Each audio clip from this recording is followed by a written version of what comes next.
Hello, everyone. My name is Apostate. Welcome to my channel. Today's live stream is for ex-Muslims to call in and share their stories. You could tell me about anything that's on your mind. We'll try to keep it to around 15 minutes or so each, depending on how many callers we have and how much time we have. But for the time being, we have one caller in queue ready to join. Before we begin, I'd like to remind everybody, please let me know where you found me, how you found this channel or this live stream. I'm always curious to find out because sometimes it's the most random coincidence and sometimes I could have seen it coming. So, anyway, let me know in the live chat, in the comments after the stream is over, or if you join, how you came across the channel or the live stream. Okay, so our first caller is Zaina. If you're ready, I'm adding you in three, two, one. Hey, how's it going? Hi. Can you guys hear me? I Can can, you hear me? yeah, Perfect. Okay. I plugged in the Ethernet, so hopefully there will be no issues. fingers crossed. So yeah, Hi. tell me a little So, bit about you. Yeah, um, what's on your mind? I'm a very private person, so this seems like a lot. It's like me coming out for some reason. Um, so I grew up in the Middle East until I was a teenager. I would say around like 15 or so. Um, and I grew up in multiple countries. I didn't grow up in one country only. And I'm in my 30s, so I'm a bit maybe older than some of you. Um, and then I moved to the US as a teen. Am I repeating myself? You're okay. um, so I would say mostly, I truly believed. I was a believer, and I grew up in a very religious household um, throughout my childhood until now, actually. But they kind of loosened up a little bit as they grew older, my parents. Um, I would say we had no music, limited access to TV. I had to wear hijab.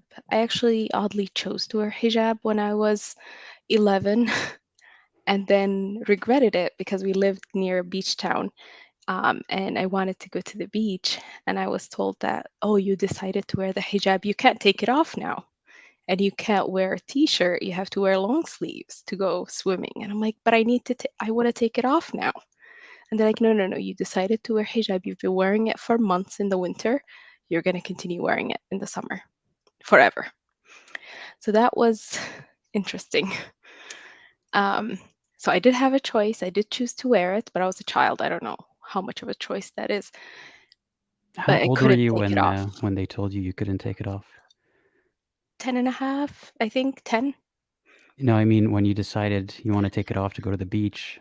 How old were you then? Um, I would say 10, Oh, 10 and a so it half. was So still that was, when you yep, were young. Okay. yep. Okay. So they're like, you made that choice. It's not a plaything. You can't just wear it one day and take it off the next day. You're going to wear it. So that was interesting. Um, and then the hijab increased. It wasn't only the headscarf, it was also the abaya, um, no pants. um, yeah, so that should give you an idea. I'm really sorry to hear that. That you felt like you chose it at the time, but you couldn't back out of it. Um, did you ever take it off, if you don't mind me asking? Oh, yes, I took it off around 8 years ago when I decided that I wasn't a Muslim anymore. Um, I took it off gradually. So even though I was college grad, I was financially independent, but I was still living with my parents. So I would go to work, and I waited until I started a new job in order for it not to be a shock, because I didn't want my Muslim coworkers to start commenting or anything like that. So I waited until I got a new job and started to take it off in the car and then put it back on when coming home. And told my friends, they were very supportive, even my Muslim friends. Um, but yeah, so I took it off gradually, and now I don't wear it. I wear it to mosque occasionally if I'm going for Eid or something. Mhm. You'd be surprised how many girls share that same story, even without any Muslim coworkers involved. They feel like they have to explain to their non-Muslim coworkers and friends what changed because they usually ask, this was a huge part of your life. How come you're not wearing it anymore? So I'm not surprised there. I am curious about something though. I'm Mhm. really glad that you're sharing this with us today, but I'm curious why it was the first thing to come to mind to give an introduction about you was your journey with the hijab. Can you tell me more about that? I would say, like, if you look at the hijab as only a cloth, as a lot of like Muslims minimize it, it's really not true. It is a whole lifestyle. There are a lot of places you can't go to as a hijabi woman, a lot of things you can't do, um, a lot of limitations on clothing choices. Not only that, it's just wearing wearing a belief system on your head 24/7. It's like you're a walking billboard for a belief system. And that can get very uncomfortable, even as a Muslim. A lot of times, a Muslim woman wants to just live her life. Like, what if you wanted to go dance or something? You know what I mean? They'll say, oh, yeah, she's a hijabi. Why is she dancing, for example? There are a lot of limitations. It's kind of like how Islam is not only a religion, it's a way of life. I would say hijab is not only a cloth, it's a lifestyle. And you felt like you didn't sign up for all of these implications when you first chose to wear it at the age of 10 or 11? Yes, I think it's a deeper issue. I think I just wanted to please my parents. I knew that would make them surprised and delighted, that I would choose to wear it. Um, yeah, but I would say I was happy about it. I wore it. I was the only, not the only, it was myself and another student who wore it at 10. Yeah, but it was mainly to tell my parents that I wanted to be religious. And how do you feel now that you've taken it off? One in the crowd. It's just I still oddly still dress modestly, generally speaking. Uh, but it's more of a habit, I would say. Like I really like long dresses, things like that. But it's just not wearing a simple symbol of something I don't believe in is very liberating, I would say. And Mm. also just being able to not adhere to a certain restrictive lifestyle. I am curious about that word that you used, modesty, where you dress modestly most of the time. What does modesty mean to you from your perspective? I would say I think it's more literal. So I still wear um, t-shirts, long sleeves. Um, I'm planning to maybe try. I love swimming, so maybe try and wear rather than wearing like swimming shorts, wear like real bathing suits. Um, and it's not necessarily necessary. Like if you're, I came into the realization that generally speaking, I am a bit on the shy side, so I'm a bit more modest by nature, generally speaking, and I don't know how much that um, how much Islam contributed and how much it is just because I'm a bit more on the reserved shy side. It must be, I don't want to put words in your mouth, but it must be confusing try to figure out what part of you is you and Yeah, what part of you is what you are trying to live up to be a good Muslim kid growing up. yeah, it's entangled. It's kind of like, when people try to separate culture and religion. Yeah. Yeah. Well, I'm curious, unless you've told me this already, how did you find out about this live stream or this channel in general? Um, I would say every few months I put into YouTube ex-Muslims or something, and then I believe, and Infidel Noodles. I think Infidel Noodles interview of you came up, and then I clicked on it, and I'm like, oh my God, his story seems a bit similar to mine. Let me just look into him, and I saw that you have a channel, and for some reason, I am a religion nerd. So I love the little minutia of fiqh and tawheed and mustalah al-hadith and all that kinds of stuff. I don't know. I get excited talking about it actually as an ex-Muslim more than when I was a Muslim. Why is that the case? Because as an outsider, I look at it as an area of study and can get to see it more critically rather than just looking at it as a holy text and instruction. It's more of a research paper rather than like a holy book or holy texts. So was the holiness of it before, or some no-go zones with your thoughts, basically, was that a barrier in terms of enjoying it? Um, it was a barrier because I knew a bit too much, I think. And I think knowing a lot about Islamic history and the history of the Prophet, um, and being able to read the texts in their original language without being accused of, oh, you just read a translation and things like that. It was hard for me to like do dawah, for example, to try and explain Islam to other people because I couldn't accept a lot of it myself. So I used to be part of my Muslim Student Association, and we used to do dawah um, tables, and I just backed off. I said, I will do anything. I will help with setting up.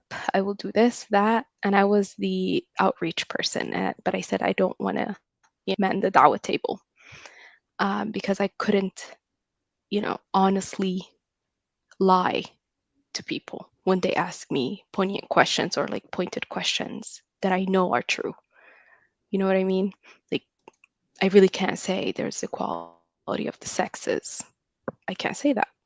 I can't say that it's a feminist religion or has anything to do with feminism. I can't say, I can't deny certain, verses of the Quran that are difficult to explain away.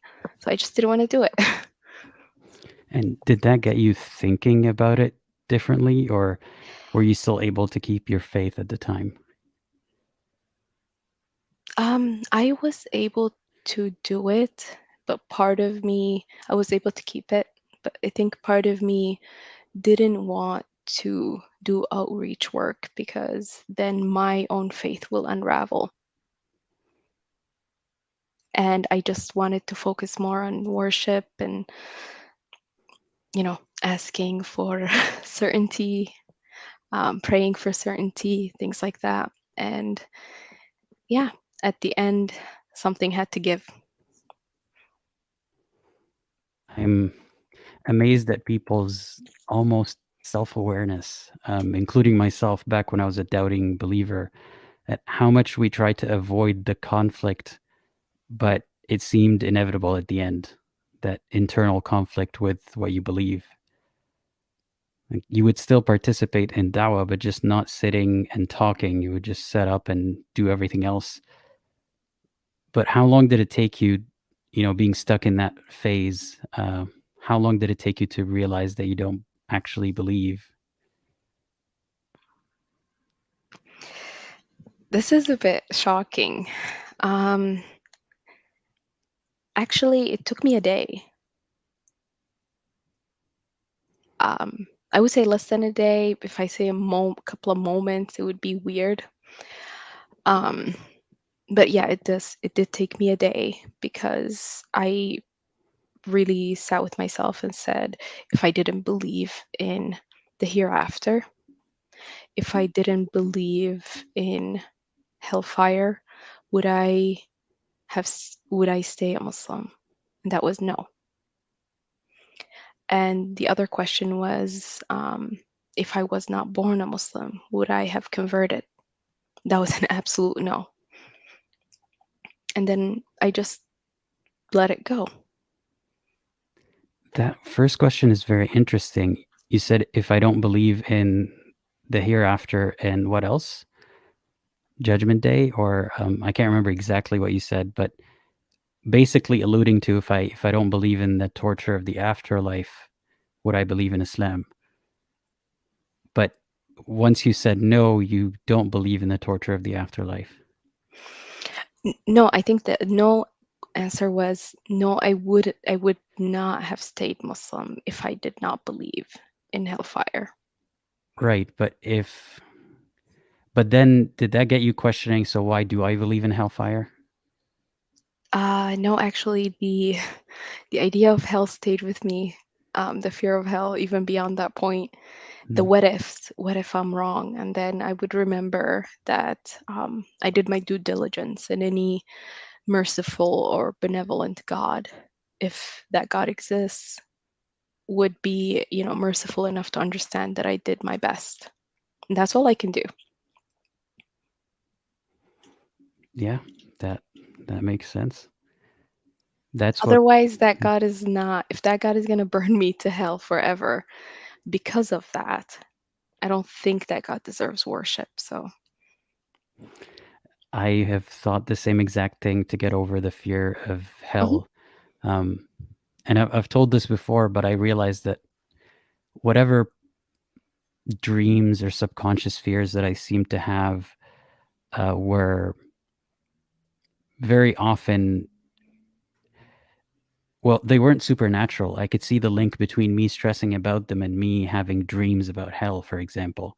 And just the same way that someone would dream about their version of hell, I realized that it was all in my head and it wasn't actually objectively outside of me. And God is beaming me this fear of hell to remind me to go back. But it was that reminder that if God is fair, it would understand my thought process, and I wouldn't even need to explain myself on the day of judgment because it knows how I arrived at this conclusion. Um, yeah, and that's one of the things that made me realize that Islam is not true. Is we're told that Allah is fair, but every time you look at examples of Allah not being fair, we're told that, well, you just don't understand Him. Um, but that cancels out His fairness. But anyway, now I'm just rambling. Uh, it's interesting how people who, like, you call yourself a religious nerd. Very often I talk to people who used to be religious nerds and then they stop believing. So I wonder what the correlation is there.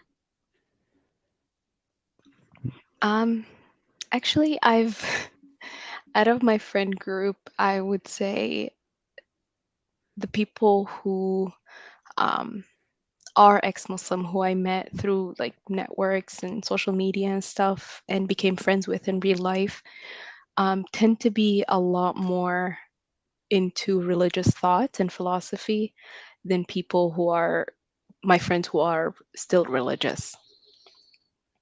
But that's just my experience. So it's not statistically sound or anything.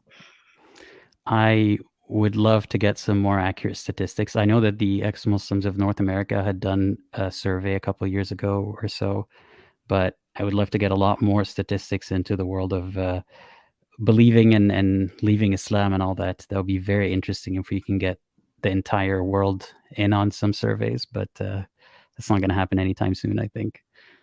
Yeah. Well, I have always am the one asking the question, so I'm wondering if you have any questions for me. Not to Um, put you on the spot. If you can't think of anything, that's okay. But yeah.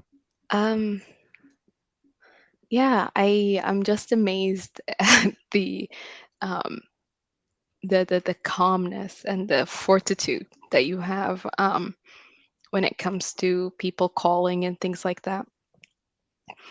Well, I thank don't you. know. I don't know if I have the patience.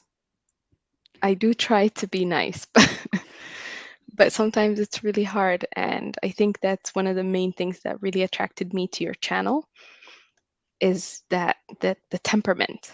I think your temperament is, and I think every ex-Muslim content creator is speaking a different language, which appeals to a different type of person. So there's the comical side, people who make fun of things, people who are very aggressive or very um, offensive, quote unquote. And then there are the more calmer, like um, I would say you and friendly atheist, the friendly atheist, infidel noodle to a certain extent, but she's a bit fiery too. You mean friendly ex-Muslim? Yeah, Yeah, yeah. yeah. So Honestly, yeah, I don't know how I have the patience on these live streams, but it doesn't bother me at all. I think I just got into it with the most aggressive people first. So now it seems like everyone's pretty civil.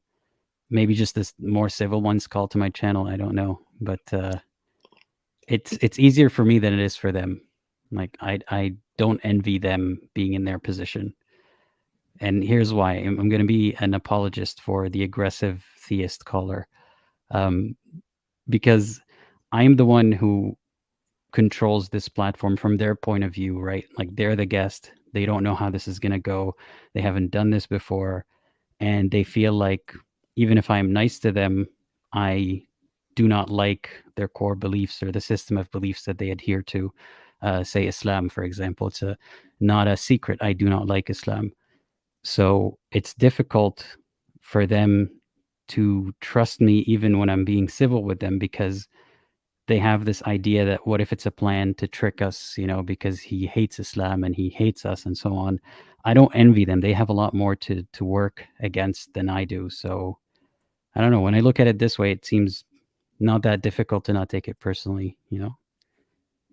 yeah, and it's really not personal. It's just I think it's mainly fear, um, because as a Muslim, leaving Islam, I think, was my biggest fear in life, actually.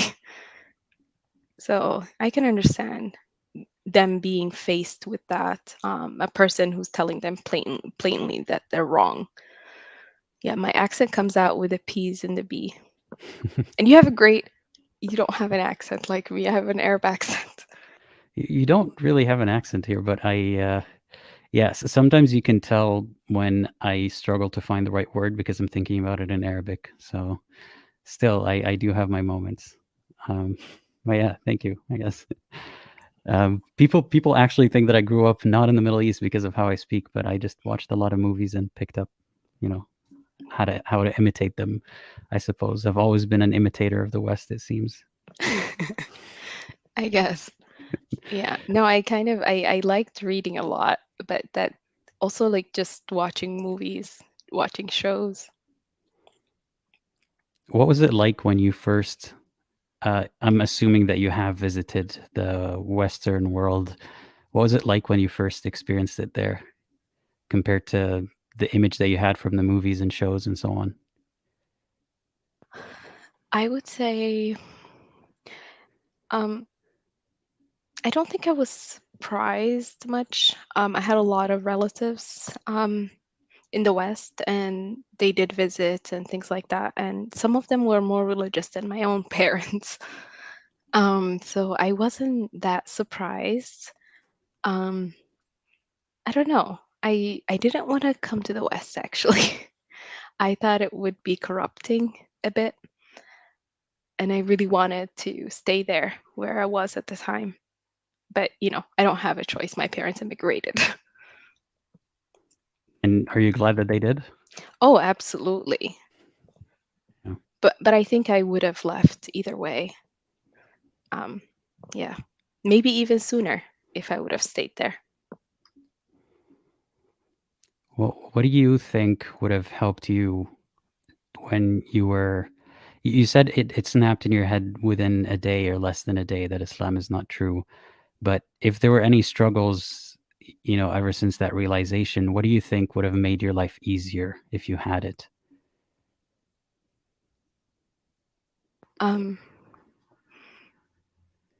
I think, like, do you mean like living, like lifestyle, or like the way I lived and things like that? Or, Well, anything that, if you could change anything at the time to make life easier for yourself as someone who now doesn't believe anymore, Mhm. what would that look like? um, I I think I would have chosen to um, go to school a bit further out, so I would be able to um, live on my own, I would say, kind of figure things out away from like my Muslim community, people who know me, my parents. So that might have made it easier, I think. And I wouldn't have to do like hiding and things like that for over 6 to 8 months. I think I was hiding that I was not wearing hijab. I'm glad you don't have to hide it anymore for the most part. I know I'm too old. I can't Yeah. do that.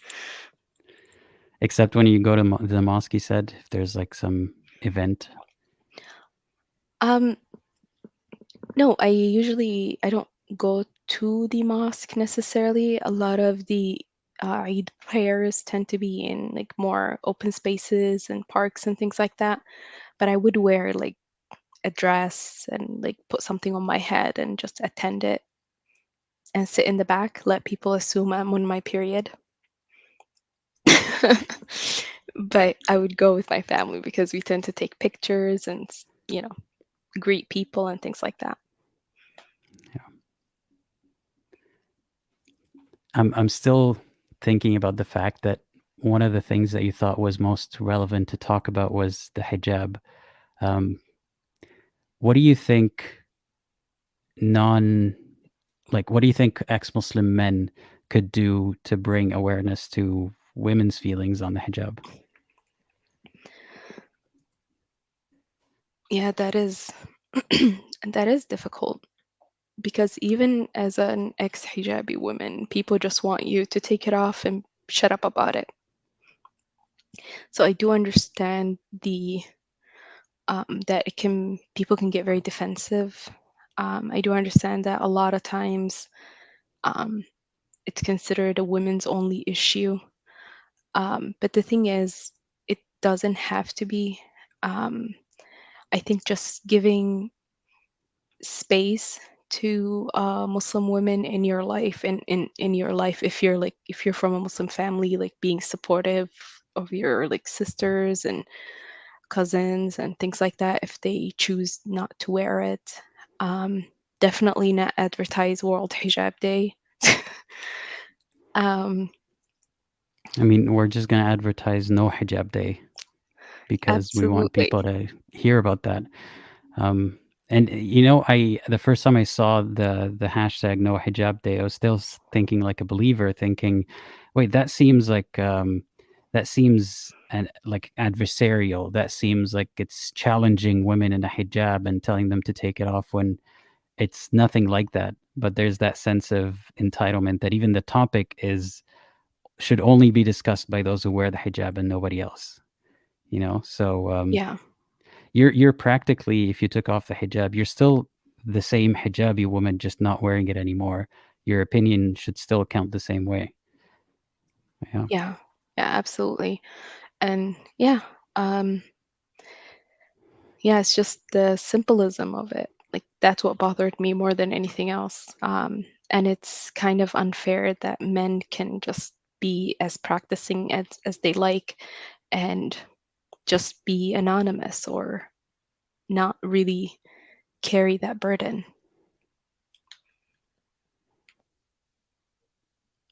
Well, since you have Since the day that you realized that you don't believe anymore, what has changed in your life for the better?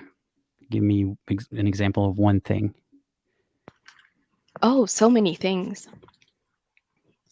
Um, One of the things that I thought would um, would happen is because I have a history of mood disorder. I have clinical depression.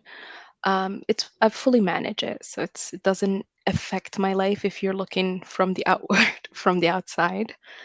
Um, but I used to think that religion is the only thing that could motivate me, could keep me, give me hope, keep me interested in living life, things like that. And that being a non-believer, it would be easy for me to just let go of life or something like that. So that was in the back of my mind. And once I left, actually, I was relieved. Like a big portion of my depression was the uncertainty and fear of not being good enough, the shame, the um, guilt about minimal things. Like I would feel very guilty if I said anything, like not harmful gossip, nothing. Like if I even talked about a person, I will just like start asking God for forgiveness at the end of the day and worry about it. So a lot of that anxiety was alleviated. Um, the other thing is just the freedom of thought. I think people underestimate how much freedom of thought is important, even if you don't voice it. Just to think for yourself without the hitting a wall, the wall of religion, the barrier, and stopping yourself. So I started just being able to look at different lifestyles, seeing different possibilities, and it was really helpful in that sense. And like reading different philosophies and all kinds of stuff. So it's kind of the freedom without the guilt. And my intellectual curiosity was let loose. I could, read whatever I want without the fear of being corrupted. I can relate to a lot of what you said, especially what you said about the depression stemming from the conflict and inability to understand what is, I mean, this is rewording it a bit, but for me, it was my inability to understand what is wrong with me. Why can't I be a good Muslim if, it's all about intentions, and I had good intentions, but I would be praying without actually believing that what I'm doing is real. Towards the end, I just felt like I'm faking this. There's a lot of questions that aren't answered, and that made me a lot more depressed than anything else. And it was relieved when I left Islam. But Yeah, obviously, not that doesn't resolve everything, but it's a start. yeah, yeah, yep, Yeah, absolutely. So a lot has improved, I would say. well, I'm really happy to hear that. Thank you. Yeah. What would you say to someone who was in your position a few years ago, in the position you were in a few years ago? Um, I would say try your best to. Um, I actually don't think that it's necessary for a lot of Muslims to necessarily like leave Islam completely, especially if they don't live in a practicing environment or if they're not practicing themselves. I think they can, because I'm more of a humanist rather than an atheist or agnostic. I identify as a humanist first, and I think that a lot of people can be religious believers and at the same time espouse um, a humanistic values. And also, we have to make it like I would say it's okay to pick and choose. That's what almost everyone does. It's almost impossible to follow a book um, by the letter. So picking and choosing is fine. Christians wear mixed fabric, so and they get divorced and they're still practicing. So just continue practicing. Do whatever you need to do to live your life and adjust Islam to your life rather than adjusting your life to Islam. I hope they can take that advice and go with it. Yeah. Yeah. And also intellectual honesty. Like if you hit that wall of I can't justify something, just don't try to justify it, denounce it. And that doesn't necessarily mean that you're not Muslim. You can denounce whatever you want. And I understand. Yeah, it's It's absurd. and more than that, to have the level of self-awareness and reflection to know that something is absurd and you feel uneasy about it and you will actively denounce it. By that point, it's very hard to keep your faith. Um, I feel like by that point, the person is too dangerously close to, shattering their whole worldview and faith. But if they can manage to keep that balance, then, more power to them. But unfortunately, I feel like Islam commands that you have to agree with everything, you know? Um, but yeah, I sure hope that they're able to find some kind of good balance like that. Yeah, because the reason I'm saying this and not say leave Islam is because that would have been a shock to my system. I don't think I would have done that if someone would have told me you can leave Islam. But You don't think yeah, you would have left Islam? no, I would have Mm. by the end, like on my own terms, but I would get defensive. I will that will kind of shut down the discussion. Sorry, I'm a little confused. So you would have shut down the discussion if someone told you that you can leave Islam when you had Yes, doubts? yes, because then you're feeding my doubts. Right.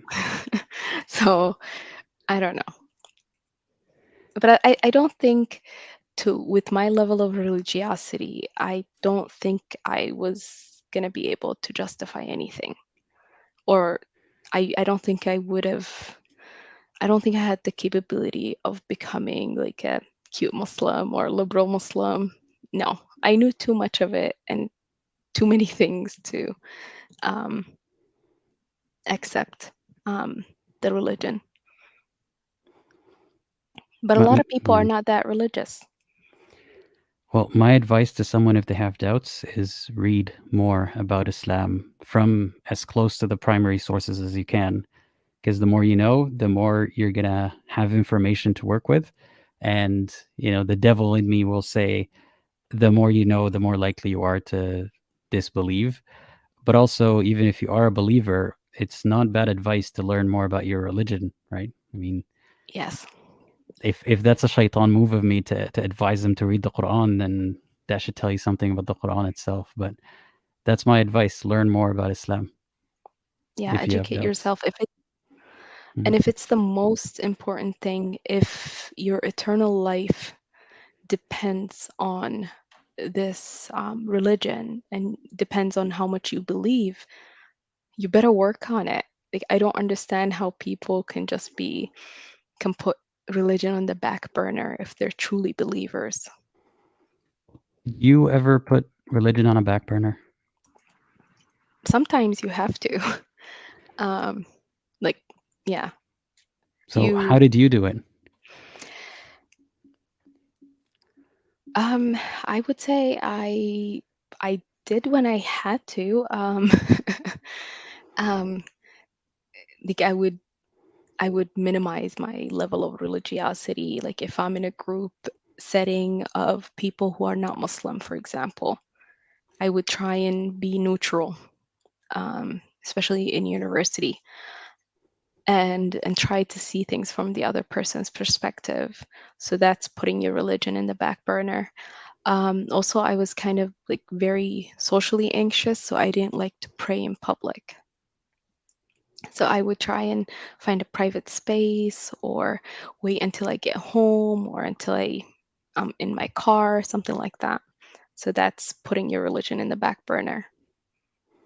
But it's not though. I mean, it is from the perspective of an overbearing religion, maybe, Hmm.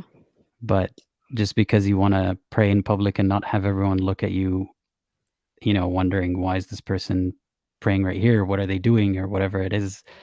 It doesn't mean that you're neglecting your religion, but that's the kind of guilt that you're fed as a believer, right? That you're prioritizing how you feel about your social anxiety or what people think more than God's call to prayer. That's how they frame it. Yeah, yeah. And it's not that at all. It's just not wanting to stick out like a sore thumb. Yeah. But see, even that wasn't putting religion on the back burner, I guess. Yeah. Mm. I don't know. I think I was pretty religious then. um yeah. I don't think I put it in the back burner too many times. But my biggest problem was music. How was it your biggest problem? I, for the life of me, could not, even in my most religious stages, not listen to music. So, How did you feel while you were listening to um, music? great, because I loved music. I love all kinds of music. So it was really hard for me to accept that it's haram. I knew it was, I believed it was, but I just couldn't couldn't shake the feeling that it's a good thing. Like music is beautiful. Without music, life is pretty much dead somewhat. So I think that was my Achilles heel when it comes to um, practicing back in the day. Well, did you try nasheeds and other religious music instead? No, they were very cringy. I couldn't. They are very cringy. Oh, it was so cringe.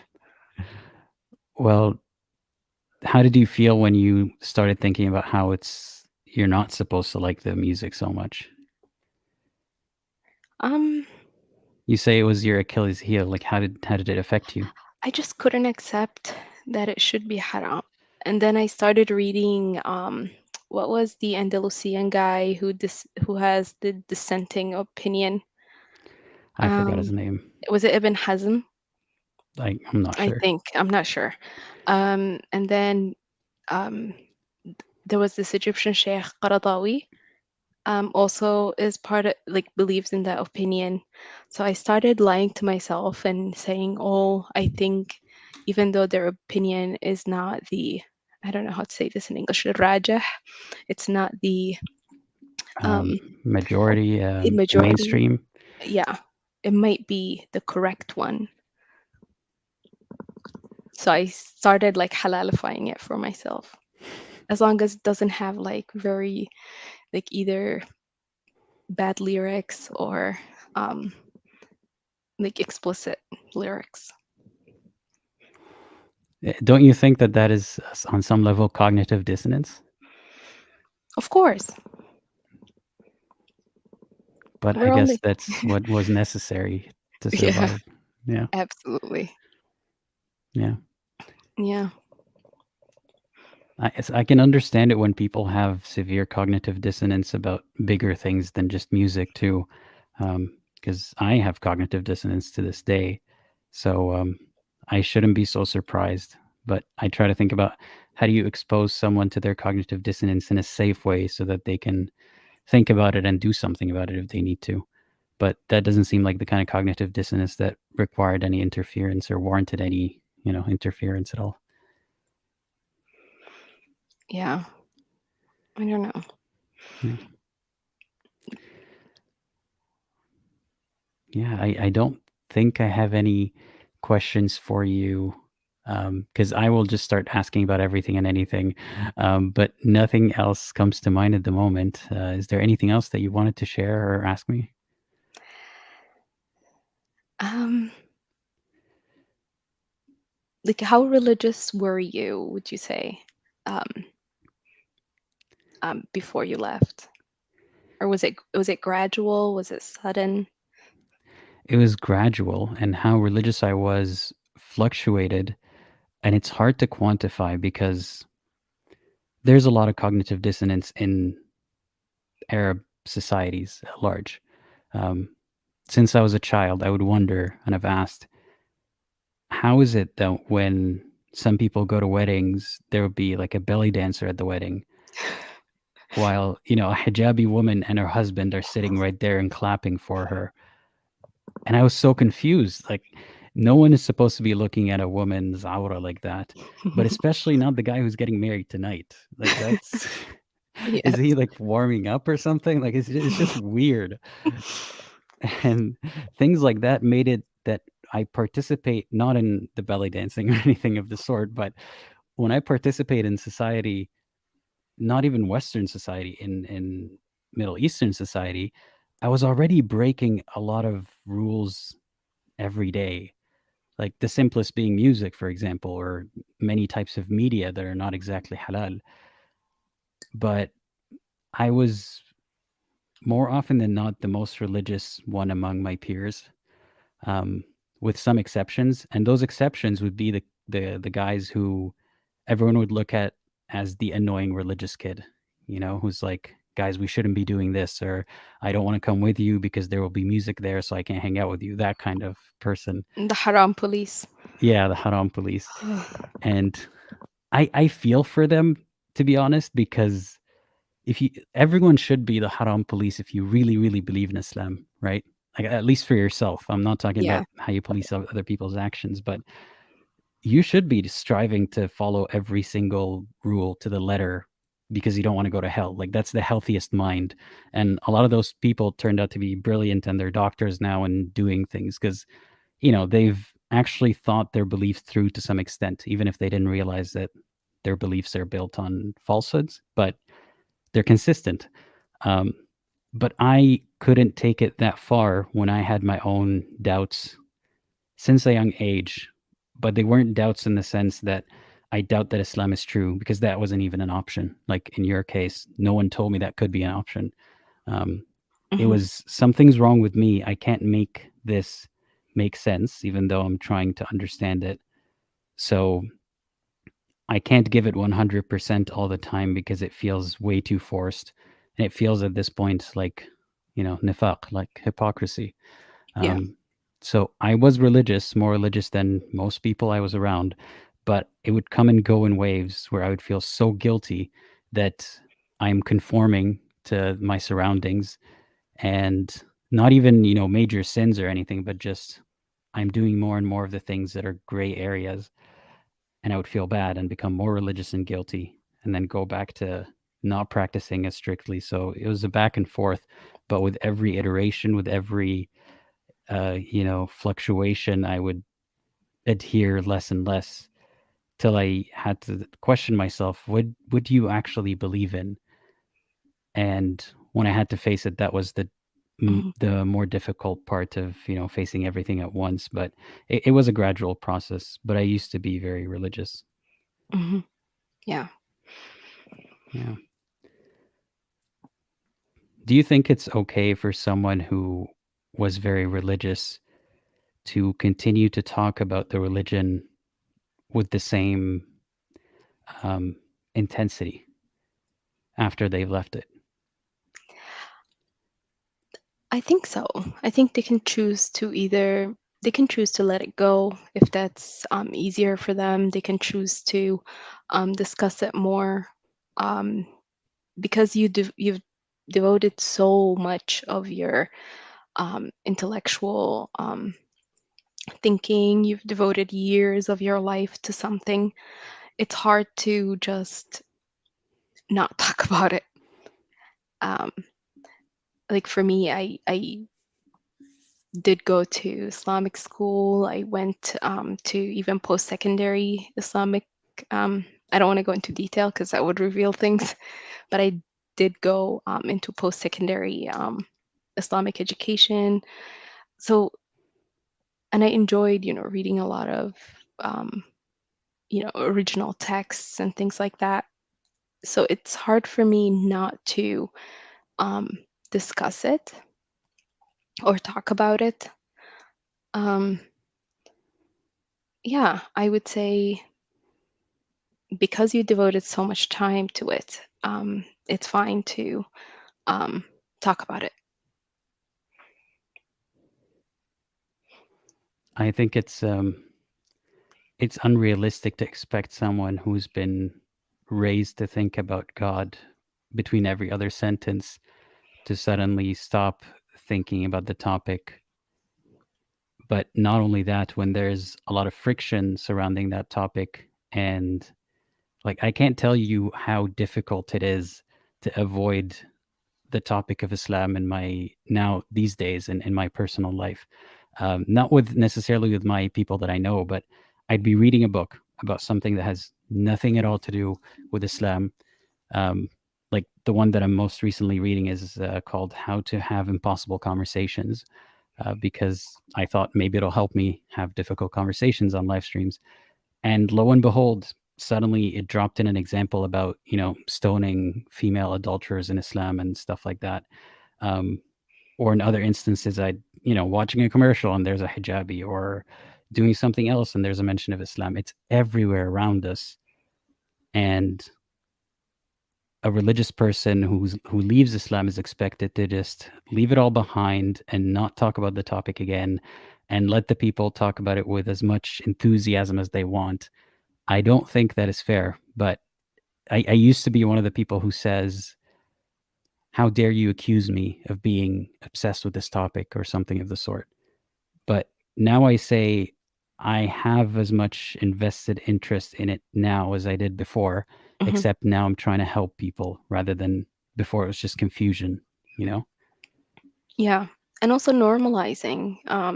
It's very important to normalize being different or leaving a belief system. It should be normal.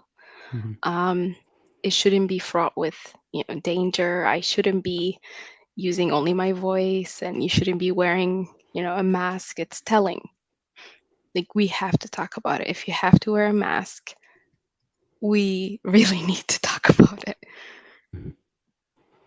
It's funny enough. Some of them say you don't have to wear a mask. You're making this all up. Just take off the mask. The other half is like, take off the mask, you coward. I dare you to. Which one is it? Um, yeah, I Yeah, don't mind for now. yeah.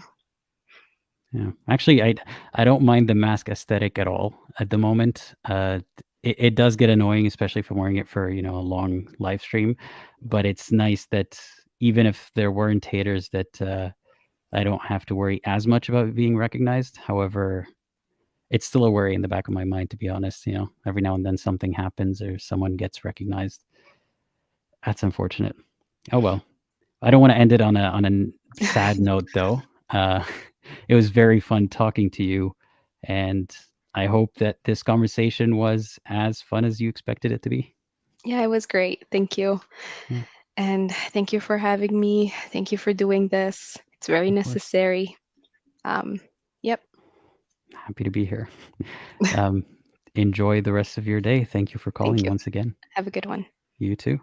Bye. All right. So thank you to Zaina. I've been kind of keeping track of the live chats. Some of them are wild. Okay, you need to stop fighting with each other, guys. I can't always be here to be your parent. So I've got a bunch of callers in queue. Let me just read this comment first. Free Naturalist says, "Do you agree in a necessary thing for the existence of the universe? If so, why wouldn't it have a mind?" I am not decided on that. Actually, what do you guys think? Let me know in the live chat about a live stream that I would set up for next week or whenever, where I invite people to tell me how life could have come without an intelligent designer. I don't have a position on it, but I could take the position for that kind of discussion that there is a need for a necessary being or an intelligent designer. And I know these are not exactly the same thing, but I'll take one of these approaches and ask people to change my mind. What do you think of that? Because I am undecided about that. But the part that I am decided about is it's not that I don't think it would have a mind, it's that our communications between us and that so called God are all through humans, through man, and they seem to be very skewed towards the wants and needs of men, especially of that time and era. So that makes it very unlikely, if not impossible, that it is actually God. Anyway, our next caller is someone that a lot of you might recognize. I am adding you in 3, 2, 1. Hey, Ghada, how's it going? You're muted. Hello, everyone. I am here mainly to show my face for the people that cannot show their faces, and to say my name for the people that cannot say their names, and for just to speak for the people that cannot speak. Thank you for coming here to give people a face and name. I don't think about that very much, but it is true.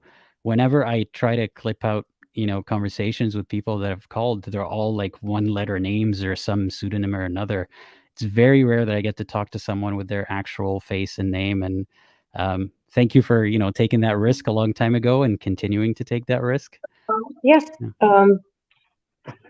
Of course, I'm very happy to do that because, first of all, like people like Zaina, people like a lot of the people probably in the comments that, when I was in Saudi Arabia, I lived 26 years essentially there. 4 of them were university abroad, but still.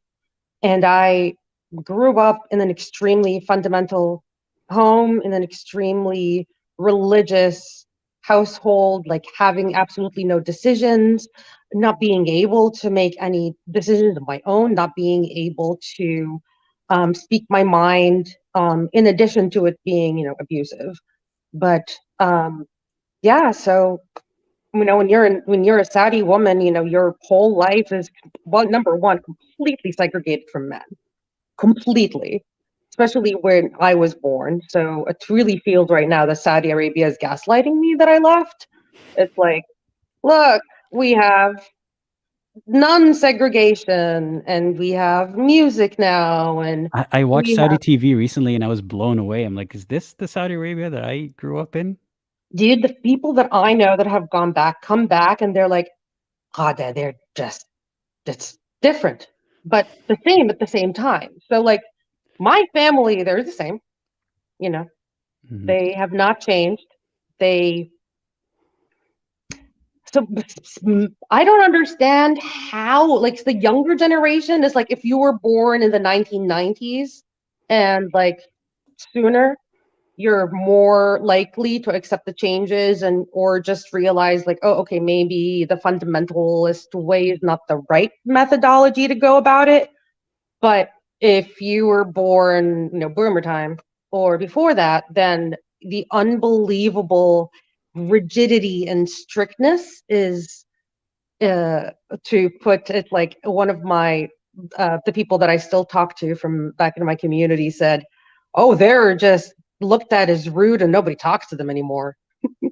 Hmm. Well, I'm happy for that change for them. I suppose I know it's not the end of the line, but it's a change. It's something. I mean, it's for the Yeah. people. I can sit here and talk trash about MBS, but that's not why we're here. No. D Dad says congrats on the 2-1. I don't know if you've been following Oh, the World yeah. Cup. Oh, dude. Okay, a small joke that I said today to my husband is like, this win is kind of making me want to go renew my Saudi passport. It's like suddenly I don't feel as embarrassed to be called Saudi. At least Because we they have this. won one soccer game against Argentina, I think it was. Yes.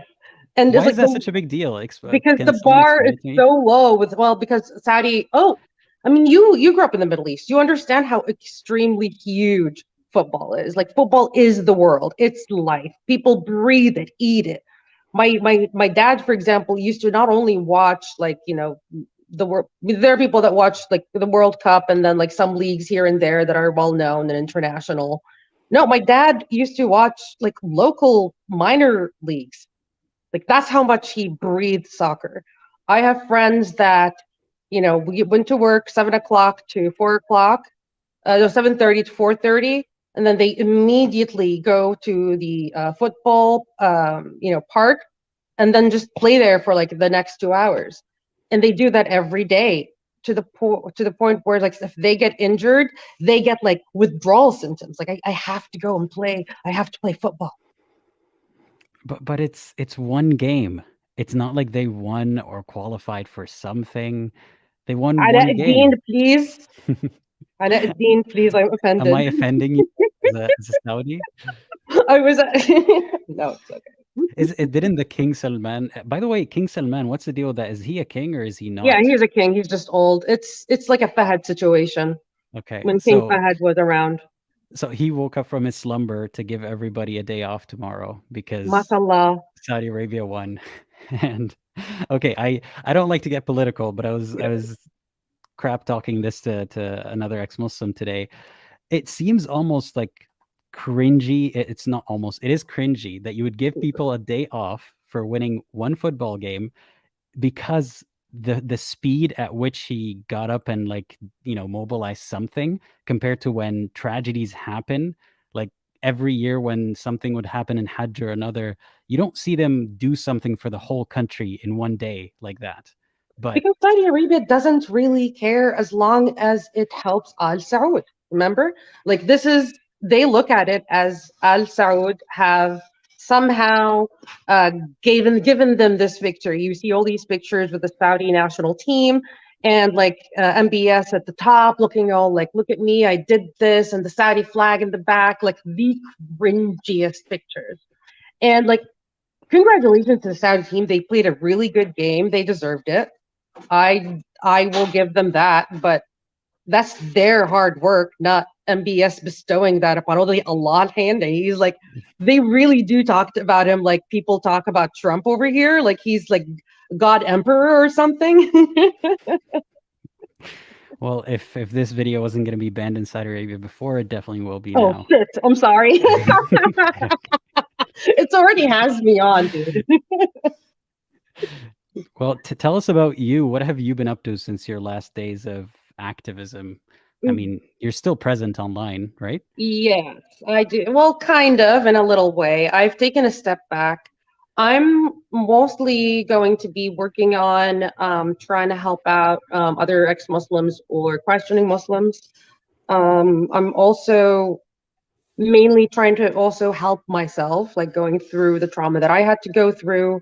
If anybody doesn't know my story, I had to escape Saudi Arabia in the middle of the night, pretty much about 8 years ago, and came to the U.S. Sought asylum. My parents, bless their hearts, being the true God-fearing Muslims that they were, threatened to kill me, and then said that they did not do that.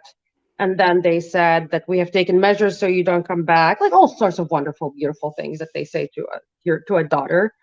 Um, and the main thing that I would like to focus on is because I see this a lot with the ex-Muslim community. When I was with the ex-MNA groups, when I would have other ex-Muslim women or men come like message me from every once in a while, and even from meeting other ex-Muslims like face to face, that the majority of the time they're so afraid of what their parents would say, and they're so afraid of being rejected by their parents, which is so heartbreaking because that means that you don't believe your parents love you.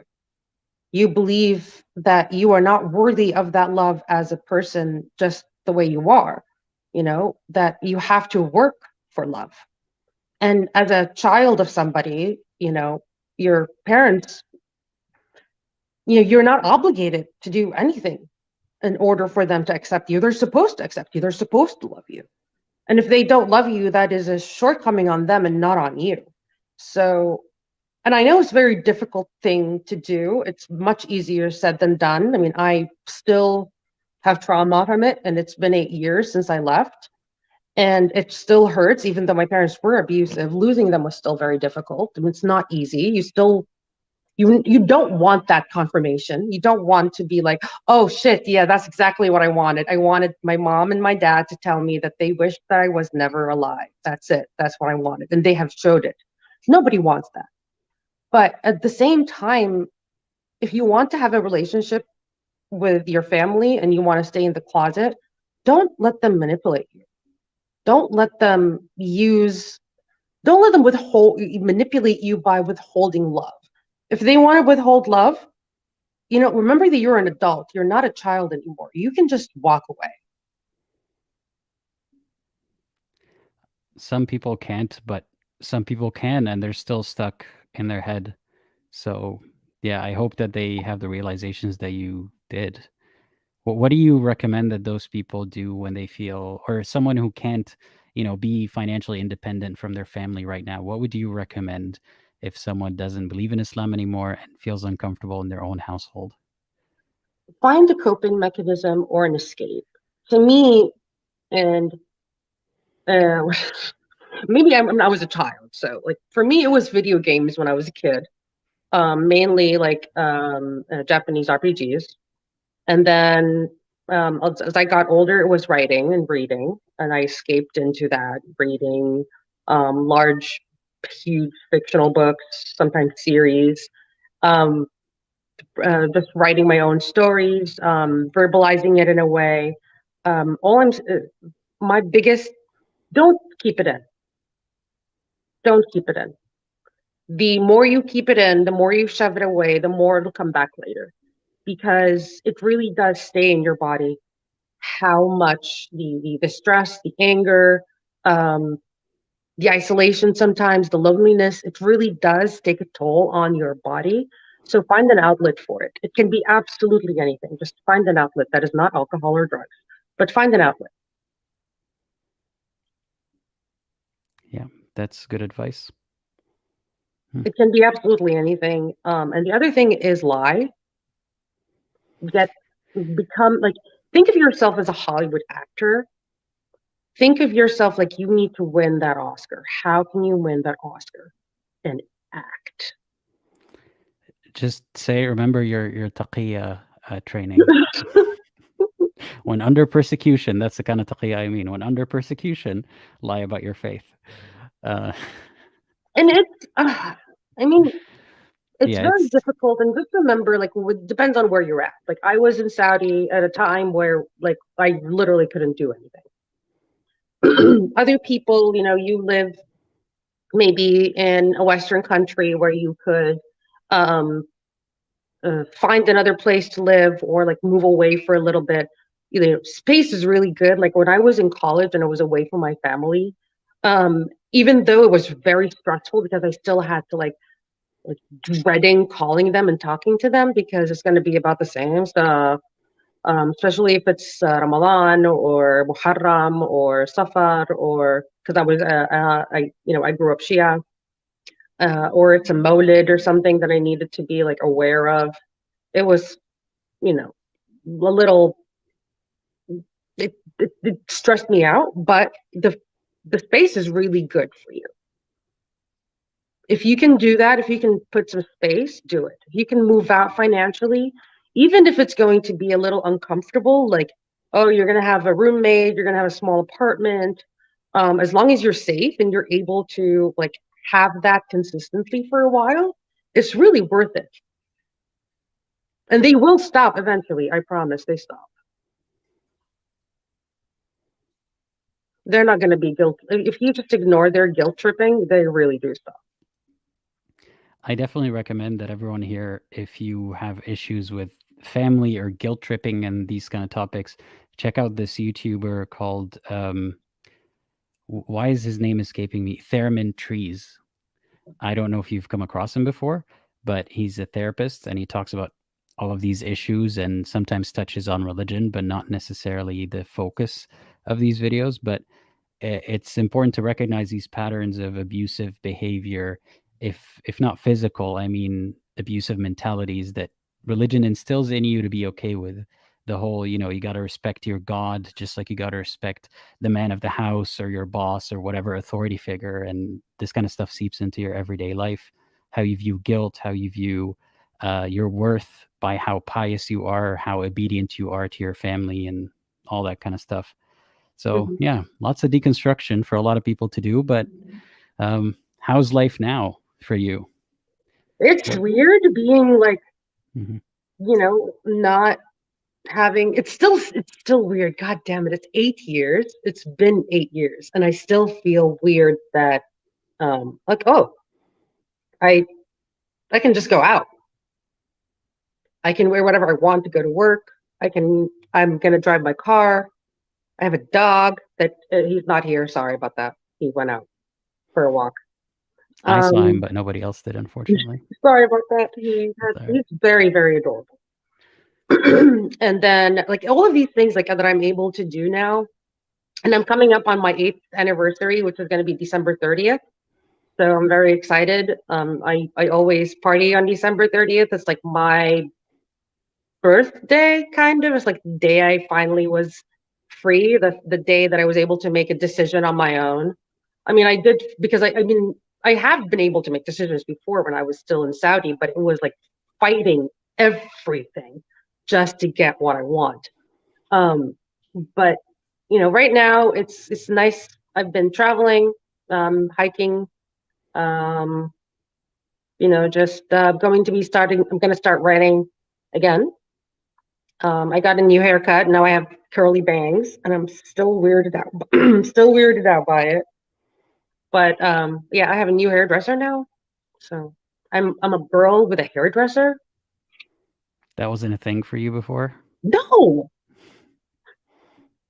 I never was about that. I was like, I was just gonna go to the shower and whatever, and now I have bangs and a hairdresser. Do you have to have a good relationship with your hairdresser? Like, do you have to be pals and like chit chat about stuff, or is it? I mean, he's so easy to talk to, and he's so nice and funny that it's very easy to just like him. And I think he just likes curly-haired girls. Yeah, who doesn't? Let's not diss curly-haired girls here. That's not what we're trying to do. But yeah. And I made it through a year of marriage. We still love each other. Yeah. Yeah. Do you discipline him gently? We still live in the same place. What's that? We still live in the same place, have not killed each other, so that's wonderful. That's good. How's the marital affairs? Do you discipline him every now and then, you know, to keep it? No, of course he uses Surah An-Nisa. He beats me. You know, after no, he doesn't. No. The state's affair is very good. We go to work, we come back, we eat dinner, we read, and we're so boring. We're old. Do you still bake bread? I remember you used to bake. Yes, I'm still baking. I'm making a smoked turkey for Thanksgiving. And Nice. Varagana. At the same time, that's making it your own, I guess. Mm-hmm. Yeah, well, so I'm happy to hear that. Doing random things. Yeah. How about you? I see you've done so. I am so proud to see like all of the stuff that you've been doing. Oh, thank you. Stuff like what? I don't know. I just like everything. I watch and like everything. I don't feel like I've been doing much. That's the weird part. Like, I feel like not much has changed since we last spoke, but a lot has changed since we last spoke. That was a couple of years ago, maybe, right? Yeah. Are the kitties still alive? What's that? Are the kitties still alive? Yes. Okay. Actually, one of them is here. I don't know if you'd be able to see him, but down there. I see. Little baby, always sleeping there. Yeah, he never leaves that corner for some reason, and he makes me lazy, but they're good. Yeah, things have been good, I suppose. I'm not as I don't feel as productive as I want to be, though. That's my problem. I feel like I'm not doing enough. Like I've had a YouTube channel for a while, and I'm not. It's not that I don't have the numbers that I expected. I am not as proud of the quality of work as I thought I would be by now. Does that make sense? I mean, we are our own worst critics. I understand that. I say that to myself a lot. I feel like I should be doing something else. Yeah. But yeah, back to Islam. It's I've been like really upset the past few days about some, like especially about anything related to women's issues. Like I know Zaina mentioned specifically hijab, but of course hijab, I mean, especially with what's going on with Iran and you know, my own story with it, and how like I was forced into it when I was 9. Of course, it wasn't a choice.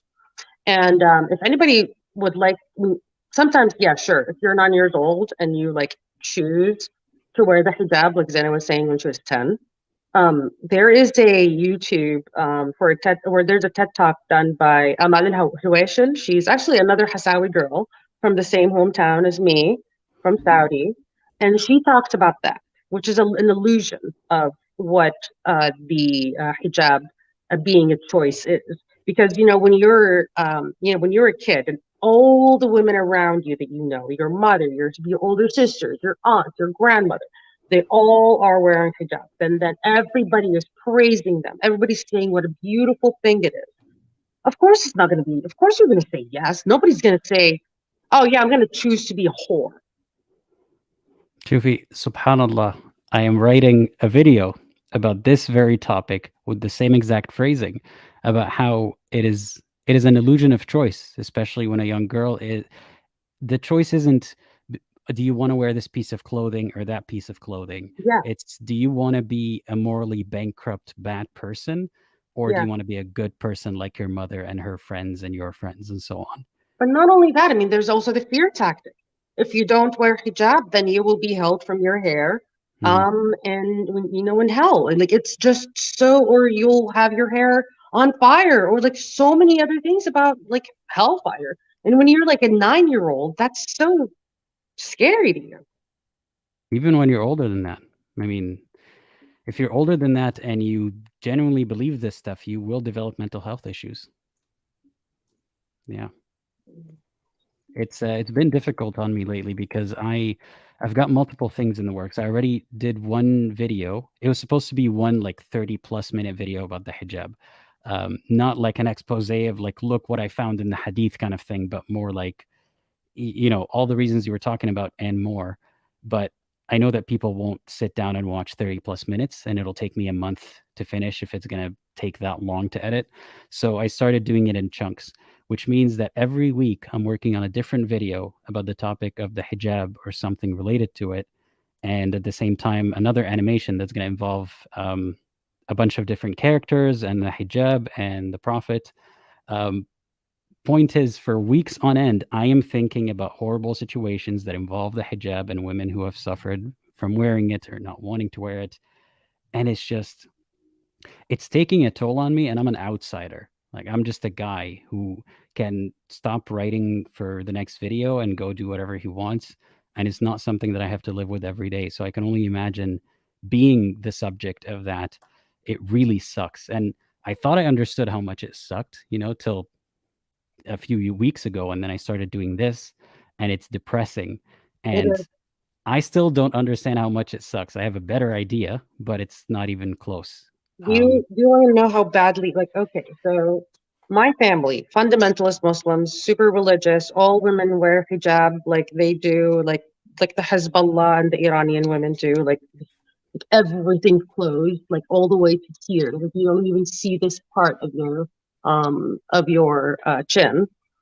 So we would be sitting around, and they would be saying, you know, in Arabic, "Oh yeah, hadha," she's her parents didn't force her to put hijab on because it's haram now to take it off. But it's not haram if your parents like didn't put it on you when you were a kid. Or they looked at pictures from like pre 79, and they would see like our moms or our aunts like not in hijab, and they're enjoying their lives, and they'd be like, "Oh yeah, have home. Oh, I'm so envious of them. Like they get to do this while we couldn't. Now it's haram and we have to cover up." And then like within the same breath would look at a girl that used to wear hijab that took it off and call her name. But not yahadha. And why do you think that they hate such women so much? Because I mean, it's everybody is going to say it's because they this is what they say. They say it's because it's haram and they're going against God. They'll say things like, "Oh, she's trying to get my husband." I mean, obviously, women don't wear that unless they want to get men's attention. The real thing is they're just jealous. They want that too, but they can't. And we have what my what we call jur'a. Like I have the guts to do it. Yeah, I'm gonna take it off. Other women have had the guts to take it off. Good for them. But instead, they look at them and they're just seething inside. It's like, well, I have to sit here and do this, and now my husband gets to look at you. It's funny. So it's because the man is doing something.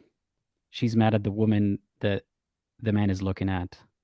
Oh yeah, because that's what modesty culture do. Like you were talking about how hijab is like so depressing, like when you went into like how people are forced into it, how women are forced into it. The thing that also is very depressing is how it creates this, it creates the bashariya. It creates these like male wolves. It creates predators. It creates men that have never seen women looking normal, you know, like with their hair showing and some limbs, like some skin is showing. So unless it's it's their mom or their sister or, you know, an aunt or a mahram, you know. So then they come to the US, and this has happened to Saudis that have lived in the extreme segregation that I lived. You know, some people that have really literally have never seen a woman, not even a cousin, that was not related to them by mahram. And they come to the US and they think that a smile or laughter means that the woman wants him. And then they get arrested. A lot have gotten arrested for sexual assault and rape. That to the point where the Saudi Cultural Project had to do like intensive seminars with like men on sexual harassment because like فشلتونا, you embarrassed us. So they give them very delayed replacement for sex ed and how to act in public and how to behave, but only in a Only country. in the West. Yeah, only in countries where they would embarrass their people. But Yeah. if they do it in their own countries, it's not Or a societal Thailand, problem. you know, when they go to Thailand or Eastern Europe or any other place that they go to do their, you know, disgusting bidding and then come back and preach purity and modesty. Talking to women about how them leaving, not wearing hijab is causing the destruction of the household. Talking about how, now you're telling women that they should have careers instead of immediately having children, which delays their reproduction like into their 30s, which, you know, we all know that is the most natural thing that women want. Like it's like we're not even saying we're not going to have kids. We're just delaying it by a few years. And that even is making them go berserk. I remember the Saudi nuclear family, what it looked like. And it was just the guy walking with the women walking behind him with all the kids. Yep. And if he's there at all, like if she's not there with the driver back in the day when they couldn't drive. Or the oldest brother, the oldest son is in the front. Yeah. The father isn't around, and then the son would yell back in the condescending way to his mother and sisters. Yeah, the al-hurma, right? Oh God, the way that you do it with the delivery. I am Saudi, man. I am. The delivery is on point. Yeah. But yeah, I hope that things are changing for those who live there still. Like I said, I was watching TV with a friend the other day, and there was this game show that was kind of like Wheel of Fortune or whatever. I'm not familiar with the English or the Arabic one. And I just saw like two non-hijabi women on stage, not as models because those have existed for a long time, but like as participants. Yeah, and that's another double standard, right? They'd have these stars and models and stuff, but no, these were participants along with men on the same stage, and they were just playing the game, and it was amazing to me, and I'm happy to see that kind of progress. But, you know, this is not the end. We're not there yet. People's mentalities are still very similar to what they used to be before, but there is progress. Yeah. I want to know if somebody can tell me in the comments, is Fatawa al Hawa still going on?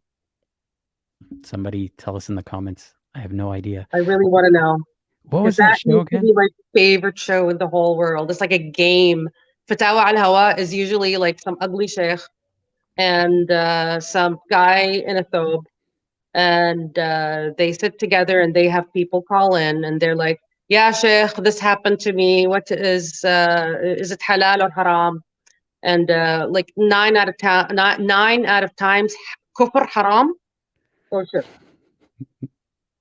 It's great. My favorite show. It sounds like a lot of fun. I've seen clips of it, but I never watched it that way. I wish I had that view on these things back when I was a believer, because they were just depressing to me, right? Like a show like that would be depressing to me. But if I had made it a game, that could have been fun. I mean, it's still depressing as fuck. Yeah, well, the line between tragedy and humor is very fine. Yeah. Yeah. Do you wish that you could ever visit Saudi Arabia again? Yeah, I do. I do. I miss al-hasa. I miss the food. Oh my goodness, do I miss the food. I actually miss some people in the family that hopefully don't think or don't believe the lies that my families have said about me. But in general, I mean, I don't hate the land. I just wish everything was different. But that's just not what happened. But I mean, if one day I could return without being khashaq dude, I would love it. I hope that maybe you can have some kind of cultural center for others wherever you are, for all the stranded Saudi ex-Muslims, I suppose, to go and relive part of their previous lives, or I don't know, talk I just over some homemade food. I just miss the accent, man. I just want to talk to somebody, and I wish I could help you with that, but yeah. it is what it is. Let me show the black dog. Oh, there he is. The devil himself. What's his name? Jax. Jax. What a dog name. He's shy. Thank you, Aladdin, for having me. Yeah, thank you for joining here. And it was nice catching up with you. As soon as you showed up, everyone within the comments was like, "Oh my God, Ghada is here!" So yeah, thanks for stealing the spotlight. I wanted to support you. Good job. I'm gonna switch to the YouTube after this. Well, thank you very much for joining and for watching more. I don't know how you could listen to me for longer than that, but I appreciate it. That's true. Yeah, people are talking more often. Yeah. Well, I hope you enjoy the rest of your day, Ghada. Thank you. Take care. Bye. Bye. Yeah, Ghada was here, and so was her dog. Everybody got to see the dog. And yet again, here's my cat. So it's a pet live stream. The next caller, I've got a bunch already waiting. The next caller is Ruba. Ruba, are you there? Yeah, it looks like Ruba is there. I'm adding you in 3, 2, 1.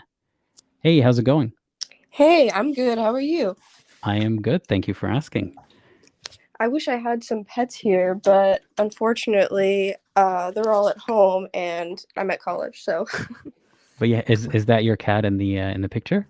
Yeah, unfortunately, he passed a while ago, but yeah, he used to be our cat. Well, I'm sorry for your loss, but he's got 8 more lives. He's just out there somewhere reincarnated. Yeah, he's somewhere out in the world being a fat lazy cat. Yeah, So, he was really sweet. He does look like he was very sweet. Don't all cats, though. Yeah, of course. Yeah, he's playing with my headphones in that picture. He's one of those string-loving cats who just like plays with anything that moves a little bit if you put it in front of them. I wonder if that would have made him a great, what's it called, a great predator, or a very bad one who would just eat whatever is moving and get sick. Yeah, it's kind of funny. There's like my cats, they're like lazy, so they're not like good enough predators to get a prey like all the time, but like they sure have the, reflexes for it. They just don't feel like it. Well, cats are going to be cats. What are you going to do? Still love them though. Yeah. They actually, our cats have caught, or one of them has caught quite a few mice. And he's a very interesting cat. But he's kind of like the dumber one, but yet he has become a successful predator. And then the other one, who's like a little bit smarter, he catches, in quotes, like these little like stuffed toys that my sister had. Like he'll just like find them and he'll make like the same meow that the other cat makes and pretend that he caught an actual mouse. It's really funny. And then he's just like, praise me, I did a good thing. Aren't we all cats deep down? We all want some attention and praise. Yeah, he's like he needs attention, that cat. He like, I think at one point he faked a limp just to like get our attention. He's got all kinds of tricks up his sleeve. That is so impressive when I see an animal faking an injury like that. That's very intelligent. Yeah. Yeah. Yeah, he what else? He also like bites people just to like get them aggravated, I think. Like it was so weird. He just like bit like my mom and dad's feet one time, like literally like bit my mom's feet, and she was like, ow, why'd you do that? And then like goes over and bites my dad's feet. And then he just leaves, like just trying to stir up drama. He was bored, I guess. What else are you gonna do when you're stuck indoors all day? Yeah. Oh man, he like begs like crazy to go outside. Like he like puts his paws up on the door, and he'll like climb up there and like reach for the handle, just be like, please, I can't open it, please help me. It's so funny. Have you tried taking him out on a leash? Well, we just like let them go outside, because it's like, yeah, there's not like it's not like super dangerous outside or anything like that. We have like a big yard.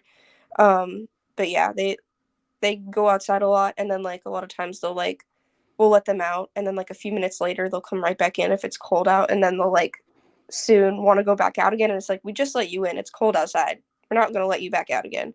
But we have to like, if it's like night out, we don't let them out at night. We have to keep them from going outside. We like, okay, we gotta make sure they don't sneak their way outside. Yeah. Got a little distracted. This isn't really like ex-Muslim talk, but it's fine. It's fine by me. My cats are always here, so it's always relevant. But yeah, what made you want to call today, and how did you find out about my channel? So yeah, you've asked that a lot in like the chats and stuff. I was thinking about it, and I genuinely do not remember how I found your channel. Like, I just cannot remember at all. Maybe okay. it got recommended to me after like watching some like Richard Dawkins videos. I don't know, but yeah, I remember I found your channel like relatively early on, but yeah. But yeah, I just wanted to talk about like different sort of like philosophical stuff, and like I just like, I always found it very interesting how just like thinking about how we created religion, since like a lot of us here are like believe that religion is man-made, and I'm thinking about how exactly humans created it. And I remember seeing this article a while ago about how like for civilizations, like they were hypothesizing about well once civilization like exceeded about like 100 people or so, they saw that these civilizations, like once they started like forming a hierarchy and all that, they created this concept of a higher power like watching all over us, so it's easier to kind of control everybody and like make sure not people aren't getting into mischief and all that, and like doing what they're supposed to do, which is really fascinating. In how like now it's really it's still like very conservative in how we still try to preserve the old values and not keep things moving to like keep up to date with society and how we want people to behave nowadays. But yeah, just like started off, I guess, with how we just want people to behave and be good people. And now it's like a lot of religious people are really not doing a lot of great things and not benefiting society a lot. Do you think the world would be a better place without religion going forward? I mean, I think so. Like, I don't think like taking it all away would be a good idea because a lot of people would reject that. But I think if, say, like less power was given to religion throughout history, and like a non-religious view kind of took over, then yeah, I think the world would be like a lot more advanced and progressive and just like overall more accepting. But I mean, there are a lot of non-religious reasons for a lot of parts of the world not being great. I often wonder that given our need for religion to evolve as we evolved, what can we use to replace religion now? Because a lot of people seem to need that structure, and if we take religion out of it and that's the end of that, then they will feel like they're missing something. Have you thought about that? And if so, what would you want religion replaced with in your life? Yeah, I've heard that a lot, and I've also heard of like how a lot of people are like, well, you have to have religion, you have to have God to keep you from doing sinful things and bad things and keep you from killing other people. And it's like, is that the only thing keeping you from doing horrendous acts?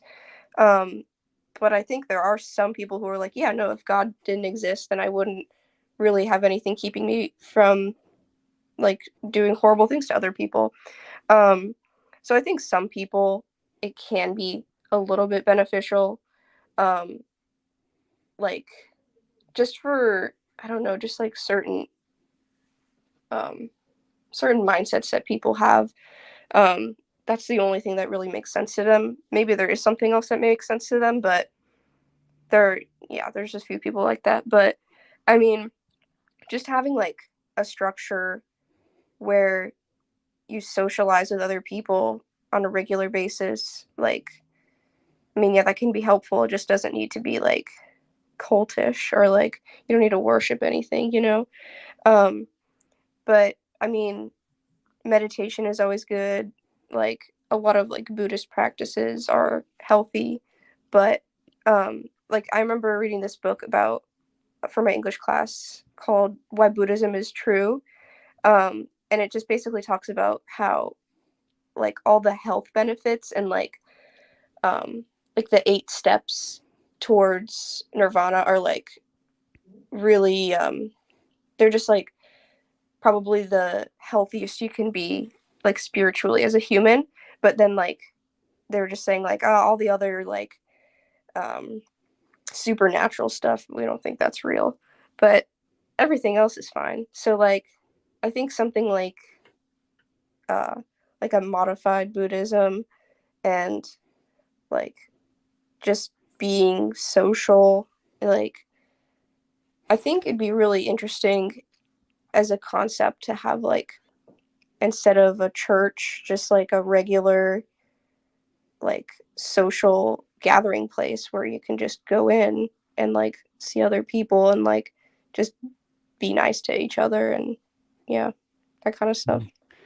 I could start a religion and borrow a bunch of the tenets from Buddhism, and call it something, and then you can join, or I could just say that your fitra says if you leave Islam, if you're an ex-Muslim, you automatically join my religion, and then boom, one of the largest growing religions in the world right now. This new religion that I just created.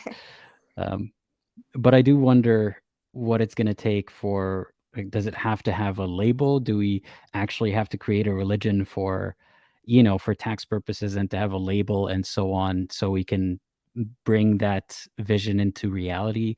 Or do we count on some kind of non-religious secular community, which I don't see a lot of examples of? They seem to be a lot smaller. I don't know. Maybe someday I'll start my own religion, but I don't want to be at the center of it, but I want to see it happen, Yeah. Like, I don't want to go through the effort of creating something like that, but if it did exist, I would definitely be on board. Absolutely. Yeah. So no, this is not an invitation for people to start a religion in my name, but it would be nice if someone did. Not for me, but just called it ex-Muslimism or something like that. Ex-Muslimism. No, but it kind of goes against the point that we're trying to make, that leaving Islam doesn't mean that you're in another religion. But it seems unfair that you could congregate in big numbers and get all of these benefits in the eyes of the government because you believe, but if you don't believe, you don't. So I think Satanists are they thought of it that way, right? And that's part of why they have a religion. Yeah, like Satanists and like paganists, I think they're all just like, they're like basically finding power in like without religion, Yeah. Well, but yeah, like speaking of like leaving Islam and getting labeled with something, I remember like talking with my dad and just trying to explain to him how I just don't really want to be a part of any religion, and he just kept thinking, I don't know from what experience, but he just kept thinking that like I wanted to be Christian because I left Islam. It's just like, he's like, oh, I have this book called The Choice between Islam and Christianity, and I'm just like, but I don't want either of those choices. Like, I don't know, it just seemed really hard for him to understand that I just don't believe in any God. It's just like never occurred to him that that was an option. Yeah, and Christianity seems to be the default other option for Muslims. It's like, even when I tried to ask questions about Islam without involving another religion in it, someone would inevitably say, but if you look at the Bible, on the other hand, they're inconsistent because of so and so. And it seems like all their apologetic points over the past several generations were regarding how to argue with a Christian or how to debate against Christianity. They haven't really encountered till not that long ago people who just don't believe, and they're not trying to fight for another religion. So it is confusing to them. Yeah. I don't know what the solution is. I hope someone in the chat here someday sends me an email and says, hey, I actually went through and I started that religion, and here's how to join my church. That would be great. Yeah. Yeah. A pseudo religion. Yeah. With like a few basic tenets, but it always gets more complex than that. That's the thing. Like, administratively, it's going to be a mess, and how to organize events and how to make sure that people aren't like misusing that label and all that stuff. It's such a headache. I don't envy religion starters. Yeah.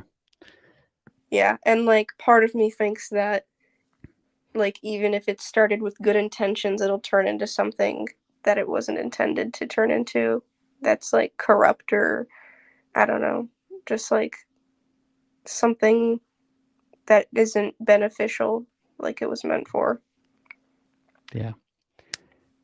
Or, some false flag events, as they call them. Someone's going to do something crazy and then graffiti the name of the organization on it and like make us all look bad. And yeah, now I'm starting to think like a religious conspiracy theorist. Yeah. Who knows? I hope that we all find community in some other ways in the future. Yeah. It's funny how, like, I guess non-religious people find their community in, like, at least me,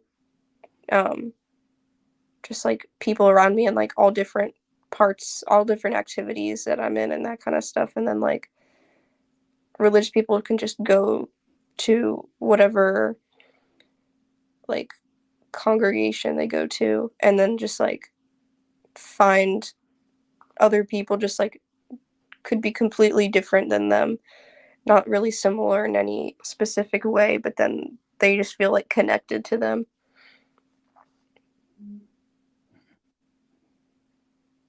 Have you tried joining any clubs or anything that's that would have such a community? Like what do you mean by community? I mean, I'm in different clubs, I'm in different kind of activities that I enjoy, and I've like made friends and that kind of stuff, but in terms of like spirituality or like just like feeling of connection, I don't think so. Interesting. I wonder if you'd be able to find that someday. Yeah, I wish there was like an atheist club at my college or something like that, but there's like a ton of religious clubs. Like there's like, I don't even know how many Christian clubs, but like it's crazy. I'm like, why is there so many? It's unnecessary, I feel like. But yeah, there's a lot of religious clubs at my school, but no atheist ones. Wait, why is it unnecessary that there's a lot of them? Well, like it's like there's one Muslim club. I think there's like one or two Jewish clubs, and then there's just like a whole plethora of Christian clubs. And it's just like, I think it's like there's like different denominations. There's like, I guess like different demographics, like minorities. It's just kind of funny how there's like an endless supply of religion, but like very hard to find atheism. Yeah, I wonder if because the thing is, people get ridiculed if they make the center of their activity to have to do, or their discussion to have to do with the lack of belief in God. It is, the stereotype of the hateful atheist. Why would you want to have a club just to go and talk about other religions are false? That's how they would be viewed. So I guess not a lot of people would be keen on being viewed that way. Yeah. I guess like I would just want to like have it be a safe space for people who maybe have experienced trauma in religion, or just want to talk about, like, just be able to criticize religion without being ridiculed, or like just being like, you're attacking me, but no, you're just attacking the religion. Like just a place where you can kind of like just like a free thinking type of deal, you know? I wonder if there's any benefit to me doing some kind of a tour where, like, I don't think I'm nearly as popular enough to qualify for something like this, but if I were able to have some kind of like a moving kind of pop-up club where I would do a tour of a bunch of different universities or something, and just go say hi to each ex-Muslim community in each of them. They wouldn't have one, I guess, but I would hold some kind of hangout for it. That would be cool. There's I don't know if you've heard of this person, but there's this woman who pops by our campus every now and then named Sister Cindy. She goes to a bunch of different college campuses, and it'd be funny like as a like opposite type of deal. I cannot compete with that. No. Yeah. The crowds this lady brings. Ooh. I can't be in her shadows like that. I can't compete. But do people laugh at her or with her, by the way? I believe it's weird because when I went to the first one, like everybody kept cheering like every time she said something shitty, and I'm like, oh, I thought everybody would be like booing. So I'm pretty sure everybody's laughing at her. Because there's like a lot of people who like do gay things or like wear revealing outfits and like kind of like cheer with her. So it's definitely not like in support of her at all. It's kind of taking away the power of her words. Yeah. Yeah. I feel a little bit bad for her, but I had forgotten that I guess she does spread messages that are hateful to certain groups of people. So I shouldn't feel bad for her being publicly laughed at for that. But I still feel bad that this woman probably believes that she's doing the right thing, and Yeah. going to be laughed at every campus. Yeah. It's interesting that she continues to like try to spread her message and just get like completely destroyed. Isn't that the mark of a sincere prophet? Oh yeah, definitely. Yeah, if you're not being rejected by everybody, then you're doing something wrong. But yeah. Yeah, it's like I thought she would try to mix things up too, but she just says the same stuff over and over, which gets kind of boring. I can imagine. Yeah, maybe someday I'll do one of those shows where I have someone carrying a camera and I just talk to people on college campuses. That would be interesting, but I don't know how I would do it safely and how it would be perceived. But maybe someday, if I could do it safely, I'll try. I don't know. There was this. What's her name? The one conservative girl. There's like this video of her going around campus and just like asking people, and they were all literally just like, I don't care, like, do whatever you want. I really don't give a shit. So like, in terms of like, it depends, I guess, what campus you'd go to, but like, I don't think even if you're kind of like getting in people's faces, like that they would react particularly negatively. But yeah, I mean, like, you just kind of have to worry about like your identity being known, I think, and just like the logistics of planning everything. But yeah, that would be cool. I'd like to see you do that. Yeah, it's not about getting in people's faces at all. Not like Caitlin, I think her name was. Yeah, Caitlin Bennett. Yeah, that's Caitlin Bennett. Yeah, but still, it would be either to ask, I don't know, Muslim students what they think of the ex-Muslims among them, or see if I can run into some ex-Muslims, or like I would announce that I'm going to be on that campus that day to meet some people. And none of it is because I want the spotlight on me, but it's just to stir up conversation about the topic among the people that it pertains to. If anything, I would ask, non-Muslims and non-ex-Muslims, how aware are you of, what ex-Muslims go through? Have you heard of this? Have you heard of that?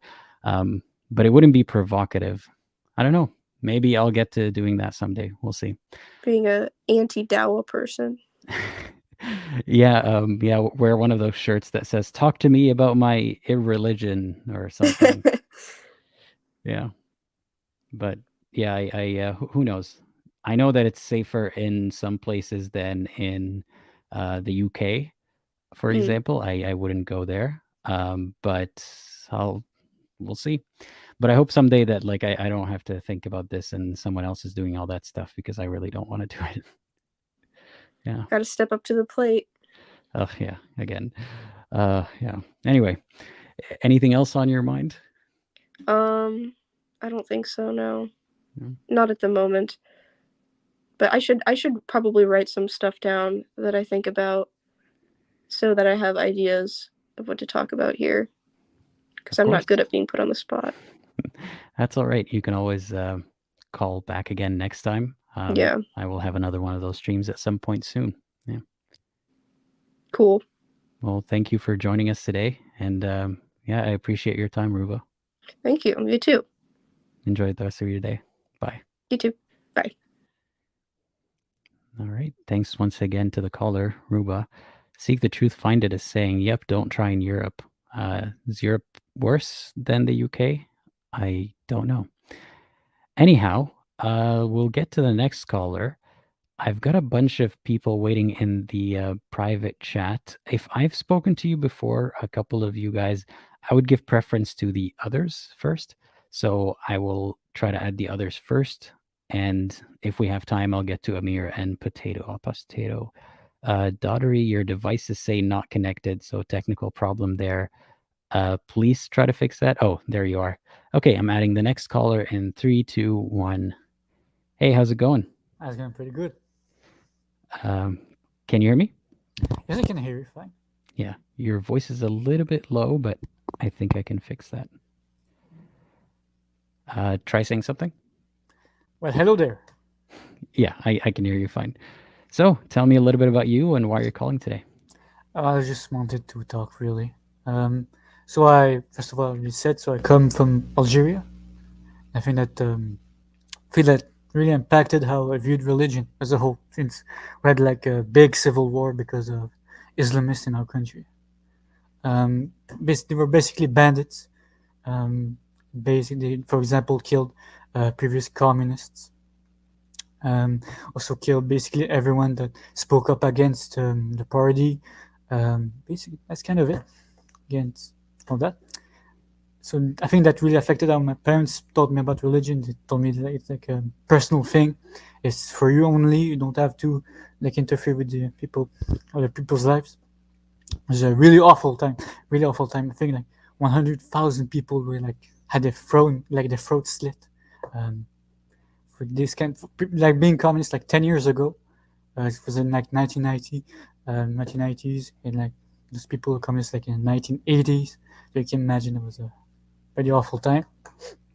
But my mom was scared of going outside because she could be bombed or something. That's kind of it about that. So I eventually grew as a progressive Muslim. We emigrated to Canada, Quebec, and that's kind of it. So I had a progressive environment. So I like just believed in Islam because that's the religion of the family. You can criticize the religion and all that. So was not really religious, I would say. I started on like my mom had.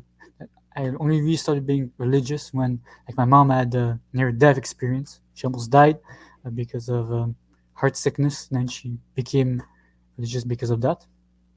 I can see you're muted and disconnected. I'm still here. Continue. Okay, so basically she almost died because of a heart disease, and she became religious after that. So she started to say like you have to learn Arabic to read the Quran. You have to start praying. Of course, I would say I would do that later. So that would go on for like 3 years. I was 12 when she started. I was 12, 13. Then when I was 15, I had like I started realizing that I could, be gay and all that. Eventually, so that made me more religious because Muslims like to think that because you're gay or you're that, you're necessarily going to leave the religion. I personally believe that a lot of people would think there's something wrong with them. So I eventually started, practicing the religion more, started defending more on, YouTube videos because I was also interested in history at the time, and people like to use history, especially like alt-right nationalists. They like to use history to justify their things. So you eventually have like Islamophobes and like Muslims being in the same era trying to debate about like Aisha's marriage and all that, the violence that Islam has caused. Now, I personally believe that a lot of the violence that is linked with Islam is political, but at the same time, it's obviously religiously backed. But that's for something another time. So yeah, I started defending the religion more. I started trying to learn more about it, like what's forbidden, what's not forbidden. This is something that you see with Muslims a lot. They basically, is this forbidden? Is this not forbidden? It's really kind of cringe, to be honest. Like, can I kiss my wife? Or can I, for example, do this with milk? Or can I go to the toilet and all that kind of stuff? It's ridiculous, honestly. The little things that Muslims care about, is this haram? Is this halal? Ridiculous. So eventually I started learning I was gay. I started practicing the religion more, and eventually I went with this argument on like a video about the 6 Days War. Since there's a lot like both like Jews, Christians, and Muslims love to like talk about that war. Since I remember once saying that that means that the God of Judaism is more right than the God of Islam. I started debating him. I mean, no, they're the same God, and we went this big debate about Christianity and Islam. Then I eventually became more Muslim, since obviously I was starting to learn about Ahmadidat and all that. And I started praying, of course. I asked my mother to pray. I started like doing the Sunnah and all that. I started caring about sins. Started to learn about the religion. That was basically like a year. I like went into YouTube, got into debates, and so on and so forth. And eventually, just being, I think that a lot of Muslims stay Muslims because they don't see from another perspective. So they don't see the perspective of maybe we're all in this like in our bubbles, and we all think that we're right, and we all follow like for example, Muslims follow Ahmadidat and Zakir Naik and all that. Much like a lot of atheists follow Richard Dawkins, or Christians follow William Lane Craig. So I started having this realization. So more and more in debate, I realized that the miracles of Islam are not true, like the scientific miracles. I did not live Islam, but that was like a big deal, since like scientific miracles like a big, really I think how a lot of people convert to Islam, because they're like put into a way that like really is simple. Like the Quran says that, for example, it mentions the Big Bang, or that animals are created from water and all that. Kind of nonsense. So historical miracles, and really that's kind of it about that. So my faith really started like to erode away, slowly and slowly and slowly, really slowly. And that's kind of it, really. Eventually, I started realizing that I had this idea of ex-Muslims that like they're all impolite, like little children. That's the idea we have of like ex-Muslims. I'm not sure like if you also had this idea of ex-Muslims. I didn't really have an idea about ex-Muslims as a group like that, because I didn't know of the label, but I thought that those who left Islam, like I never thought that anyone left Islam because they didn't believe in it. In my head, it was just people who wanted to do the sins, people who have left home and now they're doing haram things, and that's why they're not Muslim anymore. But yeah, I had an unfavorable view of them. And then when I came across the label ex-Muslim and started seeing criticism of Islam, and even though I had all my doubts and questions, I still felt like I don't trust them because of my indoctrination. Yeah. And it really goes a long way. For example, they have like this subreddit for like ex-tomato and all that. They really like make fun of us. And like when I was a Muslim, I found that funny, because it's like part of the dehumanizing process. This is the same thing in like the Quran, for example. This idea that people only like stubbornly refuse to accept the religion and all that. But eventually, I found this YouTube channel. I think you know him. I think a lot of people know him. It's Hassan Radwan. And the fact that I was like so polite about it all, and it really like helped me realize that not all ex-Muslims are arrogant like I thought they were.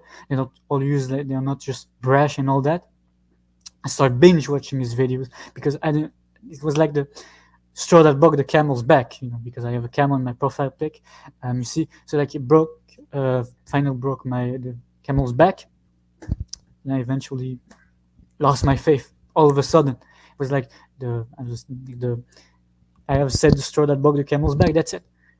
And so then my faith went away. I went back because didn't want to like disappoint my parents and all that.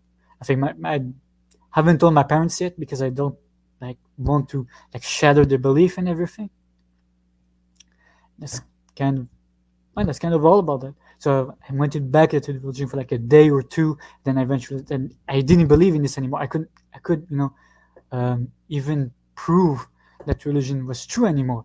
My religion was true anymore. Like imagine not being able to answer the simple question of why is religion true. There's no proof of Islam really. Muslims like to talk about miracles and like the cosmological argument, but be honest, that's not really convincing argument since most of them you can find them in other religions, and some is not special in that aspect. Yeah, that's kind of it. Then I started seeing your channel. Also, I don't think I really saw any other channel other than that. Harry Sultan, I think. Infidel Noodle. That's kind of it. If you speak French, there's Soleil Apostate. He has a French channel. You should check him out. There's also Majid Okasha. Majid Okasha is like much like me. He's an Algerian, but he immigrated to France. But he's like, so he talks a lot about like how Islam, for example. Yes, you can say that not all Muslims are Salafi terrorists, but all Salafi terrorists are Muslim. So there's like obviously a link there.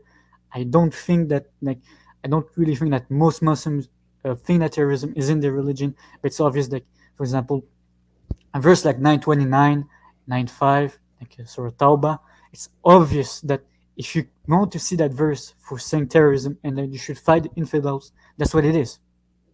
If you have like bad intentions, you can justify your actions on the ground of religion. I think that's what a lot of Muslims don't see as a flaw in the Quran, that if you really wanted this to be for a specific time and for a specific area, for that specific, context, then we'll just say like, fight the Meccans. This is what the Bible does. You can't tell me that the Bible is a superior book to the Quran because the Quran is the book of God, right? So if God wanted to be clear, he would clearly tell, fight the Meccans or fight those that fight you now until they don't fight you anymore. But it's not just like really vague. Fight the disbelievers. Mm-hmm. I agree with that. When people say that the Quran is perfect, you can point at how people have and will continue to till the end of time to use the verses in the Quran. Some would even say not out of context, like in the very obvious context, and do the horrible things that the verse enables. If you wrote a perfect book, there would be no room for that. It would be very clear that anyone who misunderstands is really trying to reach for a definition that fits their narrative. But this definition of, killing the disbelievers can fit so many narratives very easily. But unfortunately, it's not a perfect book. And I'm curious how you said you started wondering if you were gay and you became more religious at the time. Tell me more about that. Well, basically, I was, so as a child, I think that most children love to ask questions. For example, like Ibrahim tried to, for example, kill his son. I asked that to my mom. She gave me the answer. Okay, that's fine. So I really live in an area where I really believed in Islam. So I wasn't I was a progressive Muslim, but I genuinely believe that Islam was not like the religion that you see in Saudi Arabia. That's just like Wahhabism and all that. So that's kind of it. So it was I really believed in Islam. So this idea of being gay, I thought that maybe if I prayed more, it was like a sin. I could pray more, I could be more pious, and maybe it would go away. And that's what I tried. And really, that's what I think most people have with that. And really don't think that being gay is the real reason why people leave Islam. Honestly, personally, I became more pious because it's like a sin that you want to get rid of. I've seen many stories of that. You start hating yourself. So hating that part of yourself that's really kind of not wrong, really. It's just who you are, really.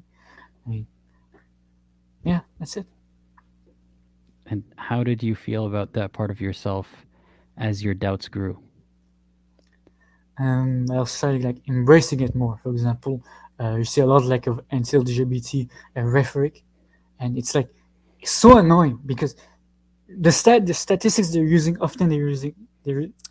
missing the whole point of the statistics. For example, they use one study that says that people that are gay are more susceptible to have AIDS. But when you look into the context of why that happens, you realize that's more linked to the lack of condoms, also the fact that gay people tend to have more partners. it will also show that that's not the case for lesbians. There are so many counter arguments, and those statistics are really wrongly used. Like most statistics, for example, depression rates and suicide rates are higher in the West, in unbelieving countries. That's not true. The highest country, the highest suicide rate in all of Asia is in Iraq. Really, it's really high. Misery causes suicide. Misery mixed with being moderately rich as well. It's also that Muslim countries don't count suicide. A lot of countries don't count suicide in their statistics. They can skew the thing. For example, yes, there are 2.4 billion Muslims, but are those Muslims really practicing Muslims, or are they even Muslims at all?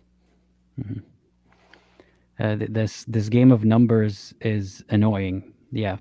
When they don't go beyond the surface, when they don't, it's very irresponsible to interpret numbers without context, and to think that the numbers that you found to match your conclusion are absolutely correct and your analysis is absolutely correct. If anything, you should start doubting yourself more when you find numbers that match your conclusion.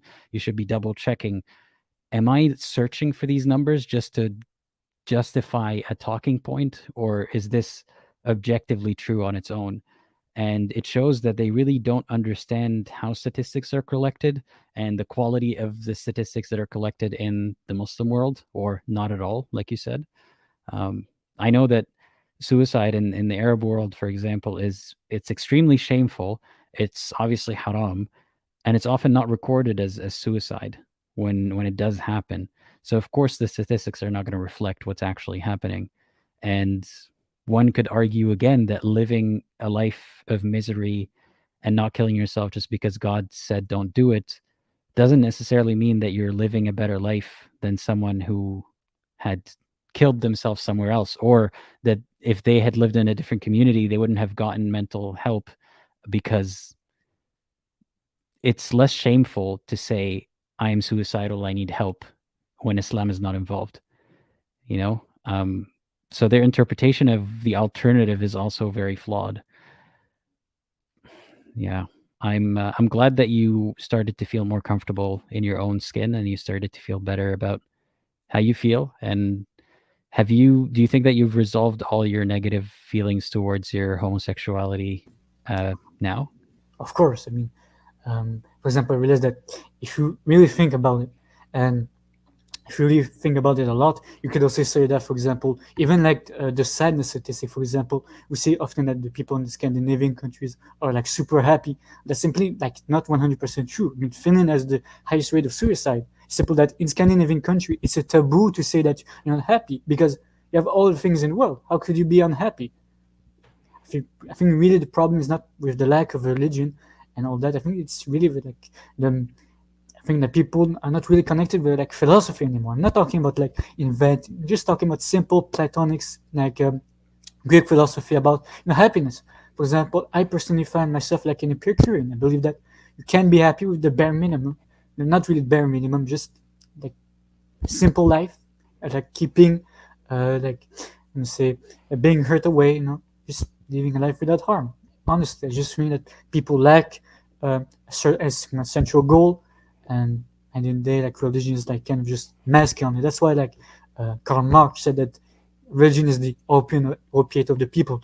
If you actually read like that passage into context, he's saying that religion is not necessarily a bad thing. It's good for the people because it can allow themselves to get away from the harsh reality of life. I mean, the people can die, I don't know where, really. That's kind of it. So now that religion is not your focal point in life, what is the focal point of your life, or do you have one? To be honest, I mean, I really like history personally, so I just believe that at the end of the day, we found our goal in life. I believe that everyone has a goal in life. Personally, just to learn more about the world. I really like history. I really like geography. I love learning about anthropology, about humans in general. That's it, really. I think that mine is the questing for knowledge, really searching for knowledge. That's my purpose in life. I mean, Muslims would say yes, but that's not like a long term. What about the afterlife? Personally, I'm like fine with like Epicurean way of saying it. Death and God they're like not of this world. I mean, the things that you care about, like after that happens. There's like this famous like Native American, like First Nations, like for example, proverb that goes, "Death is just a part of life," and they're like it's so distant that we're just short-term creatures, which is just work on getting our purpose now, getting our job, living well, getting a family, living life basically. I mean, and then you can worry about when you die, that's it. It's not really that big of a deal. People create a religion to help themselves against that fear, honestly. If that makes them happy, and that makes them happy. It's yeah, it for some people it's a big deal, especially when they've dealt with loss of someone that they were expecting to see in the afterlife, but I hope that we can all make peace with it, because it's good to make peace with reality and just continue living. If someone believes in an afterlife, I wish them well. It's just that if it involves a scare tactic and a fear component, that's when it gets unhealthy, which it usually does. The afterlife in Islam is about more than just salvation and eternal happiness. Yeah, I mean, that's like, for example, I was a Muslim, I was super depressed. Like they say that, like when you're Muslim, you're not depressed. That if you're an Islam atheist or like Christian, all that, you'll be depressed. That's not true. To be honest, I was like super depressed when I was Muslim. I had to fight against like my own own self. I was gay. I was even a transgender person. I may not sound like it, but that's how Islam like gets to you. It's like it was miserable. So I had to deal with the fact that the people I saw that like were super like friendly, they smile at me, they talk to me, they would go to hell. Not even like just non-believers, also like my family. I would constantly pray, please God, keep my family away from the fire and all that. It's really, it stresses your mind. It's super depressing. Think about that. All the people that you see will go to hell. That's depressing, really. I don't think that Muslims realize the gravity of hell, or maybe they do, but it's so like they dehumanizes the people so much in the Quran. That's it. They don't really feel anything. But I would be horrified. Like even my worst, I don't think that anybody deserves eternal hell, let alone for disbelief. It's such a harmless crime. It's obvious. It's just a scare tactic, like you said. Yeah, I am scared when I see someone who has made peace with hell and is pushing it on others and is happy about it, in a sense. People who celebrate that this person or that type of person will burn in hell. That is scarier to me than someone who just hasn't thought about their beliefs deeply and hasn't examined hell. And I think if you deeply examine hell, you either end up realizing that this is false and you leave Islam, or you end up doubling down and becoming you have to kill part of your empathy to save yourself, because otherwise your other option is to be depressed living, looking at walking corpses that are all going to be tortured endlessly in the afterlife, and you can't do anything about it, or you dedicate your life to doing something about it. But most Muslims don't go around trying their best to save everybody or themselves even. They don't think about it that deeply, and the ones that do and have accepted that some people are the worst of the worst, it's just dehumanizing rhetoric. Like you said, multiple people today have mentioned that dehumanizing rhetoric in the Quran, and I wrote a post about this a couple of days ago. Yeah, I don't know. How do you feel about people who repeat dehumanizing rhetoric against you and people like you? To be honest, I mean, at the end of the day, that's how they cope with that fact. Just saying that they're not humans anyway. It's like when you kill someone, for example, you kill Nazis in a video game. I mean, they're just Nazis. I mean, does it really matter? I mean, just Nazis. That's how they see us. They see like big criminals that deserve it. I think like this debate of the Alban, clearly for him, everyone that is in hell deserves it. And that's stupid, because at the end of the day, you don't go to hell because you were like, it's like such a bad criminal. It's disbelief. Like an angel could go to hell if he didn't believe in Allah, but someone like, for example, a serial killer that converted to Islam, perfectly fine. It's ridiculous. honestly, it's clear from the get-go that hell in all religions is just a way to force people to believe. That's it. The only reason I kept in Islam for so long was because of hell. I mean, that's why, for example, that's why like Hassan Radwan, the video really got to me because it was so eloquently put.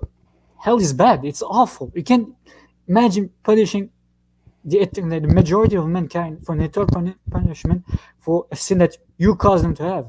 Allah causes disbelievers. That's in the hadith. Everyone is sent to hell or sent to heaven. Uh, say, it's predetermined. It's not a choice. You don't choose to disbelieve. It's something that the God arbitrarily chose for you.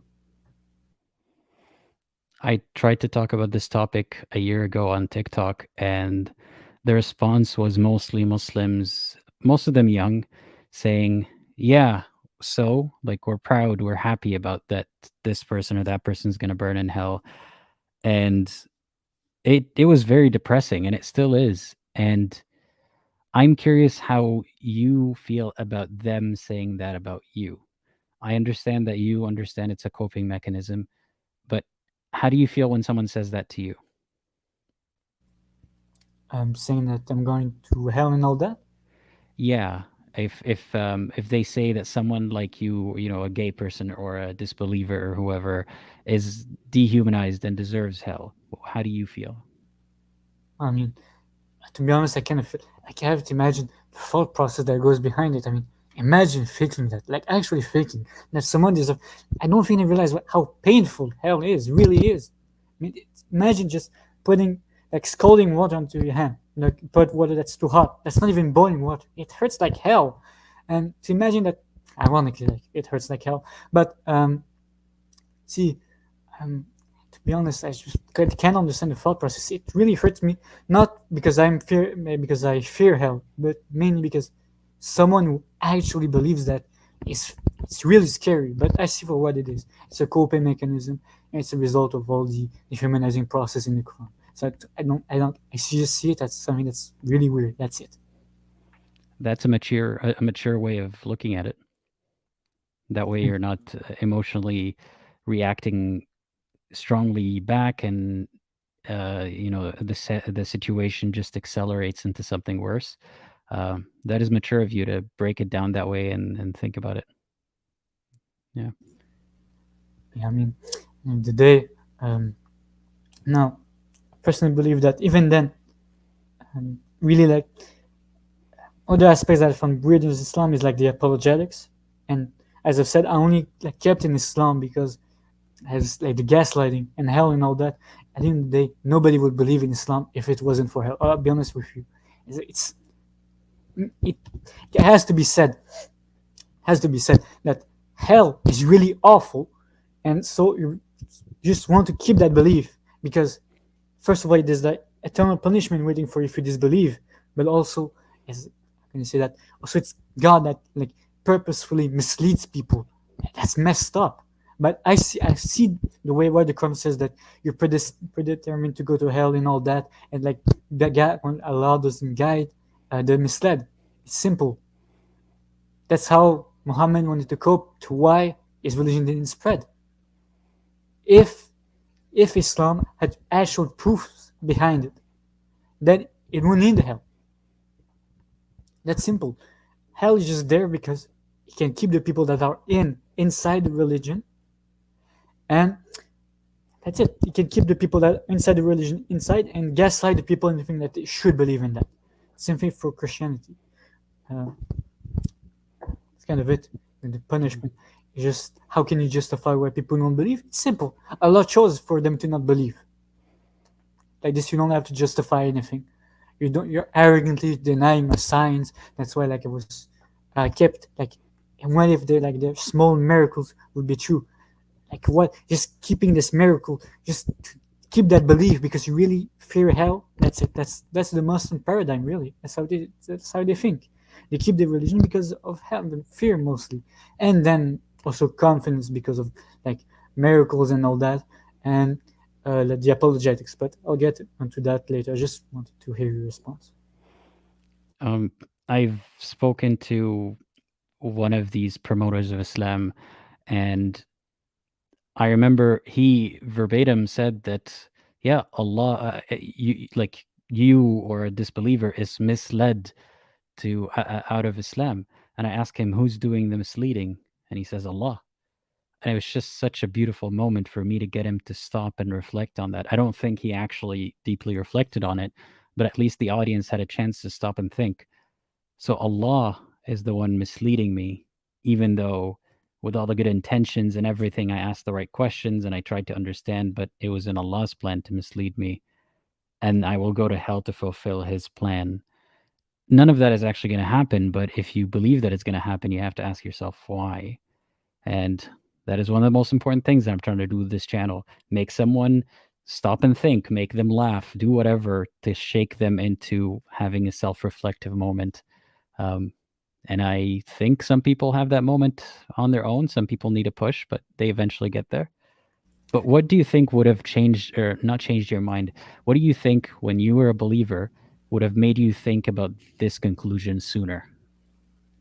I'll be honest, I think that I left at the right time, but I think that the word, like the phrase that really made me realize that maybe like two things. First of all, it's like the kind of epiphany. What happens if we're all in our own bubble? We believe that our ideas, we want to hear what we want to hear. This is the same thing for like Muslims, Christians, atheists, and all that. We're all in our own bubble. We like to hear things that we like to hear, and that really shocked me. For example, I went to a Christian channel. I went into comments. It's like a carbon copy of like Muslim comments. Just thank God our religion, even though it's been persecuted for 2,000 years, it's still perfect. The Quran or the Bible has been attacked for centuries and even millennia. And it's never been debunked.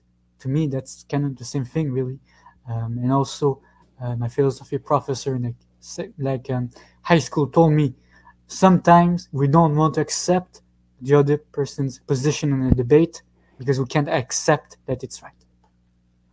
I had this inner feeling that at the end of the day, Islam wasn't right, and that it simply wasn't like a sustainable religion.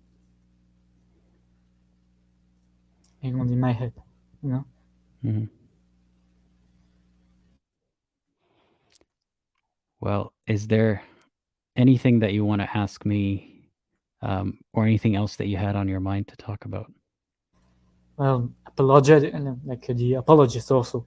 I think they just speak like communists, to be honest. Like, for example, I see like the communists in like the videos, they say, look at capitalism, look how it doesn't work. But why don't you ask why your system doesn't work?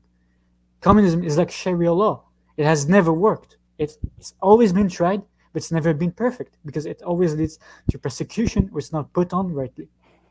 The answer is simple. It's a human-made law. It's a human-made way of governing a country. It's just man-made. Of course, it wouldn't work perfectly. Sharia is so like complex, and it's big books full of things that you have to do, you don't have to do. So like it must be a nightmare to install it in the country. So of course, that's why like progressive Muslims or like people like Daniel Hakikaju, I really hate that guy. He's so fucking annoying. Really, can't he put like into his mind that he's criticizing things that happen in the West? Maybe because can't see that first of all the West admits that its laws are man-made, but also that why doesn't he put that same criticism into Islam and realize that Islam is the reason why the Muslim world is backwards. Islamic Golden Age, for example.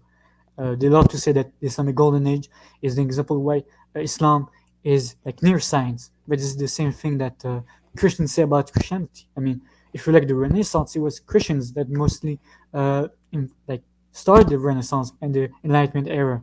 But if you look into the context, you realize that what actually happened in history is that those people had access to Greek philosophy, and through that they developed it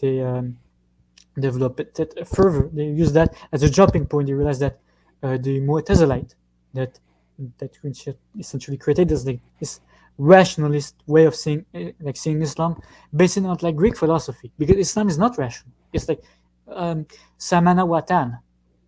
We hear and we obey. That's it. There's nothing else. You hear and you obey. I wonder if they give the same credibility to disbelief or atheism when the majority of scientists today and the majority of research being done is being done by mostly disbelievers. The more educated someone is, the less likely they are to be religious. But it doesn't say anything about the truthfulness of whether God exists or not. You know, how many smart people don't believe in him, or how many smart people have achieved great things. So yeah, when they bring up the Islamic Golden Age, it confuses me. Yeah. What's on the point? First of all, you could also put like the Mohism in China. It was like a highly scientific religion. It put like a high emphasis on science, and it happened in China. China was always known for being special thing like that. I think it was the Song era. It's not unique. It's not unique to the Islamic world. Societies, it depends on which societies you are. Sometimes they're more progressive, sometimes it's less progressive.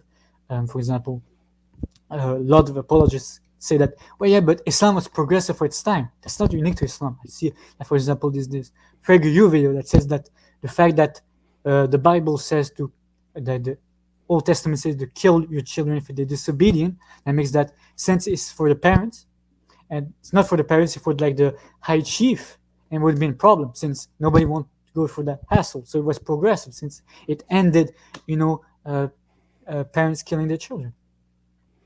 Let's say that Muslims, for example, say, Islam is totally, progressive for the time. It ended female infanticide. Yeah, sure. And now many of the next civilizations that were more progressive than that. The Greeks invented democracy. They were the first, great philosophers of the era. So the world, that's history. That's really it. I don't have to argue, really. Christians and Muslims are in the same boat, really. They both destroyed the defending Christianity, the religion. Oh, it's true because blah blah blah has been trying to be debunked for 1,000 years. Was progressive for the time. Look at the cosmological argument and all that. It's I've spoken to a bunch of Christians on such live streams, and it's often that I have to pause them. A couple of them actually notice it themselves, that I would tell them, everything you said to me, the previous caller said as well, but about Islam. How come your conclusion is different than theirs? And there usually is a lot of rationalizing that by pointing to problems in Islam, but that's not really how it should be done. It should be reflecting on what else can I add to my rationalization that makes my religion make sense, not how do I attack the other one. But it's often these two against each other, and they say the same things to support different gods, or according to Muslims, the same God that got corrupted later. I have a question for you from the comments, by the way. Did you ever go through a homosexuality is actually allowed in Islam phase when you were questioning? No, really. I'm like in a conservative family. It was like really like homophobic. That's really like I don't like the irony of it. Like it tends to be that a lot of like homophobic, even transphobic people often homosexual and trans themselves. That's really like the irony of it. So no, I never went through that phase. I lived in a very conservative environment, and that's why like when Muslims say, "Oh, but why is it that you still talk about Islam?" Because Islam affects our lives. Really, I live like in super conservative household. I like can't. For example, if I need to go to my friend's house, they say, "Will you drink alcohol? Will you drink that? Will you do that? Will you do this?" Also, like they delayed my. I wanted to transition for a long time. I just wanted to be myself, and I can't, because even if I wanted to have, even if I wanted to embrace my other side, I can't do that because my family wouldn't be supportive of that. So I never went through that. No, but Islam is actually for homosexuals. But I did go through a progressive phase, and that's before I defended this religion. So that's to answer the question. But it never made you justify homosexuality Islamically? No, never. So that's the answer to that question in the comments. I'm really glad that you're past that phase and that you think better of yourself now and that you're more comfortable in your own skin, I hope. And is there anything else in your journey out of religion that you hope to accomplish that you haven't yet? I wanted to say something, but I don't remember it right. It really sucks. I would like had it on the tip of my tongue, and I need to look Sure. for something. This kind of, I don't know what to say really. And I had it on top. Doesn't matter. No, we were Say what talking about apologists, right? And Yes, yeah, but it's also like, for example, you said that it should not be about disproving the other religion, but be proving your own. That's what I've seen. I went to a lot of like religious debates. It's really cringe because these people don't realize, because at the end of the day, to debate two religions together, you just have to be on the offensive. Like, why does the Quran say that? What does the Bible say that? You just have to attack, and never take responsibility for your own religion, because whatever we do is right, and whatever they do is wrong. For example, and they in 2022 with the Russian invasion of Ukraine, a lot of people, like a lot of Muslims, say, "Yeah, but why don't you cry about the Iraq invasion?" And first of all, that's a really tribalist way and also ignorant way of seeing the issue. Because first of all, the biggest protests for quite a while in history, ever since 2003, were the ones against the Iraq War, and that happened in the West. I don't think that people realize that the Iraq War was like heavily protested and all that. That Ukraine war is just the current war, so of course we will talk about it. And that's it. But also back to like what I was trying to say was also that I also had this epiphany when I was like watching a non-STEM collector. I highly recommend that channel for people who are ex-Christians and really want to like have ways to understand how like Christianity is also like man-made. Just I saw those videos and then I realized, yes. So I believe that Christianity is false because of this thing, the fact that the Quran says this and the Quran says that. But what happens if people were to do the same thing for my religion? But what happens if I can't have an answer because whatever we do is right and whatever they do is wrong, and our religion is true and their religion is false? So Christians and Muslims do the same thing. They believe that the other religion is false because of, for example, apostate prophet. They believe that Christianity is true, Islam is wrong because of what apostate prophet said. And Muslim would say, "Oh, but apostate prophet, is not like a real critic. He's a clown and all that." And I really think that like the satirical and like kind of laughing at Islam that apostate prophet do, which I really like, because at the end of the day, I think you already said that if you laugh at something, you're most likely to not believe in it anymore. And for example, I used to like make an analogy to like God and like, for example, Slender Man and all that. I used to be really scared, like the xenomorph from Aliens, and also Slender Man and all that, and that the creepypastas, like things that are supposed to scare you. And when I saw that, I realized that I just said, "Fuck Slender Man," and the fear immediately went away. Same thing for Islam. Just fuck Allah, fuck his religion. That's it. You don't have to deal with it anymore. I think that's it, really. So you think that laughing about the topic and seeing it for what it is helped you get over the fear of it? Yeah, basically. Yeah. That's part of why I try to incorporate humor into my videos. Is if you laugh at something, you think, why am I laughing at this? Is it because there's some truth to this? If it's funny or if it's true, it shouldn't be funny to me. I should be opposed to this. I shouldn't find any humor or any relatability or any semblance of truth in what is being said here, but I did. So it's almost making people let their guards down for a moment and wonder, why was this funny? And when they realize it's funny because it's true, or it's funny because it's satirizing or amplifying a certain point from a hadith, then maybe that'll make them think. Yeah, I'm glad that helped you. I'm glad that you found Hassan Adwan's videos. He was a big part of my process as well, and I'm sure that he's going to hear this. If not, I'll let him know.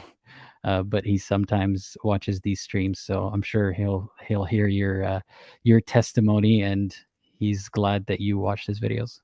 I really like Hassan Adwan. I really believe that it's the perfect kind of like way of doing it. It's like, I'll be honest with you, not of like what Hassan Adwan said was new. It's just that it was put into like way that like was respectful. I think that's all I needed. I just needed someone like the Christian, like for example, the reason why Christianity is less strong in the West is not because it's a like even more false religion. It's just because that's the religion that's been like it's easy to like criticize Christianity since it's been criticized for about 200 years or 100 years.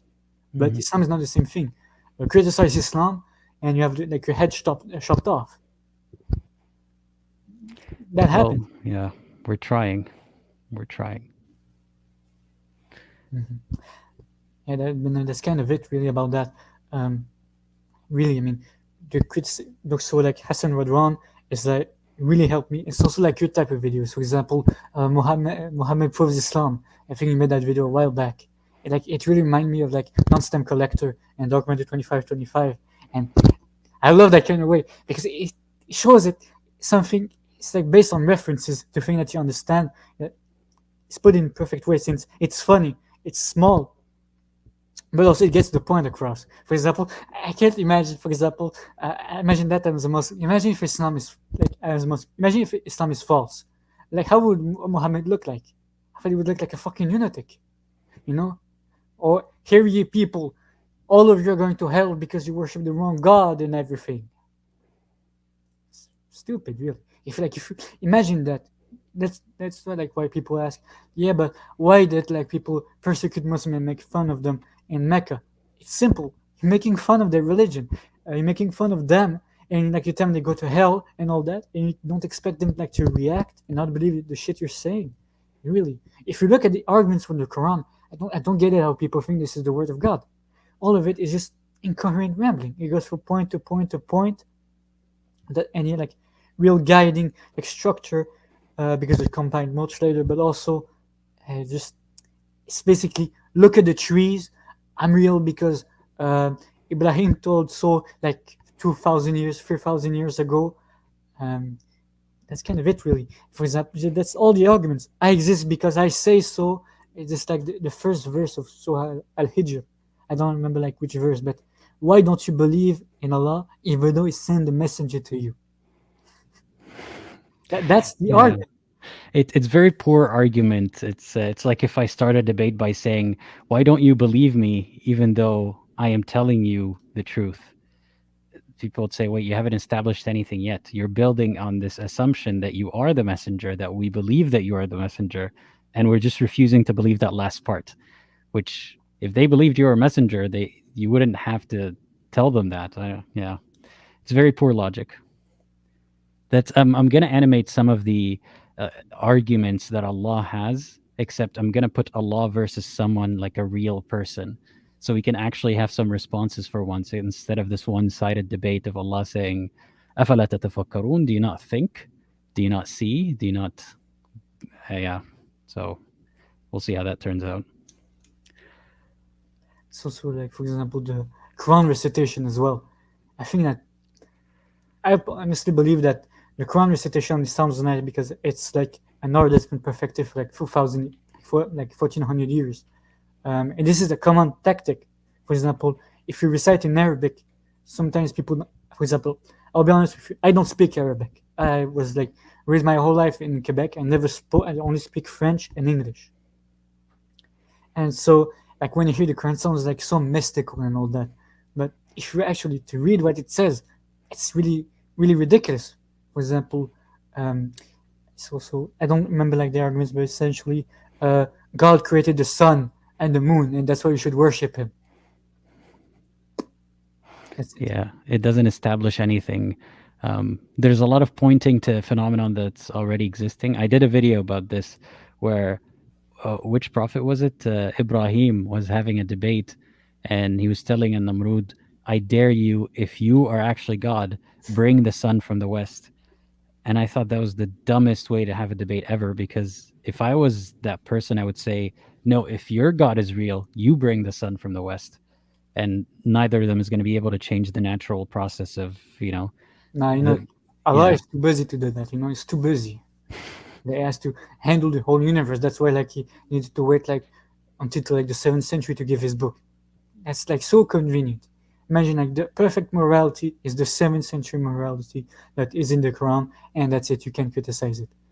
That's ridiculous. Like you can, of course, they can say that there are flaws in the way of governing, for example, in China, or in the United States, or in Russia, or in Germany, or in France, and all that. But you have to realize, is it that what you have is the true thing? Is the reality of life is the truth?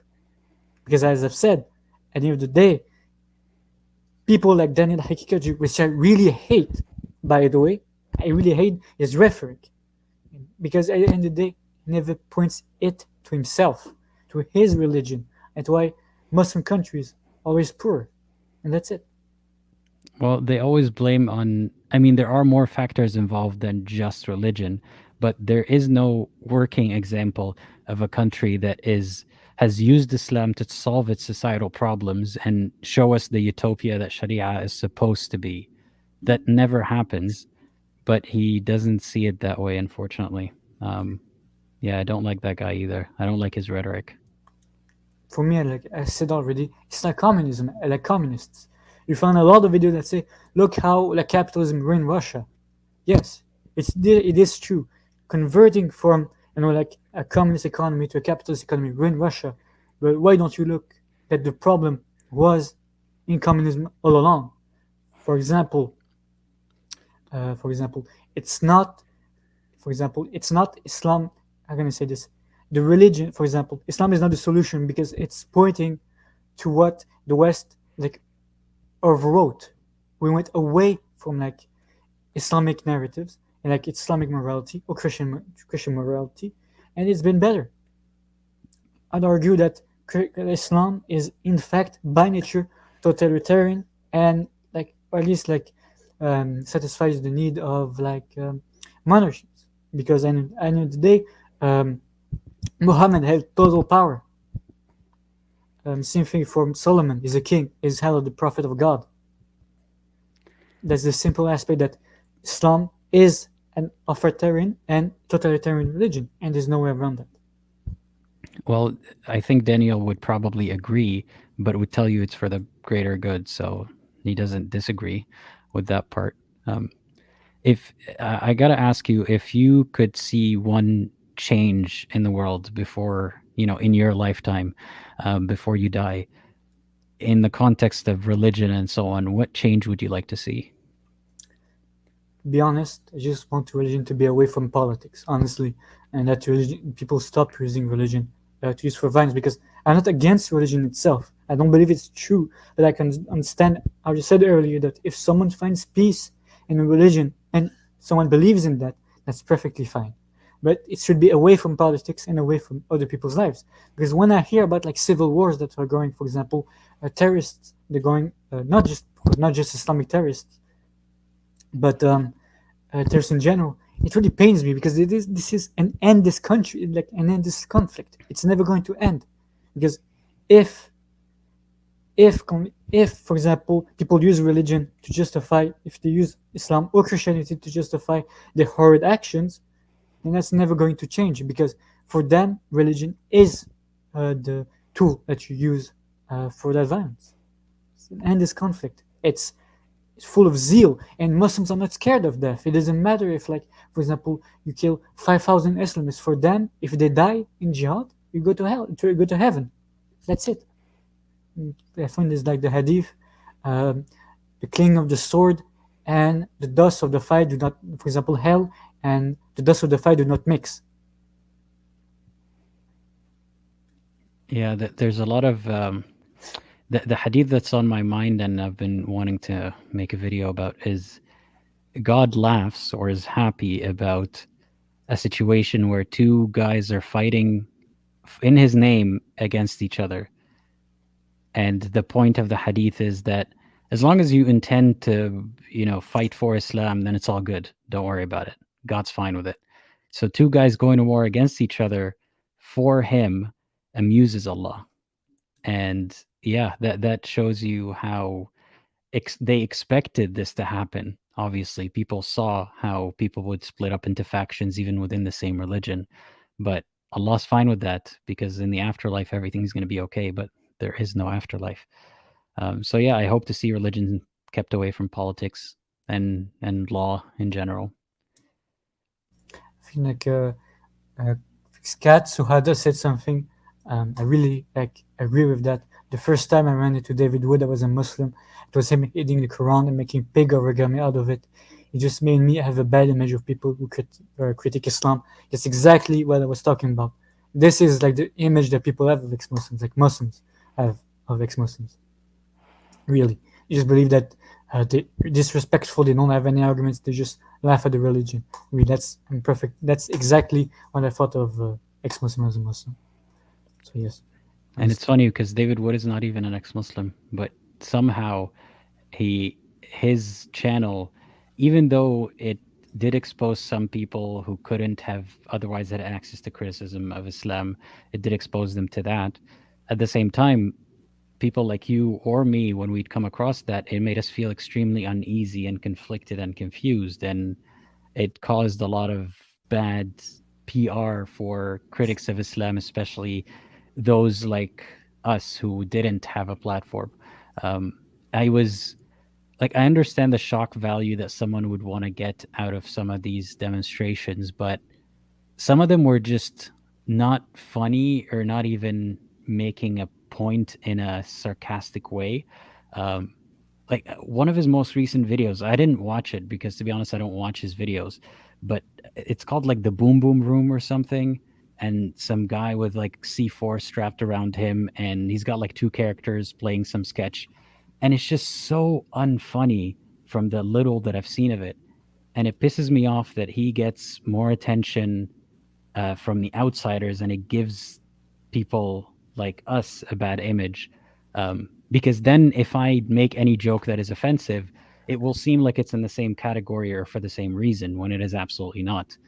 Like if I make an offensive joke, say, involving the drawing of Muhammad, it's because I'm making a point that is building on the story. It's not just because, hey, look, pig Muhammad in the same place, bomb, kaboom. It's really aggravating, and it's kind of stealing our spotlight, Yeah,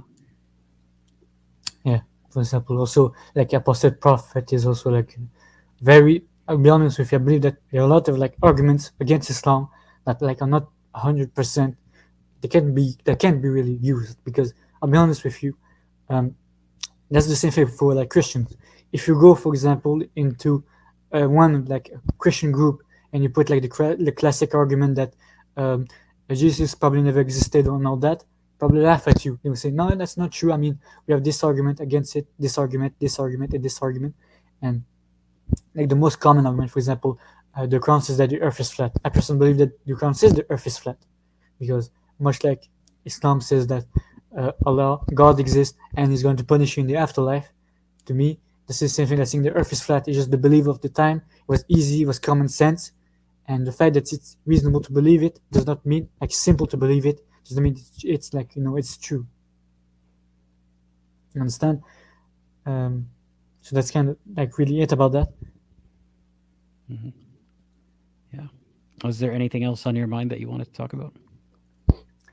Not really. I mean, except that I think someone is asking me about like personal Islam. What did I get from it?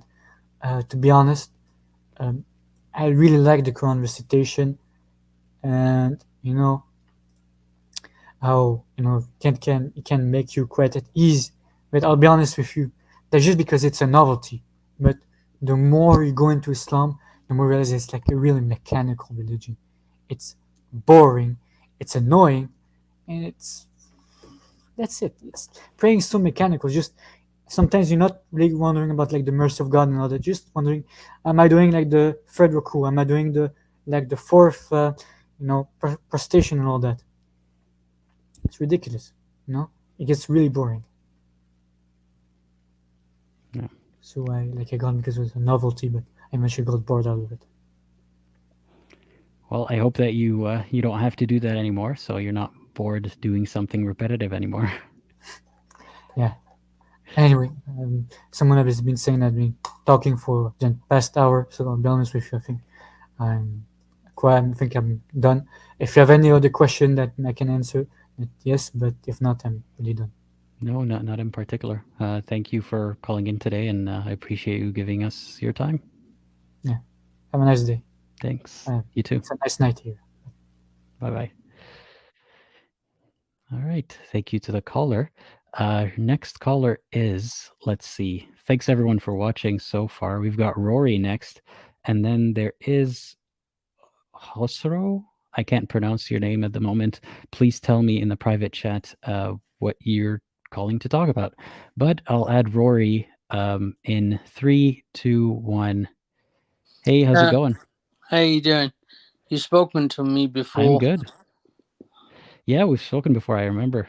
Yeah, so I kind of left Islam because of, well, I had other doubts before that. Like, my teacher once told me, a Christian teacher who taught RE and a little bit of PE and stuff.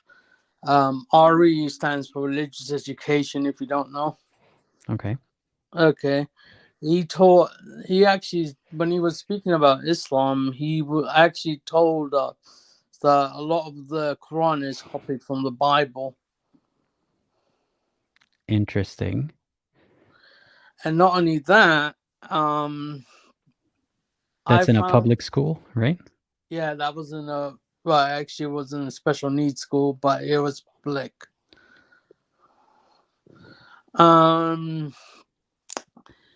When I found out afterwards that Muhammad copied from other sources like the Talmud, you heard of the Talmud?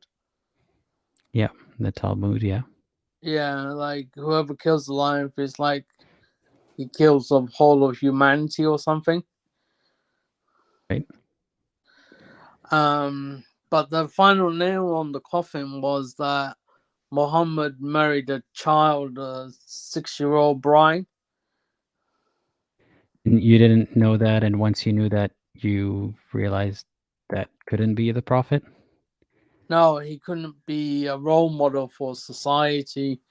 And also, after discovering critics of Islam when YouTube was first introduced, like, I found out that pedophilia was promoted in the Quran.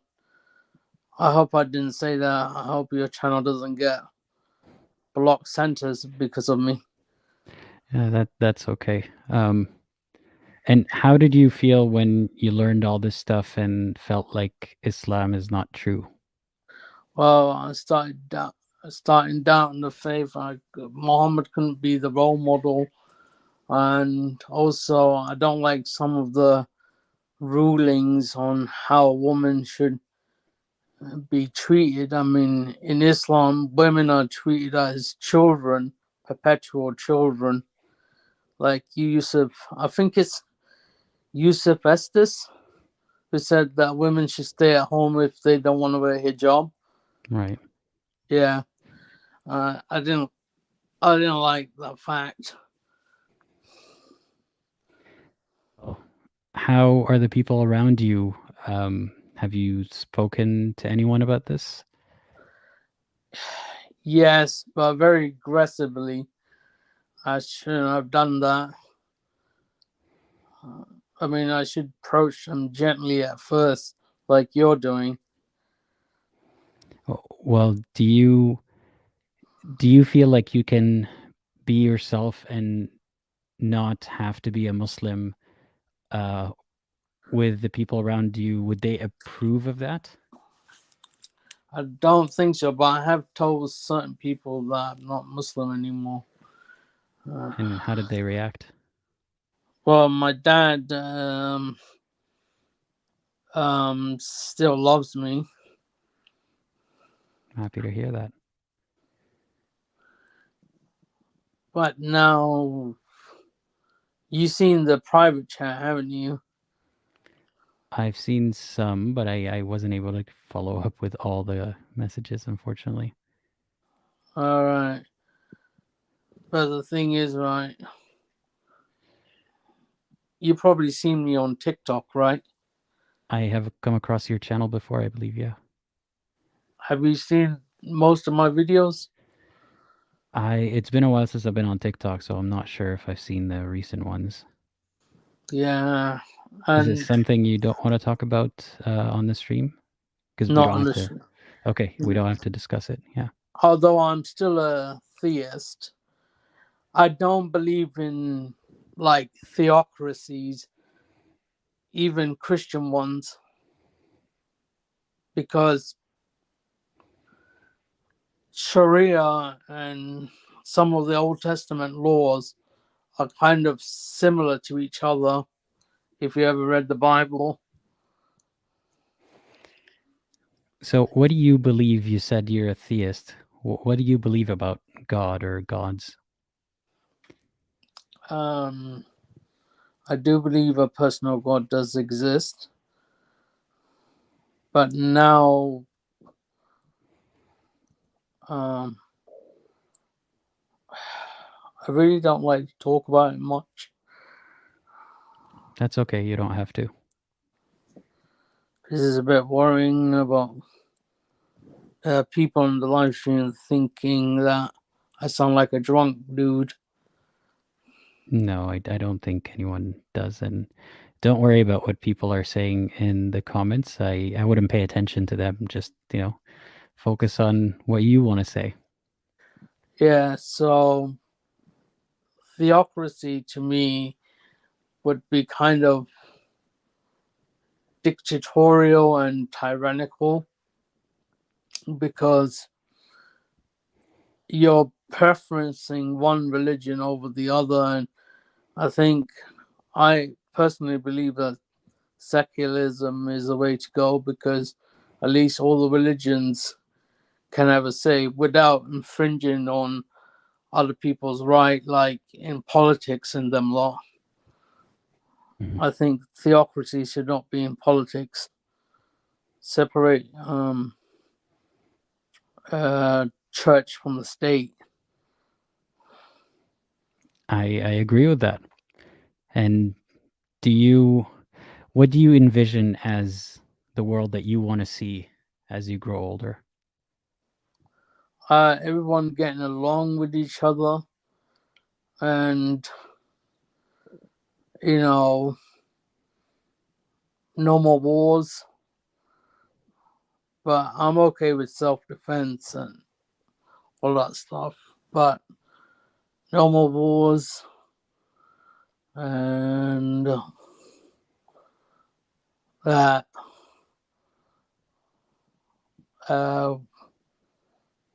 or yeah. I hope that we both get to live to see a world like that. And I hope that you can participate in making it that kind of world. Have you ever read? I know you're an Arab. Have you ever come across Surah 65:4? Off the top of my head, I don't remember what that is, but I can look it up right now. What is that verse about? Okay, that verse. Yeah, so if you're going to ask about that, there is room in that verse to be understood as allowing marriage of underage girls. A lot of people don't see it that way, but there is enough uncertainty in the wording of that verse that it could allow for that. And yeah, I would urge you not to think about that topic too much because it can be very upsetting. Yeah, and if the Quran claims over and over again to be a clear book, but then you need the tafsirs and the hadiths to understand it, which proves it's not a clear book. Because if it was clear, all you would need is just the Quran. I agree with that. Yeah. All right, I'll let other people have a go. And yeah, you should have a general chat with other people.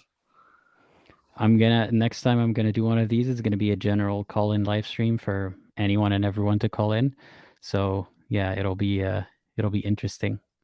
I appreciate you. I know you've wanted to join one of these live streams for a while, so I'm glad that it lined up today, and I'm glad I was able to talk to you. All right. Have a nice day. Take care, Rory. or night, wherever you are. Same to you. Bye-bye. All right. Thank you for joining, Rory. And we still got a few callers in queue, actually. So the next caller is an Iranian ex-Muslim. I am adding you in 3, 2, 1. Hey, how's it going? Yo, how you doing? Good, thanks. How are you? Good, good. My name is Khosrow, well, my fake name, and I called in. I've been watching your show. Yeah. What's that profile picture that you're using? That's the Khosrow himself. It's an Iranian king called Khosrow Anushirvan. Anushirvan, which means immortal soul. Had a pretty cool title. All right. Well, so why did you pick that title, and what are you here to talk about today? I didn't want to choose my own name, obviously. So, actually, the camel guy a couple of calls ago was talking about Islamic Golden Age. I wanted to talk about that one first, which is a really funny title because there's nothing in Islam that's like scientific, tries to get you to do scholarship and things like that. It's just funny that when Muslims invaded a couple of good countries and they inherited all the good things that those countries had, they suddenly became golden. And it's not seen as these people came and stole everything. They raped, they took slaves, they burned libraries, and then 200 years later, they realized there's actually good materials here, and they let the scientists and scholars do the work and spread the knowledge, and suddenly Islam's golden. Yeah, it is capitalizing on something. I always mean to ask people who say that, what did Islam contribute exactly to that golden age? Like, Yeah. what part of the advancements that they've done was specifically Islamic, or inspired by a verse in the Quran or something or another? But yeah, I guess if anything, it tells you to not really think and just do as you're told. Well, when it comes to religion, yes, you're not supposed to come up with, I don't know, new interpretations, which is why I worry that progressive Muslims are never really going to get anywhere if all they're doing is bid'ah. It's reinterpreting things the way they're not supposed to. But anyway, that's off topic. Yeah, so what did you want to talk about today? I wanted to talk about the real Islam. You might have heard this when you talk to Muslims. In the recent times, Iran comes up a lot, and because of all the things that are happening in their country. And a lot of the arguments that I hear is like, those guys, they're not real Islam. They're forcing it to people and they're killing people. They're not the real Muslims. And it's so funny. Like, who do they think is running Iran? Iran is literally run by mullahs. They're the most influential and the biggest people in Islam. And you ask them, like, do you think you know more about Islam than the mullahs and people running the country? And they're like, yeah, I do know more than them. And it's just so funny. What else? Do you want to, when you're done with telling us what's the real Islam, do you want to go teach Michael Jordan a couple of things about basketball?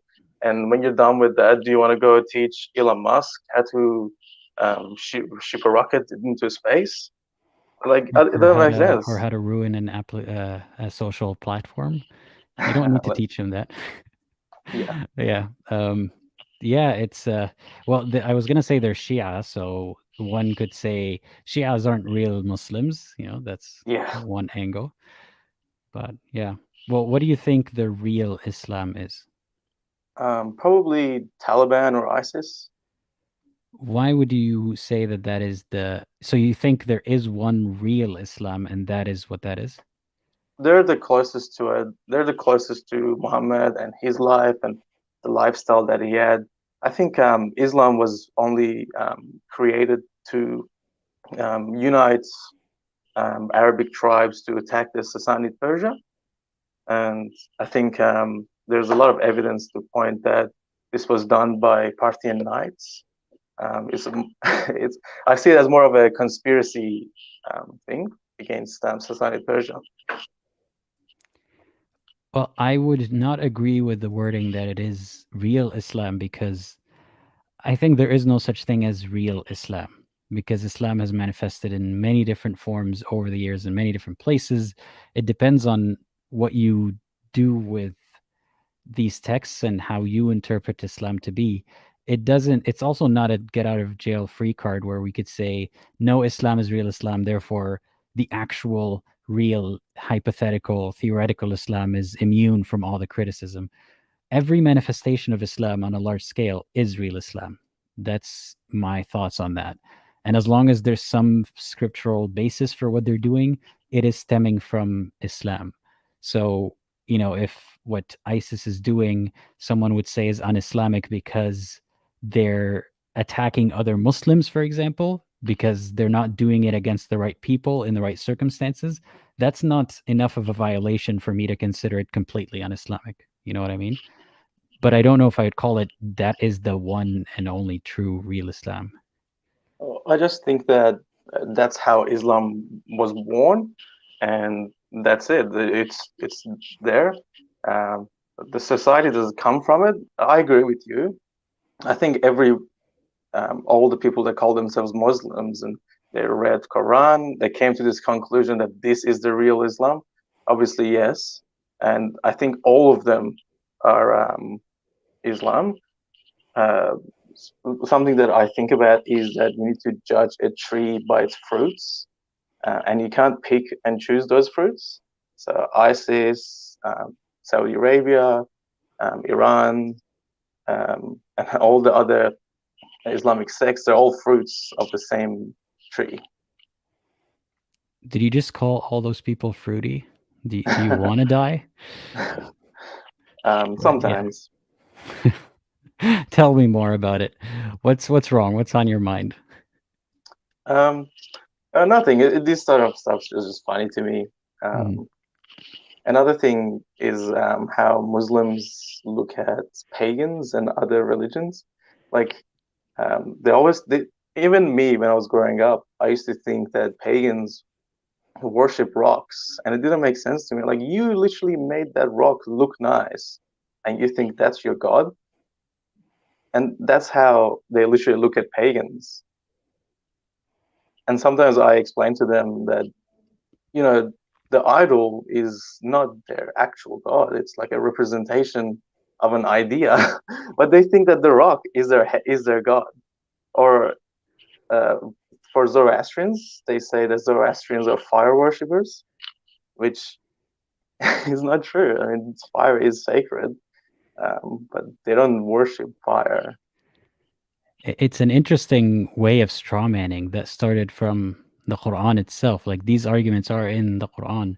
How can you worship these idols, and one of the prophets destroying them, Ibrahim or Muhammad destroying them, and Ibrahim saying, if that was a real God, it would have done something about it. The mischaracterization, the straw manning begins from the source. And I was thinking about this as I was performing Hajj, throwing a stone at a big stone and thinking, wait a second, do I actually believe that Shaitan is over here and I'm hitting him? Because if I believe that, then it is similar to someone believing that they're worshiping the idol, but they don't believe that. They believe that the idol is a vessel, to worship through. So and I remember asking, am I actually stoning the Shaitan? Like, is he there up on that wall or not? And either way, if I can be doing this symbolically or metaphysically, why is it so ridiculous for someone to worship through an idol? Yeah. When I was a kid, that whole wall of Shaitan, that was creepy to me. Like, well, people know that Shaitan is there and they go and try to attack him. Yeah, well, they have the confidence that he's tied up and he can't do anything for that duration of time, I guess. Yeah. Another funny story, when I was a kid, there was this book in my grandma's house. I don't even remember the name of the book, but it was basically the Muslim version of, Dante's Inferno and Divine Comedy and all that. I've heard that, but I don't remember what it was. No. Especially Dante is like Christian guy who goes to hell and goes all the way to heaven and documents his stories, and it's basically the same thing. I don't know if it's a famous thing, it's a Shia thing. My grandma had it, and I was reading, and it was so fascinating. Of some guy dies and goes to hell, and blah blah blah. Explains all the Muslim hell, and I remember we were having a slumber party, and it was all my cousins, and my auntie was there too. And we were talking about this stuff at night, and my auntie says this thing that if you talk behind someone's back in the afterlife, that's the equivalent of eating your brother's dead corpse, and that literally made me vomit in the slumber party, and it ruined the whole thing. Yeah. Did it stop you from, as they call it, backbiting or talking at someone behind their back? I don't think so. So you had cognitive dissonance about it, or you wanted to eat rotten flesh, or you didn't believe it? Yeah, it's not something that I did excessively or something that I do, but it's something that humans just do, and you know what I mean? Yeah. I guess it could have stopped someone back in the day when they actually believed, if they actually believed that everything the prophet was saying is true. And that was a problem that they had, like gossiping, and they thought about eating rotten flesh. I don't know. For me, all this stuff seemed to be misdirected. Like, why are you telling me all of this stuff? You know, I was reading all these verses and being told all of these punishments and thinking, okay, the people that you want to listen to this stuff, the bad people, are not going to stop because you're telling me, the good person that like trying to be a good person who's trying to study religion, all the punishments. Like the person who's interested, who should be knowing about this stuff, is probably not going to hear about it. Scare tactics. Yeah. Yep.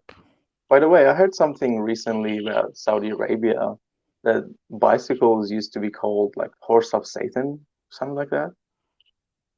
I didn't really hear anything like that, but the people I was in touch with were not necessarily, like, I wasn't in touch with a lot of locals, so I don't know which pocket of Saudi Arabia that was the case in. This is maybe like 70 years ago. I just read a story about it. The first guy who got a bicycle license in Saudi Arabia was telling his story, and I was listening to Christian Prince, you know that guy. He was saying that they used to behead bicycles because it's like a horse of Satan. Interesting. See, I don't like that Christian Prince guy, so I would take anything he says with a grain of salt, but that would be interesting if it happened. I don't know. Why don't you like that guy? You don't like that he gets you busted? No, you know what's funny is I haven't even watched more than a few minutes at a time of his videos, and it was just, what I remember was some live stream and him, or like a recording of a live stream and him like shouting at the caller and the caller shouting at him, and I was like, I don't want to be here. This is I'm not gaining anything from this. He sounds insufferably smug. Like I didn't even, and I saw him back when I had doubts and I didn't know what, ex-Muslim was. I didn't know what religion he follows. I was confused by the Christian undertones and what was going on. I just really never gave him a chance since then. He just came off as very obnoxious. So I don't know. I just distrust the guy based on his delivery. And maybe that's the thing about why I think people should be careful about how they present themselves. It doesn't mean that you have to walk on eggshells to make sure the other person listens, but if you're so obnoxious right out of the gate, you might be saying right things but not being listened to. So I don't know. Yeah, I know what you're saying, but I just think he's like a funny Middle Eastern grandpa, and I just really like you call him insufferable. I maybe agree, but I like that sense of humor, the insults. I don't know, might be trashy. I'm a big fan. I mean, isn't that like Matt Dillahunty? Was it Matt, or am I thinking of someone else who would just like have this call-in show and he would fight with the people who are calling? I don't know, maybe it's not Matt. I really don't remember, but it was one of those popular atheists, and I didn't like that either. As someone else was saying, someone was listening to Hassan Radwan and it helped him a lot. See, that's another Arab grandpa right there, but not the same kind at all. So, yeah. Yeah. And he's a Christian, right? Yeah, Christian Prince. You know what? Maybe someday I'll have a conversation with him about Christianity. That would be very interesting. Because I don't have a strong background in Christianity, so that gives people a canvas to. It's as if they're inviting me for the first time, and my questions aren't like a rehearsed list of gotcha points against Christianity. So just analyzing what he just told me and answering back, I would be down for that. People in the live chat, let me know what you think of that idea. What do you think? Do you think I should talk to him? Definitely talk to him, but I think he talks mostly to Muslims. So he really likes to just debates, like a Middle Eastern debate that you see on Memory TV. Right. He's bringing that to the Christian world. Yeah. But do you think he'd be down to talk about Christianity? Maybe if you like say something that gets under his nerve, I think you need to be smart about it. We'll see. I might actually do that then. I've been Yeah, thinking think about of a who I game could plan. talk to. A game plan? No, not getting under his skin, but asking him to, it's only fair. Well, it's not that it has to be a tit for tat. Like he talks about Islam this much, therefore he has to talk about Christianity this much. But he strongly believes in his position, and I want to hear about what he believes rather than just what he doesn't believe. And I'm sure someone might think of me that way. If someone has questions for me about what I believe or like specific pointed questions like that, I wouldn't mind. But anyway, that might be an interesting conversation. Yeah, just make sure if you say something that is like a gotcha, say it. Oh, got you busted. Okay, so I have to give him a taste of his own medicine, I guess. Yeah. Yeah. But yeah, I'll give that a try. Anyway, is there anything else that you wanted to talk about? I gotta go in 5 minutes, but I just wanted to know, how do you think like Islam actually started? As far as I understand, there might have been some elements of it as Muhammad actually speaking those things, but I think there was a lot of stuff later added on, and especially not in the Quran, but maybe even in the Quran itself, by just people around him and people who maybe thought they actually heard him say these things, or people who wanted to benefit from that kind of unity and power, even though it wasn't very unified as soon as he died. But still, there was a political power to it. So I think there's a lot of additions of things that Muhammad didn't say, but all that matters is what Muslims believe that he said, not what he actually said, because we can never verify that. So that's how I think it started. I don't think Muhammad was a forward-thinking genius who envisioned that someday the entire world would actually follow his religion. I think there was an element of, like, I don't know how to put this, either mental or neurological illness there, possibly. But yeah, I don't think he was an evil man either, who was doing all of this intentionally to set up some kind of grand scheme. People give him too much credit. That's what I think. Definitely not. Like, I don't think he was competent enough for any of that. And when you say people around him, even Quran is insecure about that and he has to justify it. Like, no, it's not from those people who talk to him all the time and are smart, because those people don't speak Arabic and Quran is in clear Arabic. Yeah, it's the worst logic ever. Like, can't the guy know anyone who speaks 2 languages ever? And those guys did speak Aramaic or Arabic anyway. Yeah. And there were words in the Quran that were borrowed from other languages.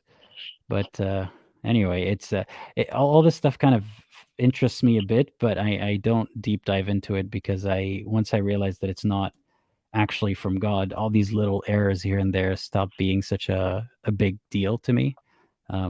But it is I love it. So, I love it because I'm so into history, and knowing what happened there is it's a big question mark that might never, because like, think about it, there's Rome, there's Sassanid Persia, 2 big empires, and suddenly these people come from the desert and take over most of the both empires. Pretty crazy. Well, I wonder if we're ever going to find more archaeological evidence one way or another. Yeah. if you are interested in that, there's a guy called Dr. Jason Reza Jorjani. He has a book called Iranian Leviathan. But if you just look up, I don't know, Salman Farsi, History of Islam, Jason Jorjani, there's videos of that. I will give that a look. And it's just his theories, nothing super proven, obviously. Yeah. Yeah. Yeah, Well, anyway, it was nice to talk to you, though. likewise, thank you for joining the call today. And I hope you enjoy the rest of your day. You too. Catch you later. Take care. Bye-bye. All right. Thank you to the caller. There was a comment that I wanted to answer. Free Naturalist says, I'm curious if you uphold to any idea about what caused the universe into existence. No, I don't have a belief about that because I'm still factoring in everything that I'm learning about it. And I don't know if I'll ever have a definitive answer, but I'm not really swaying one way or another, except that I know that all these personal gods that we're told about that, want this and that in return for reward and torture, those are man-made, because all our information about God seems to be man-made, taken from other men. But I don't know yet how the universe came to be. And that might be the topic of a future stream where I ask people, how could life come to be without an intelligent designer? Anyway, the next caller, let's see, who is the next caller now? I am talking to AD next. Is AD here? AD is not here. Okay, I've got Rifat next, and then Amira, and then Mohit. And if there is time, I'll speak to Potato, but unfortunately, there probably might not be.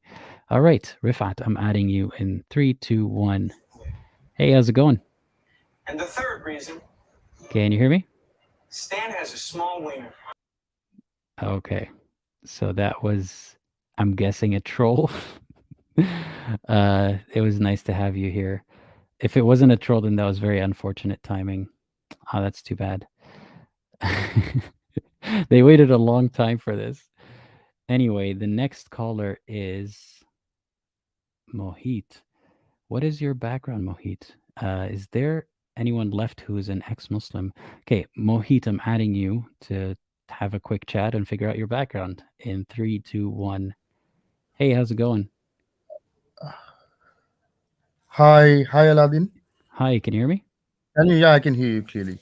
Aladdin, I'm from India, Okay. and since childhood we have seen these things happening. Okay, now this movement is actually very prosperous towards the whole universe. If you can see, there are many ex-Muslims, what they call, or apostates in India, who have started denying Islam. And the basic thing is that over here, not just here, in the whole world, is that they cannot show their face. Okay, they have to hide their identity, they have to be very isolated from the whole world, but they're doing very good over here. They're doing very good over here, especially after there were a few cases. See, if we go to the history, there were many in India, especially there were many clan conflicts between Hindus and all the Islamists who came from the western side of the world. Now, wait, I just want to confirm, are you an ex-Muslim? I was a Muslim. That was like 10 years ago. Okay.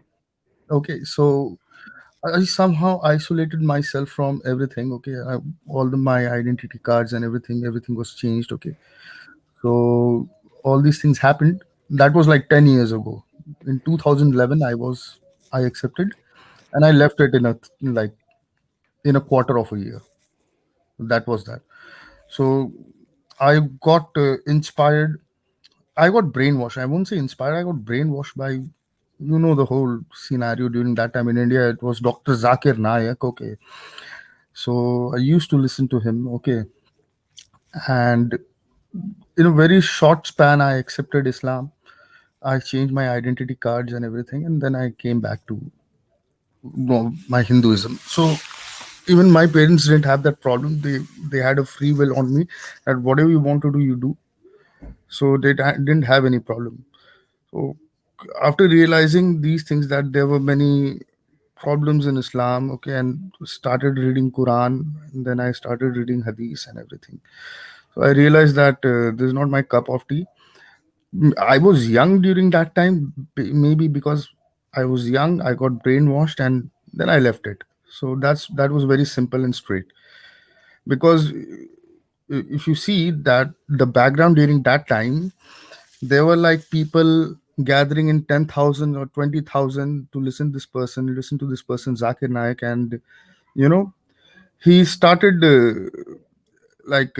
spreading the dawa he started his dawa program, and he made many people he converted in India. Especially, there were many people like they converted him to, or like her to Islam, them to Islam basically.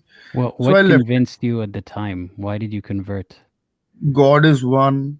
Okay, God has no image, God has no idol, and all these things and see, if what I heard from Zakir Naik was, okay, so there are good parts and bad parts about everything. Okay, so he was basically showing the good face or the good part of the Islam. He didn't tell about all the things like milk al yameen, okay, about halalas and all those things. So once I started getting into all these things, like what were the problems and what are the basic problems in Islam, then I realized that this is not the thing what I can stick to. So that's why all these things happened gradually, and then in 3 or 4 months I left it. After leaving again, I came back to my origins, my religion. I was very happy with that, and there was no problem in my religion. Okay, Yeah, what I is your had religion? I am a Hindu. Okay. I'm a Hindu. So like what I felt is that I had no problems with Hinduism. Okay, but the way he started interpreting things, like even in Hinduism it's written that Muhammad will be the last messenger of God and all those things, which is completely bogus. It's completely bogus.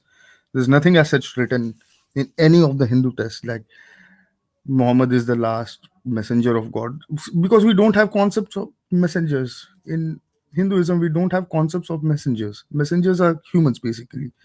Messengers are those guys who probably have been spreading a specific religion or must have got a book from God. Like these things are there. So we don't have that concept. So now he started showing to the whole world that these things are written in Hinduism, that Muhammad is the last word of or last prophet, and he will come on a horse and all those things. So all these bogus claims and everything. So I left long back when there were like when I read the history of this person, this messenger Muhammad, and the way he killed his opponents or the people who were not accepting him as a prophet, like for example, Asma binte Marwan. Okay, I then I started like Asma binte Marwan or Ka'b bin Ashraf. If you read these things, I have a list of 43 people who he killed, or his sahabas killed basically. So Well, I that want to ask about something. yeah. How were you convinced out of your belief in Hinduism and believing that Islam is true? Was there anything that invalidated Hinduism? Uh, the see this is the thing. Okay, let me tell you. Okay, there's nothing what invalidated Hinduism. Okay, because I had no problems with Hinduism. It was just like he was showing that Islam is better, and Islam is the latest version of God, which can lead you to prosperity and lead you to a better life, and you can go to. We don't have hell and heaven concepts over here. Okay, it's all karma, and it's all Renaissance. We have Renaissance concept, but I had no problems with Hinduism. But what he was saying, that it's better to revert or convert to Islam, because you'll get you live in a better life. You have a good lifestyle. Nothing as such. I didn't feel anything. I didn't feel anything. So I had no problems with Hinduism, to be very honest, but I felt that Islam is a better way to proceed with. And when you realized that Islam is not true, you went back to your previous belief. Have you ever assessed if Hinduism is true? See, I see Hinduism. What I felt is that it's not about gods and idols and everything, because you have a free will in Hinduism. Like, see, I'll give you an example. Okay, supposingly, in my scriptures, if I don't like something, okay, and I don't accept something, I can tear the book, I can tear that page, I can burn the page, okay, but I can't do the same with the other religious books. If I don't like a surah or supposingly a, a verse of any other religion, I cannot do that because I'm not allowed to do that. So so it didn't make much of a difference. Yeah. So, what do you live by? What are some Hindu values that you live by that you? I believe in God. I believe that God is one. And what I feel is that a person who's leading his or her life should stick to the karma, because what happens is that if your karmas are good, whatever you're doing is good, you will be happy now, just not now. If even if you're believing in some other religion, like if you die and you'll go to paradise, I don't have any problem with that. If your karmas are good over here, you'll have a good life over here, and after that too. So I believe in God and I believe in karma. One should have good deeds, one should have good karma to live a good life. So if your karma is good, I hope you know the exact meaning of karma. All the things you do in a daily life, okay, it should not hurt people, it should not hurt emotions, and so on and so forth. I felt like that. Well, that sounds like a good outlook to Aladdin, live by. can I ask you something? Can I ask you something? Sure. Yeah, what's your origin basically? Origin in the sense you're from Middle East or from Southeast Asia or from Europe or from America? Arab, Middle East. You're from Middle East.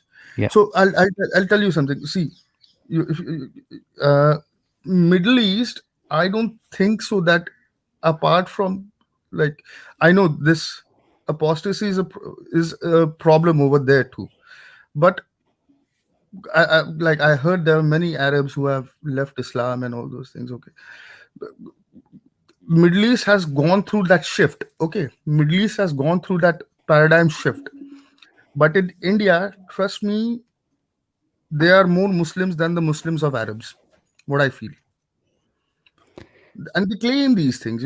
They have started. Now the reforms which are happening in Saudi Arabia. What I can see and what the whole world can see now, Mohammed bin Salman is a kafir for them. He's a kafir for them. And Qatar, with the latest World Cup edition and everything, okay, introducing Zakir Naik and all those things, what I feel that these Muslims are saying, and just not in India and the whole Southeast Asia, that this is the only Islamic country which are left with Islamic values. Other than that, Saudi Arabia is no more an Islamic country for them. So, see, more or less, what I feel about Islam is that about Muhammad and Islam is that there were things happening. Okay, there was a fight between the uh, all the tribes over there, in which even he was involved. He got beaten. He went to Medina. Okay, and he came. He attacked Mecca. So it was. I personally feel, just to claim prophecy, it was a revenge to claim prophecy. That's it. Nothing more than that. How would it be revenge if it started before he went to Medina even?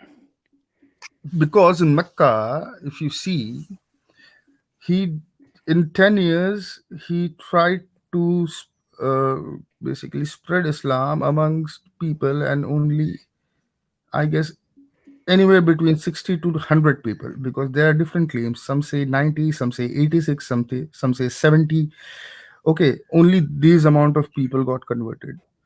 So when and he was basically, I what I feel is that he was basically, he couldn't convince people. He was being irritating. That's why I feel that he got beaten over there and he left that place. He went to Medina. He took out his sword. He started converting people. And then with 10,000 people, he attacked Makkah and he claimed Makkah. So this is the whole, basically, this is the whole story behind all these things happening. Does it frustrate you that people don't think of that story that way? People don't open their mind. People don't open their mind. See, trust me, in Arab, there's no one who is going to accept that Earth is flat. But in Southeast Asia, I can assure you, there are people who still, even by knowing that the Earth is flat, they will not say that the Earth is not. Sorry, even by knowing that the Earth is not flat, they will say that no, the Earth is flat. Because if you deny this thing, you are a kafir at the end of the day. Well, why do you think that religious Muslims in India are more strict and fundamentalist than those that you see in the Middle East, from your point of view? Because exactly, because they, yeah, because there's a saying in our region that I'll just say something in Hindi, okay?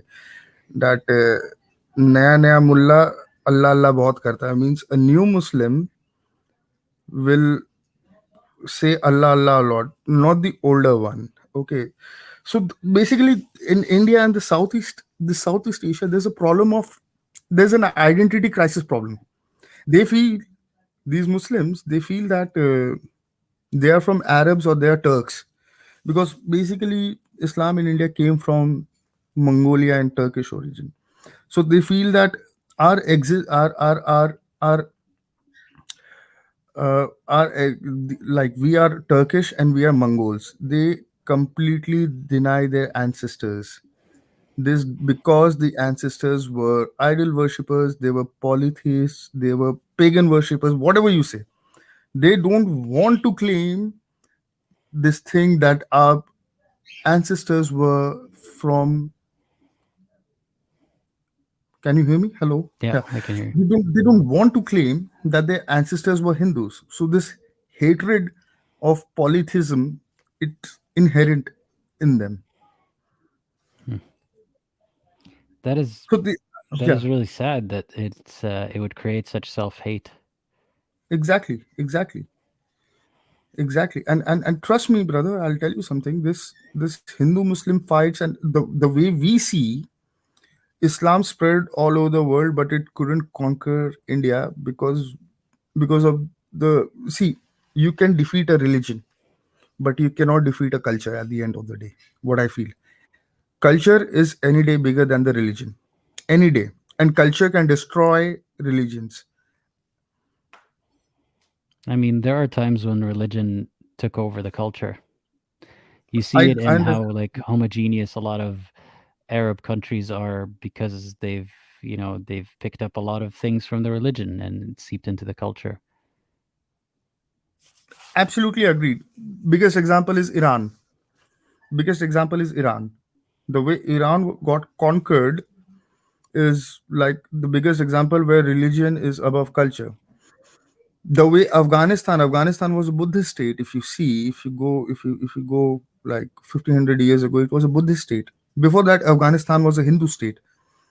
So someone from Middle East or someone from Turkey came to Afghanistan, and then all these things happened. Now you can see what's happening over there. You can see very clearly. Now Afghanis are more Muslims than Saudis. This is the whole scenario. It's what's going on. And they were Hindus. Trust me, Afghanistan at the point of time, like if you go to 2000 years back, okay, it was a rich heritage of culture, of religion, of food, everything. see what's happening over there right now. There's no difference what it was like 2000 years ago and what it is now. Well, what do you hope People would happen going forward regarding regarding to the identity crisis that you describe? identity crisis. See, I have I see the denial. The only thing is that we can get having conversation and getting making them, they know that their ancestors were Hindus, but they still deny because they don't want to associate with Hinduism. And and I'll tell you something more. Okay, now they say that Islam spread in India because there's caste system over here, or we call it Varna system, whatever it is. Now, the caste system in Islam also exists, especially in India. I don't know about Arab area, but in India it does. Okay, now the ones who came from Iran or Afghanistan or from Middle East or from Turkey and all those areas, they are called ashrafs over here. Okay, and the local Muslims who are from Indian origin, the ones who are like completely brown skin, they are called pasmandas. Now pasmandas are the low graded Muslims. Okay, they cannot be imams, they cannot be mullahs and all those things. They have a very pathetic life. Trust me, they are not allowed to, they are supposed to clean all the mosques or the masjids over here. Okay, they are not allowed for holidays, even on Eids. They are like guardians of the mosque and all those things. They have a pathetic life over here. Just even if someone claims that there's no casteism in Islam or there's no differentiation in Islam, it's all bogus. Come to India, I'll show you, like there are 72 firqas or 72 sects of Islam. And moreover, leave the sects, there's a different class. There's a different class. There are three classes. Ones who claim that we came from Arabia, ones who say that we are from India itself, and ones who say we came from Turkey and Afghanistan. So there's all these things, like God is one, we all are one, humans are one. It's applicable till when you are reading, when you are having a namaz time or a salah time in a masjid. It's applicable till there. Once you are out of the masjid or once you are out of the mosque, there is complete biggest caste system I have ever seen in my life is in Islam, not even in my Hindu religion. See, the difference is though that Islam doesn't, like, based on the text, it doesn't encourage such a caste system or preach it. But I see how it got there based on identity crises and people viewing those who are like closer to the source of Islam, so to speak, closer to the non-Indian side, are ashraf, as you said it. That means like higher in esteem or like more respected, or I can see that happening, but it's not supposed to stem from Islam itself. But the caste system does stem from Hinduism. That's the difference. Caste, there's no, see, the word caste is a Portuguese word. We have varna system. Now varna system doesn't mean that someone is an upgraded version of human or someone is a downgraded version of human, but the the ashrafs of Hinduism, basically the pandits and all those people, they have interpreted things and they made a society change in such a way that these things happened. I accept that. We cannot deny these things. Yeah, in India, people accepted Islam because of caste system, and people also accepted Islam just not to pay jizya. People also accepted Islam because there were swords on their neck. But altogether, even if you see these things, like, this is not how you convince someone to change your religion. If any person wants to change a religion, you should, like, how I change is that by listening to that person, he just sugar coated a couple of points. Okay, by cherry picking a couple of verses. I was very young, I changed. When I got into the reality, I came back to my origin. So I won't say that I'm an atheist, but I'm a human altogether. I'm not a practicing Hindu, but I'm a human altogether. Like, I do my things. I don't visit temples. I don't have to visit temples, but that is fine. I believe in my karma. I believe in my what I do every day, and that's it. This is how I execute things. Well, I'm glad that you're able to find something to fall back on after you've left your newly acquired faith. It sounds like it wasn't the worst transition. Yeah, that was. That's good. Yeah, that time, that transit was actually like, you cannot even like be like someone who is like 19 or 20, who who's listening to someone and then getting depressed, then changing. Not, didn't even think about my parents, what they will think if they accepted me. They said that do whatever you want to do, we won't interfere in your life. And then I came back, so there's no such problem as such now. That's nice that they were supportive like that. Yeah. And last thing I want to ask you is actually a question from the comments. One of the commenters is saying, is it hard for Indian Muslims to apostate, to leave Islam? Based It on, is. I guess, what you've experienced around you. It is, especially the identity. It is very difficult. Trust me, it is very difficult. Now, like, there's no such thing written in Quran that if someone leaves Islam, you have to kill him and all those things. Sorry, it's written in Quran. I was thinking about something else. So In Hadith, it's not in the Quran. It's there. It's not exactly. It's in the Hadith. Yeah, it's in the Hadith. So I feel that it is very difficult, very, very difficult.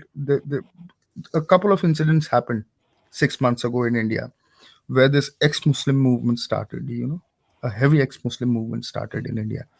I've seen people in India who were hiding their faces, and then I saw a couple of ex-Muslim channels, okay, Sahil, Samir, all these things.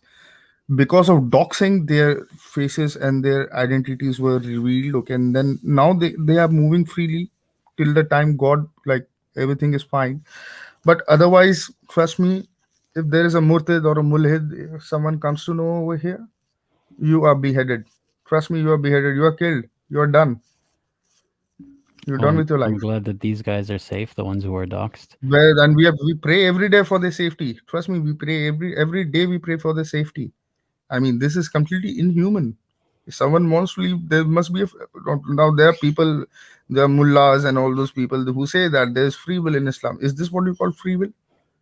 Supposedly, I don't accept your things, you're gone, you're beheaded. There's like a tribal. There's a tribal cult which came 1500 years ago, imposing everything. You have to shut your eyes and accept everything. It goes like that. Well, I wonder if someday seeing the numbers of ex-Muslims climb in the Arab-speaking world would motivate Indian Muslims and non-Arab Muslims. I don't think so. This will happen. I don't think so. Trust me. No. This won't happen. Trust me. Not even if the Arabs are telling them, look, like we no. I'm not going to accept this. No, not at all. Trust me. Now they say that their ancestors were Arab. Okay, so they should follow everything what Arab does. Okay, they are not going to get into this. Trust me. There are ways. There are ways. In India, you cannot give an example of an Arab. Okay, that like this Arab has left Islam, so you should also leave Islam because of this and that. Okay, not at all possible. In India, you need to how this thing can propagate is that you need to basically get into the Indian values. You get into if in India if I want to tell someone that you should leave Islam, I need to explain him the cultural values and the other values. If I tell that this Arab has left Islam, so that Arab is a kafir, that Arab is a mulid, he'll go to dozak and all those things. So you don't think even if, say, Arab sheikhs started leaving Islam publicly and talking about it and telling them that, hey, I understand the language and I can tell you that this is not holy, do you think that would change their minds, or it still has to come within the Indian community? There's a mufti over here, Salman Nomani. His name is Salman Nomani. 2 weeks ago, you should Google and you should definitely check. Okay, he declared Muhammad bin Qasim a kafir because they were celebrating Halloween festival over there in Saudi Arabia. No, these things never happened in Saudi Arabia. So they are saying that they are praying shaitan and all those things, you know. So this thing has been inherited in India in such a way that even if Arabs leave Islam, they are not going to. Take an example of Afghanistan. Afghanistan was a pure Hindu state. Then it converted into Buddhism. Now see what they are doing. The only country in the world which is properly following Sharias and Quran, everything. Well, I don't know what I can do to help with that situation, but I hope that there's something that I can do at some point to help those who are Why so don't you stubborn. join the stream? Why don't you join the streams of Indian ex-Muslims? There are many Sahil, there's Adam. You must be knowing Adam Seeker because he has his own channel in English. He operates from Europe. Okay, so he basically, why don't you join them? Because what happens is that we can get the Arab perspective too in India, especially because see in India, Muslims are very uneducated because of they completely stick to Quran and all the hadiths, so they don't get into the studies of the like they don't get into science and maths and all those things. So why don't you join those channels? Like you're always invited. I'll share the link with you. I'll share the link with you of I those will channels. check them out, but to be honest, I Hmm. haven't joined because first of all, often they're talking in Hindi or Urdu, so I don't understand what's going on No, in. they don't. They know English too. They speak in English, but basic No, I public. know, but I mean like and I know some of these channels do videos specifically in English, but I couldn't watch enough of their content to know what the tone was, what they're talking about because I couldn't understand it. So I didn't want to walk into some kind of what would be viewed as a collaboration if I don't know, the other person, if I don't know what their channel is like, what the rhetoric is, especially when there's the whole like Hindu versus Muslim versus ex-Muslim thing going on that I don't understand or want to be caught in the middle of. Um, so I was very hesitant to check out these channels, and I felt like, what perspective am I offering them, or are they offering me? But I guess if I can have a discussion with some of them and the Muslims that they talk to, then maybe that could be interesting. I'll see if I can reach out to some of these YouTubers. I'll definitely I'll share the I'll write a couple of names. Okay, please go through them, and they will definitely invite you. You're always welcome. Always Thank you. welcome. Yeah, Thanks. I'll definitely share a couple of names with you on private chat. Sounds good. Yeah. Well, was there anything else that you wanted to talk about, Mohit? I will definitely no nothing else as such. If you have specific topics, I'll definitely join. Okay, I'll definitely join if you're having streams on specific topics. Okay, and we'll go on with these things very nicely. Sounds good. Well, thank you for your call today. Thank you for sharing that with us. And Definitely. Yes. I hope you enjoy the rest of your day. You too. Have a nice time, brother. You too. Bye-bye. Yeah. Bye-bye. All right. So we got the person who was supposed to be, or the person who I thought was a troll a couple of calls ago, apparently was watching a video in the background, so they weren't actually intending to do that. I don't know. I will add them after the next caller. We'll see what that was about. Maybe I'll be trolled twice. Fool me once, shame on you. Fool me twice, shame on me. The next caller is Amira. Amira, I am adding you in 3, 2, 1. Hey, how's it going? Hey, how's it going? I am good. How are you? I'm very good. Thank you for asking. Sorry, I'm a bit congested, so I was like, do I want to do this? Yeah. That's okay. We can hear you fine. Yeah, so we spoke previously, I think it was months ago. It was on one of your ex-Muslim, I think for females, live chat. And so I gave you a bit of a background, but today, like, I'm kind of like piggybacking on other things, so maybe I won't give you a background unless you want to know the background because you don't remember. Well, yeah, and for everyone watching, give a brief, however much you think is relevant or you want to talk about. Yeah, for sure. So I'm an ex-Muslim. I've been an ex-Muslim for I would say almost 2 years now.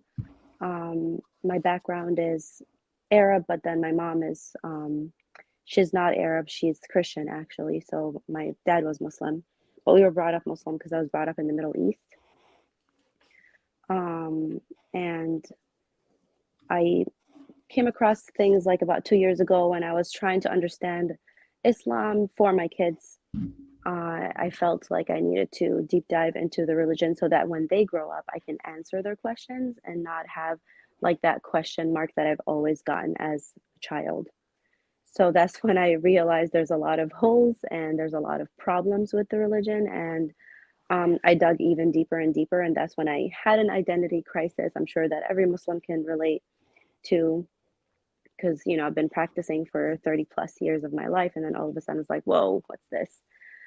And then here I am. But where I am in my journey today is more, I'm looking into religion. Right now, I'm reading a lot of different books about religion and stuff, just because I feel the need for God in my life. And I don't know. And you said you don't have that, because I've watched some of your streams where you said you don't have that feeling.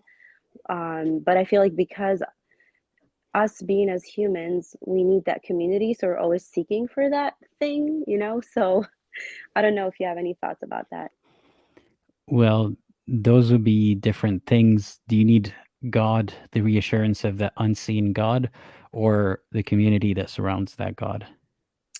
So I feel like maybe both, because I always go into that analogy of like, okay, if you were to go into a planet and there's like just, you go into a new planet and you land into the planet, you see like a desk and a computer, the first thing you're going to say to yourself, like, someone must have put it there, someone must have made that computer and that desk. Like, just the thought of like us just existing just doesn't make sense to me. I feel like it takes more faith to be an atheist than it is to be some sort of religion.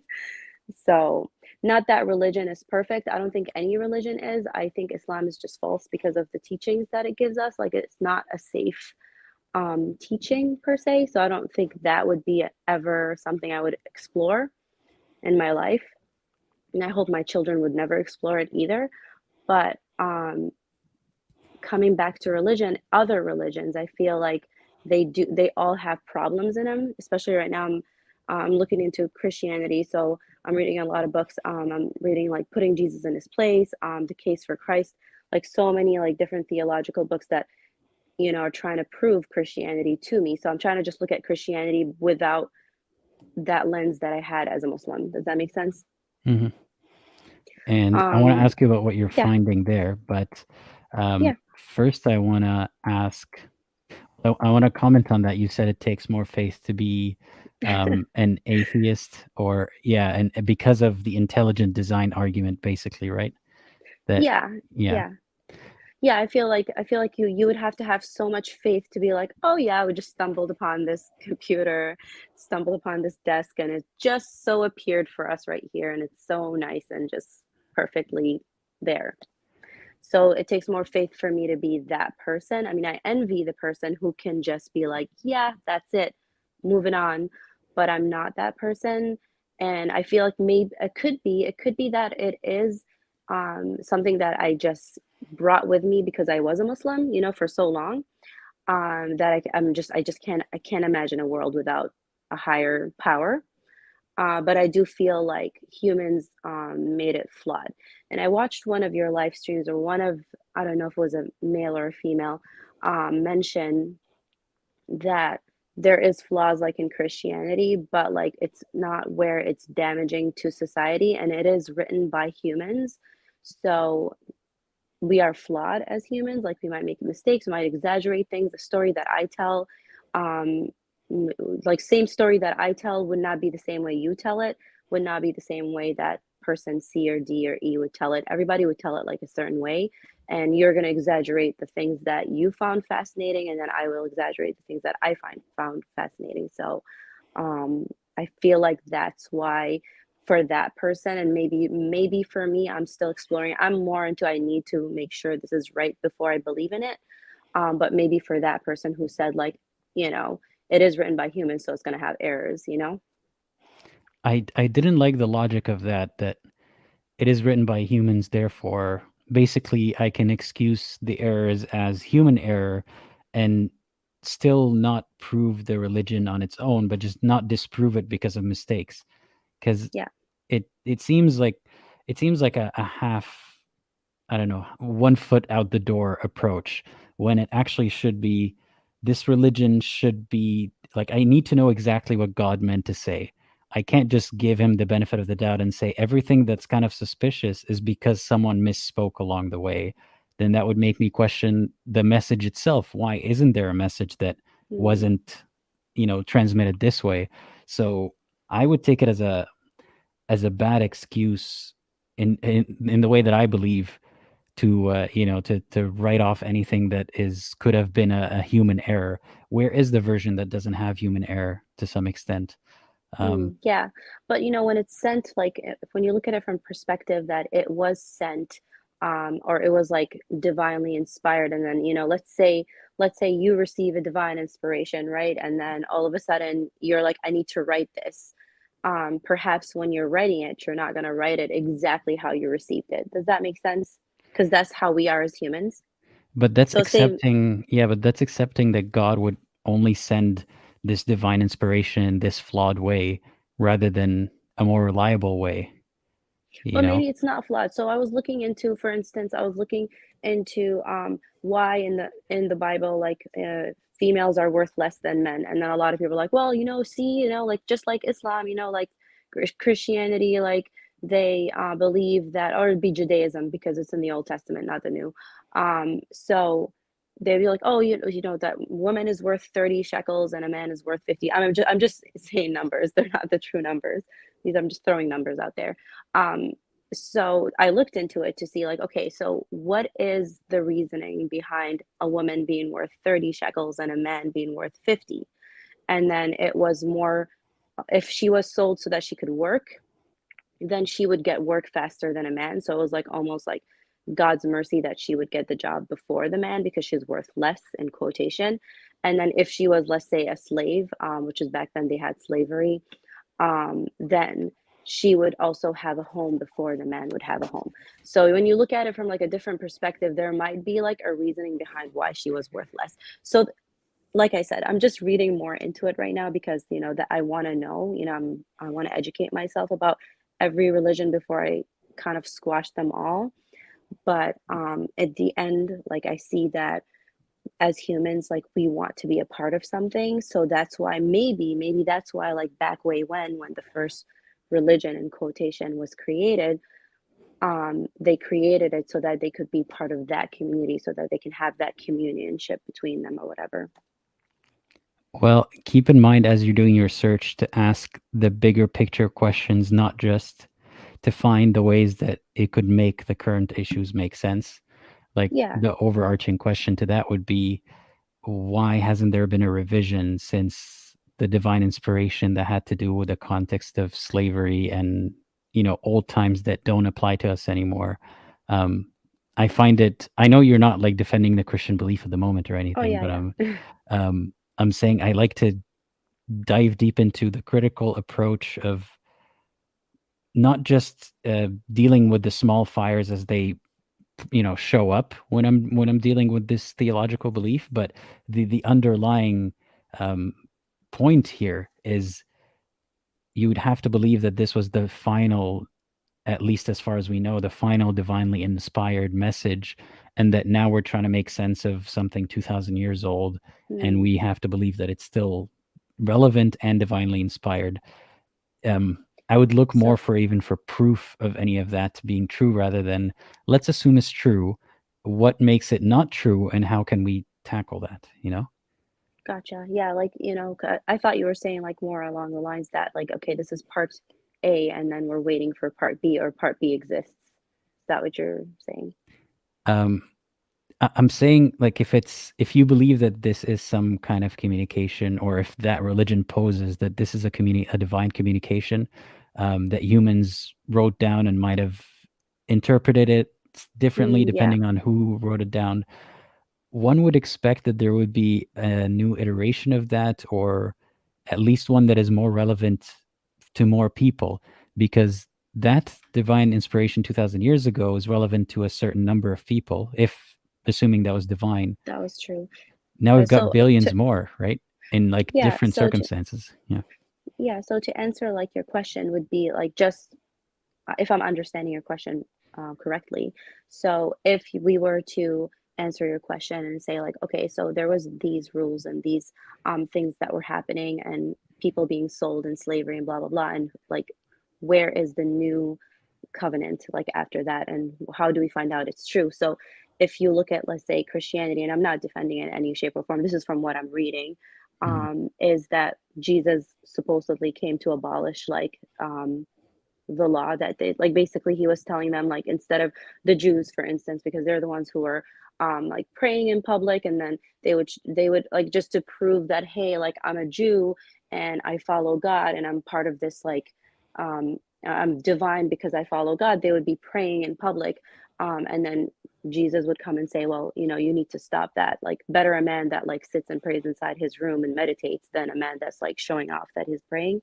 And then he, like, if you were to say like someone who came to show them like, okay, slavery is not right, or casting the first stone against like a sinner who like is a prostitute or whatnot, then that would be my answer. I'd be like, okay, if Jesus is true, so that would be like my homework is like, okay, so is he real? Did he actually come? Like, did he do those miracles? Because if he did, then he's the one that came and said like, okay, well, you guys got it wrong this whole time, and I'm here to tell you guys that this is how you're supposed to do it. If that makes sense. Yeah, and always ask yourself, why did God use this method of transmission? Or is it believable that God used this method of transmission? Or is it reasonable to doubt the belief because of the method of transmission that was given? Like, is it reasonable to doubt that Jesus isn't real because, you know, as someone born in 1990, whatever, I can see very clearly that this is an old ancient tale like other mythological tales. Is it reasonable to take that position? If yes, wouldn't you expect the God to appeal to more reason, to more of our reason than that? You know what I mean? I feel like Absolutely. sometimes we're trying so hard to make sense of something so old and antiquated that it's like if I were to look at someone who's looking at Greek mythology and trying to warp it and understand it and see how it can fit in their life today, you would ask them, wait, don't you realize that this is just a story? So keep that like skepticism about any religion that you read into before you accept, you know, if it's true, how do we deal with the small issues here and there? You know what I mean? Yeah. And like the biggest thing that I find is that like, okay, so if you are going to choose like, let's say a religion or like, or even a mindset, how damaging is that to the people around you, and how damaging is it to yourself?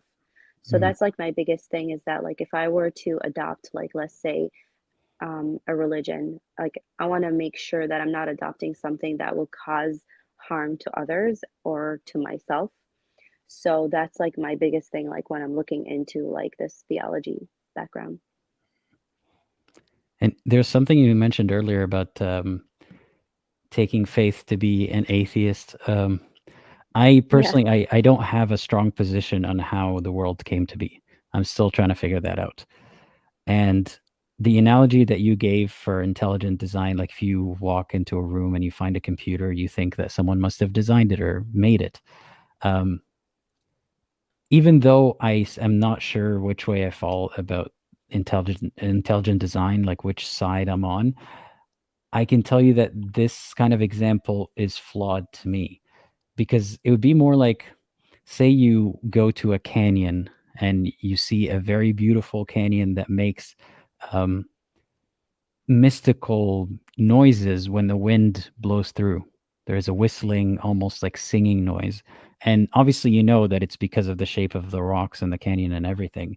But you would see it and think, there's a purpose to this, some kind of magical, mystical, pleasing even purpose, aesthetically pleasing purpose. Someone must have carved it so that it sings that way, so that it looks pleasing to the eye. when in reality it was a result of erosion and natural processes that happened to make it also pleasing to the eye and sound good. You know what I mean? Yeah, yeah. I mean, but then we could just like go all the way back to like, okay, so who created that things that created the erosion? Who created like you just go back and back and back until you're like, oh, I'm stuck and I don't know. See, that's the So thing here is this is what I struggle with is life, that step between inanimate and then life, you know, like matter, atoms to cells. That's the step that I'm stuck on, and I still don't quite understand how that could have been possible.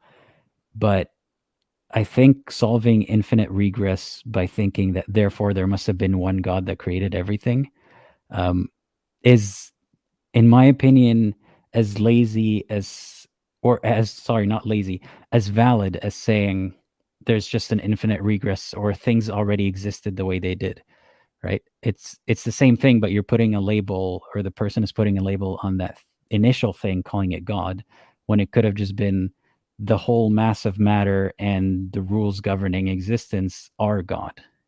You know what I mean? yeah, yeah. No, I get what you're saying. Like at the end, like there is something. It's just, you know, as humans, we are limited like with our minds and like how we think and stuff. Like, you know, I can't force myself to think beyond what I can think.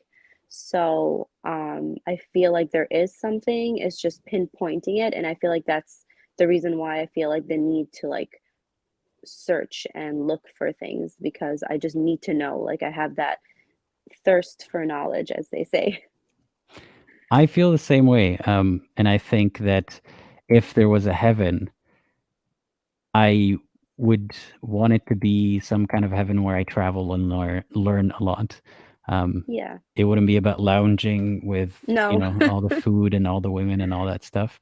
Sounds boring. Yeah. Maybe Yeah. in moderation, everything in moderation, you know, just traveling with my favorite person, maybe instead of a group of women. Yeah. But yeah, but I don't like how you said our minds are limited because you know what? Well, it's not in a bad way. It's just like what I was trying to say is that we can't think beyond what we're capable of thinking, if that makes sense. Like I can sit there and just think and think and think, and then I'm still not going to reach a conclusion about that power or that quotation God that exists before everything else.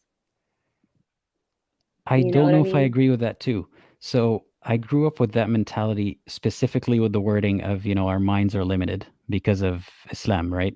That, Yeah. you know, your mind is limited compared to Allah, therefore you can't understand His wisdom and so on and so forth. Or there are things that you can't understand. And I don't agree with the way that you see it because maybe it's not that the answer is so beyond our grasp of understanding and beyond our limits. Like there is an answer, but the limit is stopping us from reaching it. I don't know if we are ever gonna find out the answer. Maybe because we Yeah. just don't have enough, the right kind of senses or Resources. resources, or maybe even literal senses. Like maybe the spectrum of light that we see is different, but then we have tools to help us see the rest of them. Whatever it may be, there may be some kind of limitation there, but I don't see a reason to assume that the limitation is our brain, and that is why we can't understand the origin. Like it's an artificial limitation that we kind of are putting ourselves down if we concede to it. Because can you verbalize why our brains would be limited to not understand the purpose of life or the origin? I think like it's like stemming from like what you just said is that like maybe we don't have that, you know, ninth sense, like in, you know, or like we don't have a specific something that could help us see beyond. And it's not, when I was saying like limited, like it wasn't like dumbing us down as humans. We can probably like figure it out at some point. I don't know if it's gonna be in my lifetime, but for now, like what we have, we don't have that capacity to figure out what's the first thing or who's the first thing or what, you know what I mean? So it's not that it's kind of like what you just said, is that we don't have maybe a certain sense that would get us to where we want to be right now. We have the drive for it, for sure, like a lot of us do, to want to figure it out. And sometimes I feel like, okay, why do we have that drive?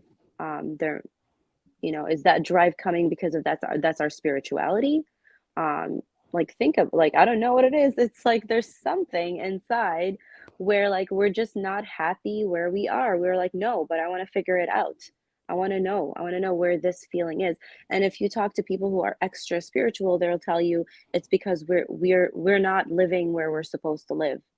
We're not done yet. Like, we're not finished as humans. You know what I mean? So, like, we are more than what we are capable of, but we limited ourselves. And then you could go back to the whole, like, biblical aspect of it, of like Adam and Eve being fallen because they ate from the tree, blah blah blah blah blah. So maybe did we lose that one thing that gave us that capability of seeing, like, who that person is or who that thing is? I think you're trying to make a lot of sense out of a story that may not necessarily have been for that And who situation. knows? Yeah, exactly. Yeah. Right. See, but that's the religious way of thinking, is fitting that story and saying perhaps they actually did have the truth and they lost that extra sense, and that is what we're seeing. It's probably nothing like that at all. It's probably a myth from something else. Yeah. But it's an interesting way of linking things together. Just be aware that you're doing that, Oh no, it's all in my head. Like, I know that it's all in my head. It's not something that I have proof for, or it's literally just all in my head. So but the more you have these conversations with other people and listening into other callers that talk about what they believe in and how they believe it, just you start them thinking even more, and then it broadens your thought process. I wouldn't consider myself spiritual, but I do have that drive to understand things. And funny enough, that's part of what got me out of religion. And I wonder if spiritual people exist at the same time while having the same kind of curiosity to understand the physical components behind life. Because I almost see those as not contradictory, but they're two separate branches of trying to understand where we come from, where we're going, and all that stuff. But do you meet people who are both spiritual and scientifically minded?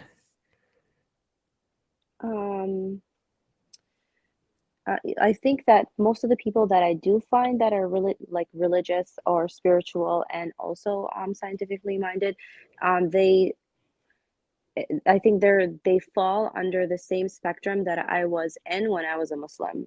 They fall into that spectrum of like, okay, well, we need something, you know what I mean, as a community, like just being part of a community, having a God and all that stuff, so that they try probably to live inside a box, which is probably where we were in, like you and I, like before we realized that, like, no, this is not, the box is just falling apart.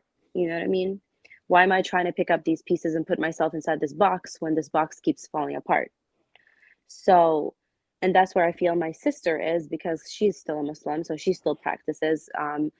She has children, so she's raising them Muslim. And, we had conversations before where I would tell her, what about this? What about that? Like, how could you believe in this religion? And then I feel like the things that she tells me, like, blows my mind, because I'm like, how do you live with these answers?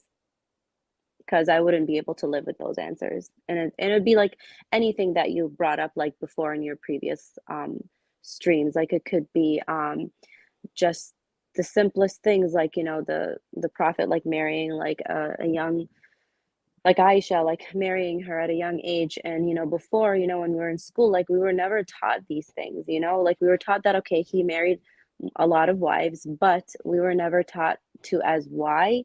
And if they did teach us as why, it would be like just glorifying him, just to make us feel like, oh, he did nothing wrong. So, and you talked about this, I believe, I don't know, this week in your live stream, where you I listen to you while I'm doing dishes and stuff, because I don't want to normally what I'm doing is dishes or laundry and stuff, because I just my headphones on and listen to you and listen to the other callers. But you were saying about like they don't understand, nobody understands how hard it is to get out of Islam and how indoctrinated we were, especially as being like Arabic, like Arab spoken, because we were the ones that would recite the Quran and understand it. And for me, it was like a really harsh dilemma. I went in like in my life, like I went into depression because most of the Quranic recitations that I would read, it would be more like condemning those who are Christians, and my mom was a Christian. So I lived, and then, oh, you shouldn't love those who are Christians because if you love them, then you're going to be one of them. So I went into a point where I'm like, I shouldn't even love my mother because she's a Christian. So the brainwashing aspect of it, like, just put me into this like dark, dark place. And then I took myself out of it when I was in college. But then as I had, you know, my kids, I was like, well, now it's more serious than ever. I need to get myself out of here. And I need to know what I'm going to be teaching my kids. I don't want them reading the Quran and seeing like all these things. Then their thought process about their grandmother would be the same way as I grew up, hating my mother for the longest period of my life. So I actually felt how you felt when you said that. It really like put you in a dark place, because we like coming out of it even is just hard because you also know, you know, the language. So, but that's ammo because you know the language now, nobody's going to bring you back to it. So that's the good thing. Yeah, I was surprised by even Arabic speakers being gaslit into the whole this is a wrong interpretation stuff, even in Arabic, because it seems like it's enough of a barrier that even if they have good Arabic, they just hear someone else claim that there is a good explanation and that the bad one is just, you know, an incorrect one. That's enough for them to just move on from the topic. But you seem inquisitive and I was inquisitive, and that just doesn't sit right. When two things don't match when you're told they're supposed to. I wonder if do you still think about all these things that you memorized or learned, you know, back when you learned Islam? Yeah, I mean, like I catch myself, I mean, you know, like besides the fact that you'd say like inshallah, like, you know, that's something that, you know, you would say to anyone. I mean, I still say that, you know what I mean? But like I would catch myself sometimes, like I would go to the bathroom and think, oh, I need to do my wudu because, you know, it's going to be prayer time. But like, yeah, like I know all the, like I still, like it's fascinating to me that I haven't prayed like in over 2 years now. And I still like remember like all the surahs, like, and it's just, I feel like, gosh, like so much space in my brain that I could have used up for something else. Maybe learn piano or like the guitar, you know what I mean? With all that space that's in my brain now that is occupied by all these surahs in my brain. How do you feel about that this space is occupied by these surahs?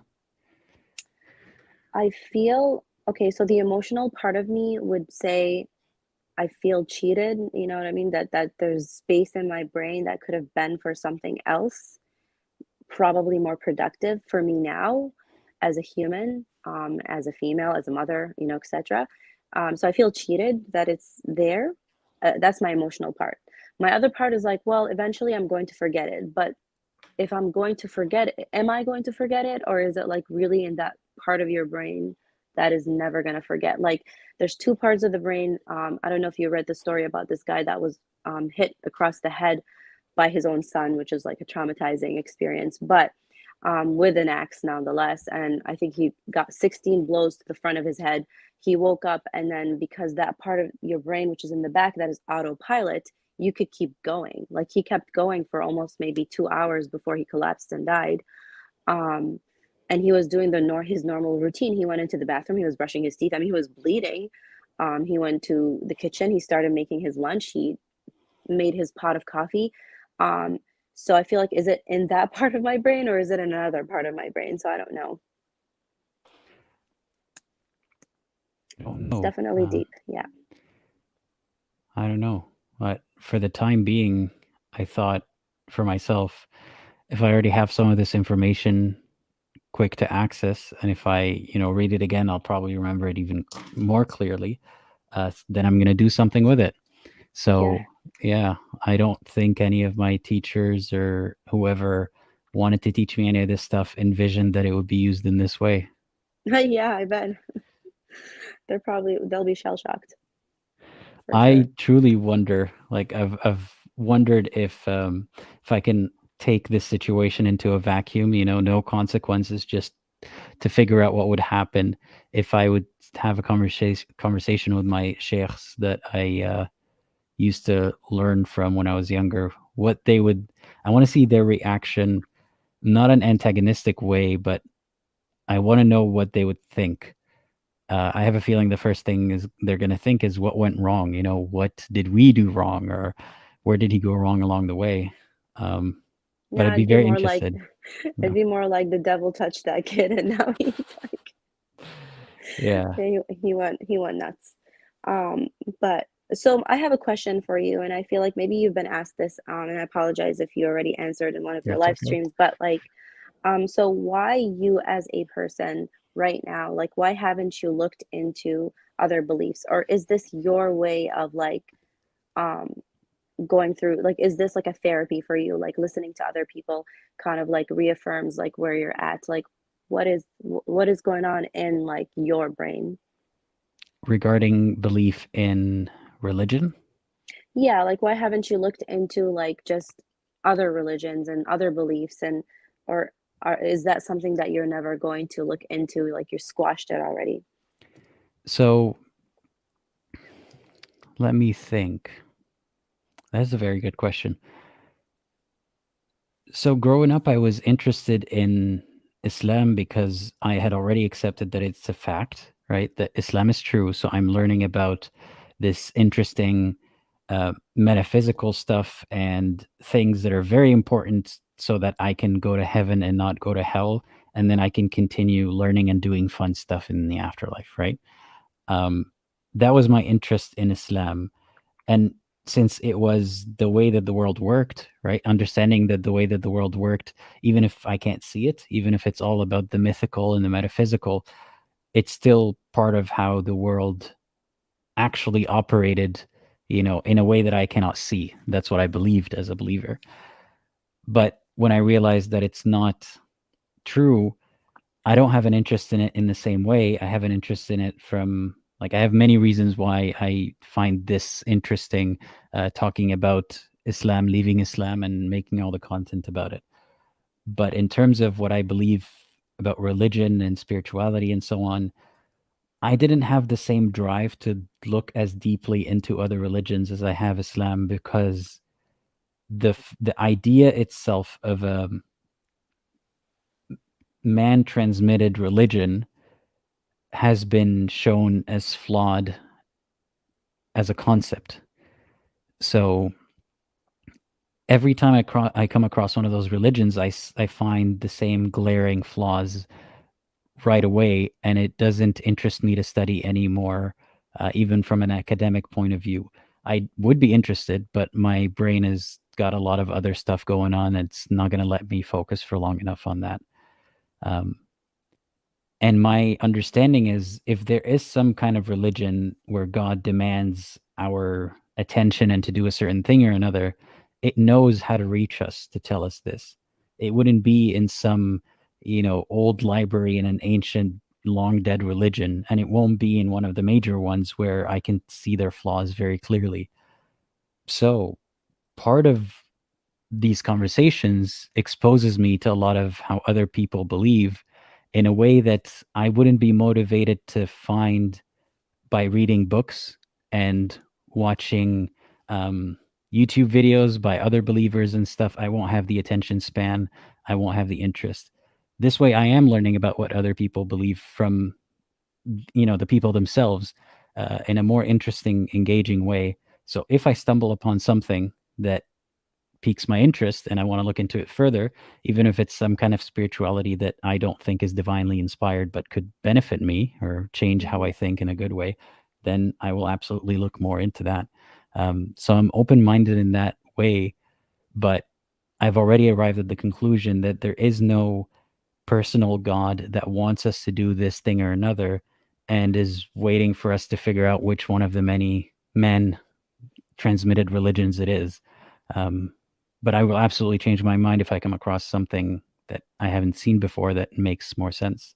So yeah, I wonder, does that answer the question? Yeah, I think so. I think that this is your way of like almost searching for something without really searching for it, because it's not stressful. It's more of a conversation. Yeah, and it's not just even about the stress, it's the interest. My brain is very interest driven, and if I'm bored, reading about a bunch of old religions or new religions or whatever it may be, I'm not going to take that information in. I'm going to get bored. I'm not going to do it. So conversation is a more interesting medium. Yeah, no, I agree. Yeah. So another question I had for you, like, how do you approach people? Because I'm sure, like, in your life, just like me, like there are people that that you would tell them some of the things that you found out about Islam, and then it's almost like they have that like mental block where it's like, oh, wait a minute, but this. So how do you approach those people that almost you feel like they're just not, I wouldn't say like hard-headed, but more like, I don't know, like almost like living in that box so tightly? So you're asking about in my personal life, like outside of the channel? Yeah, like how do you approach those people in your personal life? Like do you even have a conversation with them, or did you come to a mutual conclusion where like, okay, this is the way I see things, this is the way you see things, I'm just going to respect you and you respect me? Like how did you approach it? Well, when I first realized that I don't believe anymore and I first had these realizations about Islam, I was under the impression that if I had a conversation with someone reasonable about it, they will probably at least see where I'm coming from, and they may not agree with my conclusion, but they can see how I got there, and that'll be enough to satisfy both of us. But that was not true. There's a lot of people who cannot understand where you're coming from, because to accept that, yes, you make sense, you're not arriving at the right conclusion, but you're making sense in that you're actually following a rational train of thought, that alone would be an admission of the sensibility of disbelief, and that cannot happen. That would basically be just as terrible as them saying, you know what, it makes sense to not believe, it doesn't make any sense to believe, I am a kafir now. It's so close in their minds. So I didn't realize that at the time, but with many people, it's not really about how you approach the topic. It's just going to be impossible to have them see it your way. In my personal life, I'm able to manage such conversations and people in the sense that I don't have them unnecessarily. But at the same time, I don't like to pretend to live my life a certain way anymore. So when I need to have such conversations, I have them, and I am firm in my position that I'm not trying to change anyone's mind, but if you want to understand where I'm coming from, I just gave you it. And I think it's a skill that came with time, and I'm still working on it, talking to people who are difficult to talk to. And I've had a lot of practice, more than anyone in my personal life. So I can excuse them if their reaction is more emotional than balanced, or if their reaction is harsh. They haven't had as many chances to do this before. So yeah, that's how I approach it. I don't have these conversations unnecessarily, and I just accept that if they don't want to see it my way, that's up to them. Yeah. And so you came like with like a mutual understanding that this is the way I think, I respect the way you think, but I don't believe in what you think, and we're moving on, basically. Let me think about that for a moment. I respect the way you think. I think people use the word respect a lot about, like, out of carefulness in these conversations. And what does respect mean to you? Like, respect means that I don't agree with what you believe in, but I'm not going to push you to believe the way I believe. I wouldn't necessarily even call that respecting what you believe or how you believe it or your reasoning. it would be respecting your choice to believe that. Yeah. Yeah, so But probably that yeah, would be a better way to put it. Like respecting the choices that they're making for their own life and their own belief. yeah. Yeah. There are a lot of beliefs that I absolutely do not respect, nor do I respect even, and that doesn't necessarily mean that I disrespect the person, but I don't hold that belief to high esteem, or do I hold the reasoning that got the person to that belief to high esteem. But depending on what the belief is, I can respect that they are allowed to hold that belief, or they're allowed to act on it if it's within their own, their circle of influence is only limited to them.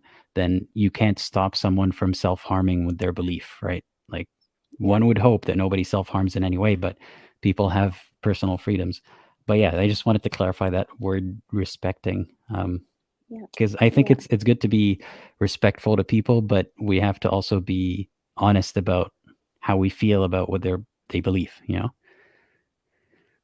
Yeah, exactly. I think those were my questions that I had for you.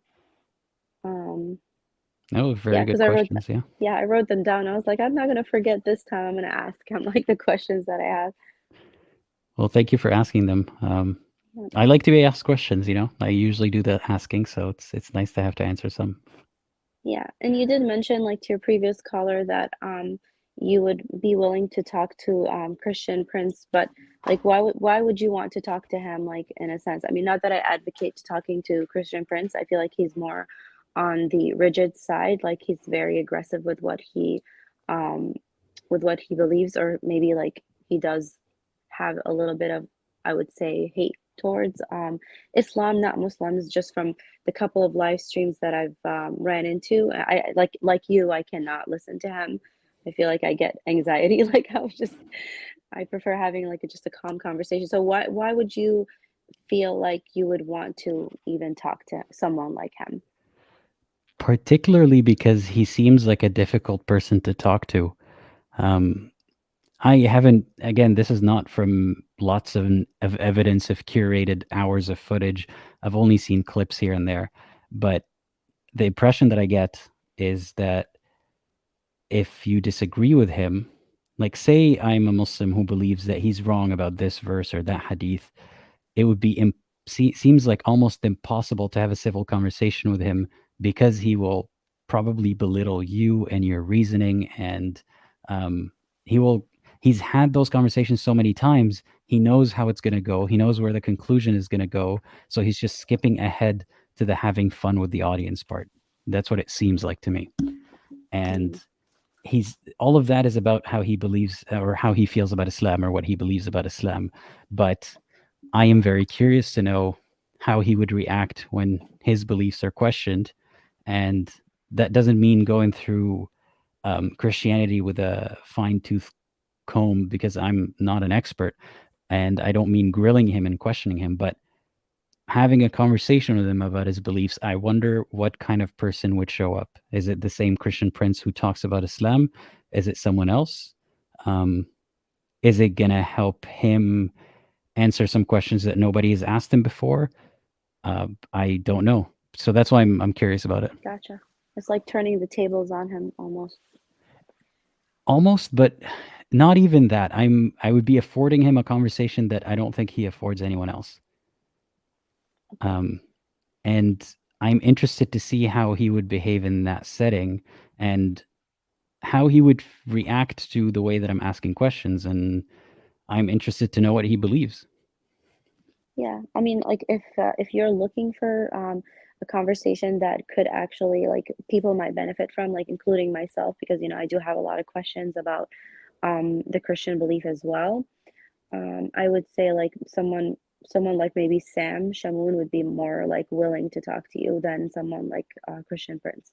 So like Christian Prince would be like, oh, you're not a Muslim, so why would I even have this conversation with you? I'm trying to bring people to out of Islam versus like I'm trying to help others see my point of view, if that makes sense. Yeah. I would still want to know, like, I still want to ask him and have him say that. And I would present it this way as, sure, you want to get people out of Islam and preferably from his point of view into Christianity, then wouldn't it be very good if you can have a conversation with someone who's skeptical of Christianity and he leaves either more convinced of your faith or more convinced that you have reason for your faith? Like if it presents you in a favorable light, that gives you a lot more credibility than bashing, some Muslim callers. I think 100% agree. so. Yeah. Yeah. But yeah, and it's I don't know. I don't know if he's gonna say yes or no. But part of it is also I keep talking about how I don't like how he handles these conversations, and I don't like how he influences his audience to behave that way in other parts of the internet. When I see them in my comments, I notice them right away. So I wonder if that exposure of his audience to my content would give them something else to compare with and maybe take the best of each, Yeah. I don't want to siphon off that kind of audience. Like that's not at all what I'm interested in. It's not about the exposure. I don't want a belligerent audience, but I can't just keep blaming the people and saying, they're turning out to have a bad influence without showing them what I think would be a better way of handling such conversations. So Yeah. maybe No, I that'll agree. help. Yeah. Yeah, that's a good perspective to have. But yeah, I guess those were the questions that I had for you today. Yeah, well, they were great questions. Thank you for asking them. Oh, you're welcome. And thanks for joining once again. No, thank you so much for having us, and looking forward to your other live streams. Thank you. And yeah, you'll hear me again when you're doing chores. So yeah. Oh yeah, for sure. Yeah, that's what I do. It's like, mindless chores always need some entertainment, right? Happy to be that person. Yeah. Well, take Well, care. you have a good night. You as well. Bye-bye. Thank you. All right. That is a little funny to me that people watch my videos or live streams while doing chores, and I hate doing my own chores. Like I've helped so many people do chores. I'm sure you would have done the chores with or without me, but I'm saying I aided in the process somehow. So can that just excuse me from doing my own chores? Is that karma? Is that how that works? Yeah, that seems to be a recurring theme, which I'm happy about. So let me get to the some of the comments and super chats before I get to the last caller. Leonardo Messi is asking me, "Are you watching the World Cup?" No, I am not. I'm just not big into football these days. Nutty Loose, thank you very much for becoming a member. I appreciate that. And thanks, Robert, for the super chat. Says, why does Aladdin know so much about Islam? Because he is Aladdin. He is on the deen. Yes, that is why I know a lot about Islam, because I am on the straight path of Islam. Thanks to Mo Jake for the super chat. He said, I was told by Russian Apostate to donate because of your cats. Yeah, I should start a trust fund specifically for those cats where I just put their names and all the super chats that are directed to them, because to be honest, I haven't been doing that. I haven't been putting them in a pile for the cats, but they are well fed and well taken care of. Let's see, Robert. Actually, no, I'll read this comment first. Leo Messi saying, Christian Prince is an anonymous internet troll and you would ruin your credibility by associating with such a person. So first of all, such a conversation wouldn't be an association, right? It wouldn't be an endorsement of this person in any way. It would be a conversation with the person. And sometimes people think that those who hold the worst opinions should not be spoken to at all. And I think, yes, there is a point where you draw the line depending on who the person is or what their conduct and reputation is. You could draw the line and say any conversation with this person would be unproductive based on previous examples and so on. But I think that even belligerent people or those who we view unfavorably, if you can manage to have a conversation with them, that would be fantastic. That would be better than just the people who are more willing to talk to you. It doesn't mean that you have to concede or let them have their way or be insulted just so you can go through a conversation. But it's more of a challenge to have a conversation with someone that people view unfavorably, or you would view unfavorably, than it is to have with a nice person. So I don't think it would hurt my credibility in any way unless I just, showed up on one of his streams and started mirroring his behavior or something. Otherwise, I'm not concerned about that. And Robert is saying the reason why you can't conceive of someone who is both scientific and spiritual is that your idea of spirituality revolves around belief in a God with an absolute truth. Yes, that is true, and I'm still trying to understand spirituality. So I want to speak to Robert again about spirituality, because I always forget what it means to people, how they can be both scientifically minded and spiritual. And Robert again is saying, friendly reminder to both Aladdin and Amira that religious studies is a serious academic field that is dominated by atheists. Yeah, I'm pretty sure we both definitely agree on that, and we're aware of that. I'd pay to watch a memory style debate between Aladdin, Christian Prince, and David Wood. You'd have to throw at least one cuff. I don't know if I could do a memory style debate, but yeah, we'll see. Islam Channel USA says, I don't know who Christian Prince is, but if he pulls you out of your character, then that will not help you personally or your credibility. I don't know. Has anyone pulled me out of my character? I've been irritated before in conversations when someone was being absolutely unmanageable, but I don't know if I've ever been pulled out of character, so to speak, because it's not a character, but yeah, pulled out of my composition. Not really, I hope. Anyway, the next and last caller is Rifat. Hopefully not a troll. I'm adding you in 3, 2, 1. Hey, how's it going? Hey, can you hear me? Yep, I can hear you. All right. Yeah, I'm not a troll. I promise. I am the supposed troll, but I'm not a troll. I promise. Sorry about that, though. No Worst worries. timing ever. I promise you. It happens. Yeah. So I believe we've spoken before. I just can't recall off the top of my Yeah. head. So I'm the ex-convert. I was initially a non-Muslim, and then I converted to Islam, Mhm. and then I'm now no longer a Muslim again. I think I really just became a Muslim for the experience to see like if I would truly feel something spiritually. But yeah, so that's essentially my background. I actually, before we get more into like what I wanted to talk about, I want to kind of go back into you talking about a person who has really caught you like out of character, like get you irritated. I think the one person which I was actually going to recommend that I want to see you talk to him again is Adil Ghadban. I actually wanted because that I watched that live stream recently for like I think the second or third time, just because it's so funny, watching that to me, because like Adil would just use the same points, or just ask what's your purpose, and then you would answer the question, and then he comes back to asking the same question, and it was annoying and tedious. And that's when I feel like that was the only time I've really seen you irritated. So it was actually really interesting to me. I definitely could have handled that even better. Like, I'm not ashamed of how that conversation went at all, but obviously I've learned a lot since then.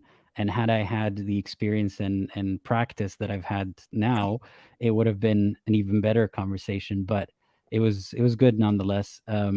That would be interesting. I don't know if that would be like there are a lot more people that I should be talking to first before having a second conversation with the same person. It almost feels like I'd be farming for content if I do that. You know what I mean? Yeah, because the thing is, when I was actually a Muslim, I would watch all his content, and I thought that I would watch his live streams when he would make dawah, stuff like that, and I would be like, okay, this man is actually making some sort of sense. And then I watched your live stream, and I was like, this man is not making any sense at all now, because I feel like he's actually talking to someone who's actually knowledgeable about Islam. Yeah, it's lucky for him that I haven't been on TikTok. If I was afforded the same the same platform as he was, and the mass reporting, the one-sided mass reporting onto my videos, if that didn't happen, I feel like all of these TikTok dawah people would have had someone to worry about. But lucky for them, I've been busy. Yeah, definitely. Yeah, I mean, I think I would would like to see you talk to him again, because last time you weren't really into like a debate. You were more into like, just a discussion. I would rather see some sort of a debate more and to talk about like the reasons why, you don't believe in Islam and why you probably shouldn't believe in Islam, and see what he has to say as a rebuttal, if he has one. Yeah, that's really it. But yeah, and also I want to say I don't think anyone else could have handled it better than you did, because I mean, just the things that was going on in that whole live stream was just so irritating. Like I was even like, I'm like listening to it while I'm driving in the car, and like I literally just screamed like, why are you asking the same question over and over again? Yeah, I mean, thank you. I feel like me today would have handled it better, so maybe that's still the Maybe. same person. Yeah. But it's yeah, you were saying it should be more of a debate, but here's the thing: the things that I would want to talk about, it's hard to make it a debatable statement. Like, for example, like the things that he would want to argue about aren't really provable one way or another. So if you want to say kafirs are believing disbelievers, that's his position. I can't prove otherwise. I can't prove that I'm not a liar. There's no way to debate that using logic, and it's like giving too much credit to a position. I think an unstructured conversation would be better, unless I have a specific statement where I'm saying I can prove to you based on this and that it is impossible for me to be a self-denying liar, which it's a very difficult, unprovable position to take. But if there's a topic that is debate worthy that people can think of, please feel free to suggest it. Just in general, I'm curious what topics people would want me to debate, because a lot of them like debate the existence of God. I'm not interested in that because I don't have a position saying that there is no God. But yeah, if you can think of anything, let me know. I mean, one thing that I can think of is just morality in Islam, with like women, with slavery, sex slavery. You talked about concubinage a lot, and Adil would just say, just how in that time, the rules and regulations at that time, Islam had the perfect set of rules and regulations. And I remember you mentioned something about, would you rather want your mother to be a sex slave or go to prison? And then he said, obviously go to prison. And then you would say, okay, so why is concubinage the ruling in Islam?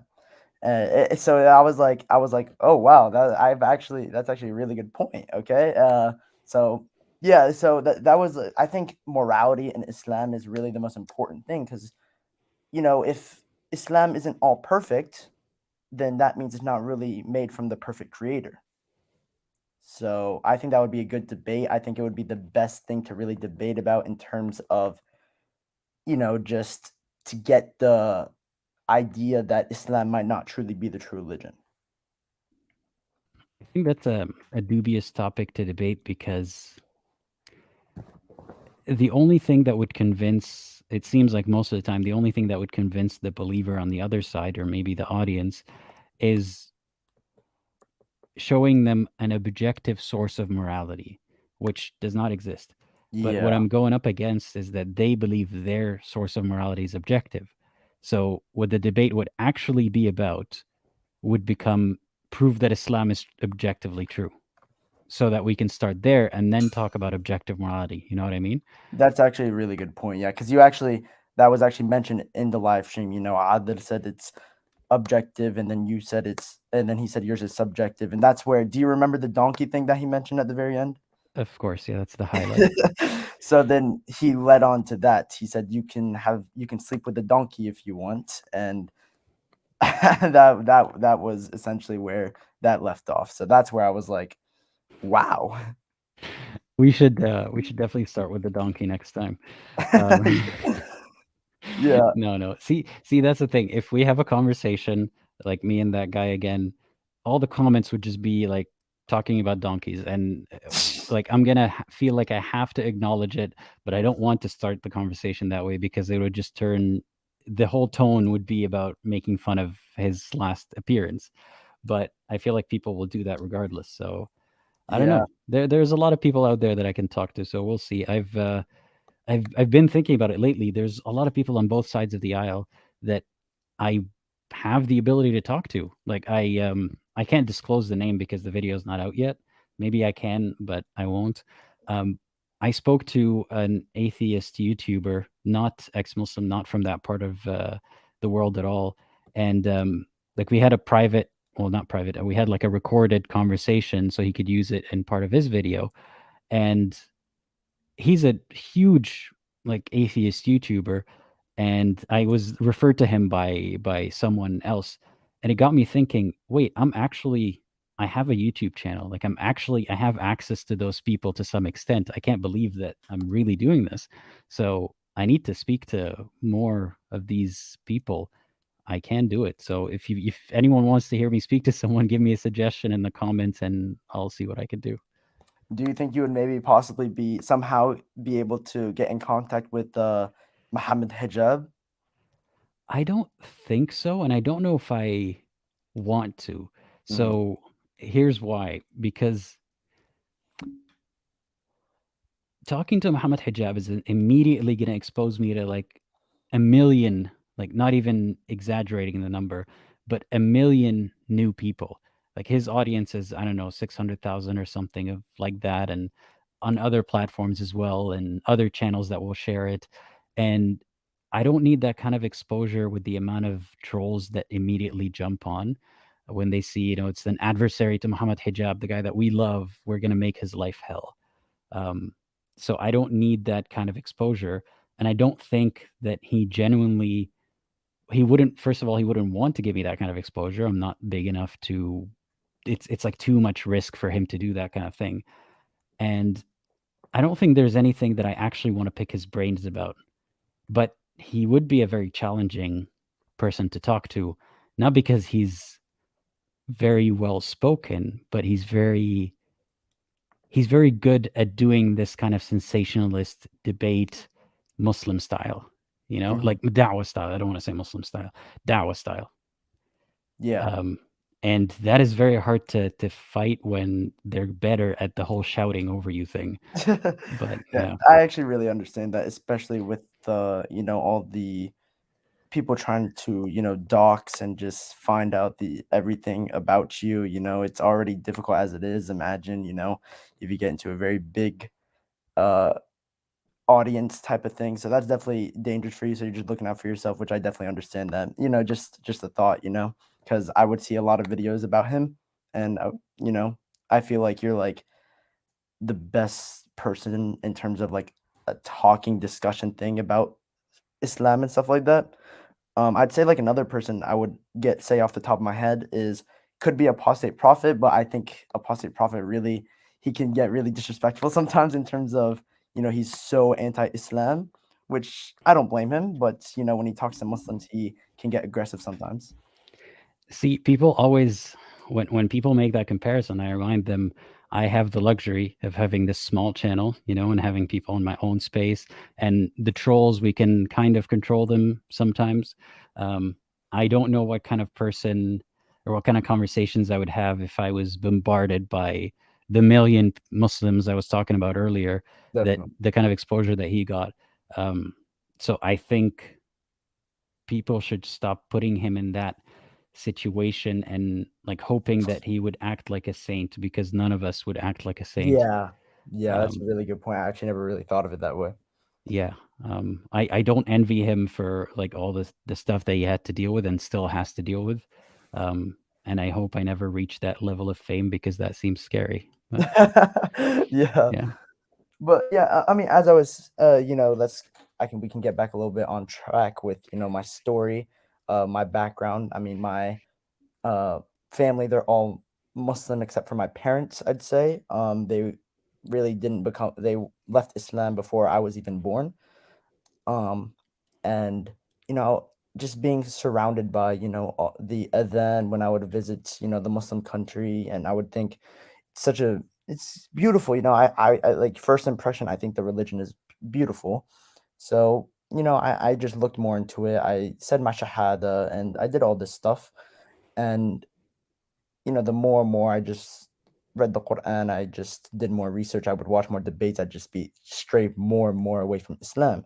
And I think it's really good to be in my situation, I feel like, because you're not born into it to like, like be so close-minded. I looked at it in an open-minded thing. So, I feel like that's like the most fair thing to happen to you, being so open-minded about a specific topic to truly have your own opinion about it. So how long did it take you to revisit or reconsider your belief in Islam? I'd say after Ramadan. When was the last time we spoke? I forgot already. I think it was like 2 weeks ago. Okay. Yeah. Maybe you can remember, I had to leave shortly. I was interrupted and I had to do some stuff, and I asked if it could wait a little bit. It couldn't have waited a little bit, so I was like, okay, I'll go ahead and take care of some things. So yeah, sorry about that, but No yeah. worries. Yeah. Well, But yeah, yeah. thanks for the ideas for who to talk to as well. Some people have made suggestions in the live stream. I will note those down. Yeah, that's good to hear. I would love to see that. I would love to see, more content from you and everything like that. I love your animated stuff, I forgot. It was like Two Truths and a Lie. That one was funny. And also with the just your, I think it was like 10-14 minute video about, how it was like about like some hotline thing, and like, Muhammad was on the phone with, the hotline, just telling Muhammad what to say to the people and stuff like that. There's another video coming in a similar vein in hopefully in 2 weeks or so. Oh, okay, that's good to hear. Maybe 3, yeah.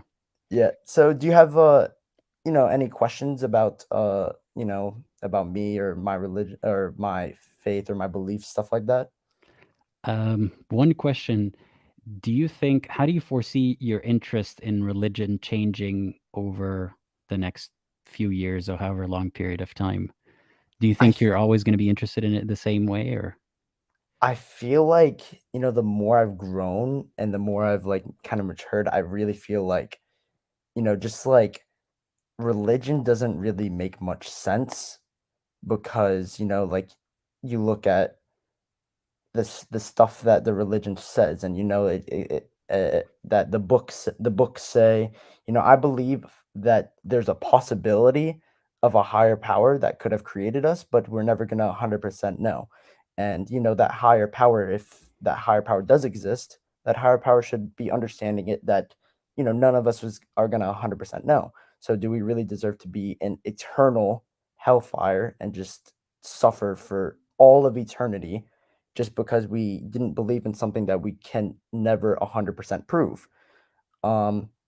So I feel like I would never really look into a religion ever again, only because, I've realized, like, if this truly was the words of God or even a messenger of God, then it would make a lot more sense and, be a lot more moral in a way. Yeah, I don't think you're in risk of missing out on, the true religion just because you're not actively looking for it all the time. Yeah, definitely. Yeah, I also feel like, like having to submit my will to a higher power, pray to this higher power doesn't really make much sense because, like why would that higher power need my prayer, my worship? It doesn't really make much sense to me, Mhm. Yeah. Well, I Yeah. hope that the topic doesn't stay in your psyche for too long, for longer than it needs to. I appreciate that. Yeah. And, I hope everything well for you in the future. Thank you. Yeah. So I guess that's all I really have to say. I just wanted to kind of finish on what was interrupted.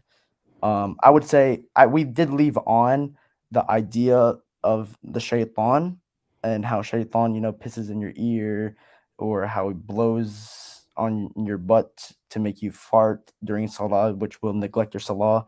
So that's where I was like, when I heard about that, I was like, okay, this is starting to get me to, not really like believe in this religion, because this just sounds like a fairy tale and kind of, silly in a way. Yeah. People might mock that reasoning and think, religion could be both real and sound fairy tale and silly like, but I think it just shakes you enough that you realize, wait, this was not proven to begin with, and now it looks like a fairy tale, so I have even less reason to believe. But have you ever come across a good reason to believe in Islam that was negated by these fairy tales? Sorry, could you ask that again? Did you have a good reason to believe in Islam that you then revised or was negated by finding out something silly? I wouldn't. No, not really. I wouldn't say that. Mhm. I don't think so. I never really thought about it that much, but I wouldn't say so. No, I think it's just simple reasoning and just what really yeah. Yeah. All right. Well, if you don't have anything else, then I think I'm done. Well, yeah. Thank you for joining this live stream today. Of course, thank you for having me. I'm sorry again for the issue before I showed up. No worries, it happens. You'll have a good one. You as well. Bye-bye. All right. So we are done. Thank you for watching or listening this long. Please don't forget to like and subscribe if you'd like to see more of this. And I will be taking some clips from these videos and putting them in, their own little clips for those who want to watch, not an entire live stream of 5 hours. Damn. All right. I'm going to go take my bathroom break now. I appreciate you all being here. Like and subscribe. And as always, think critically and think for yourself.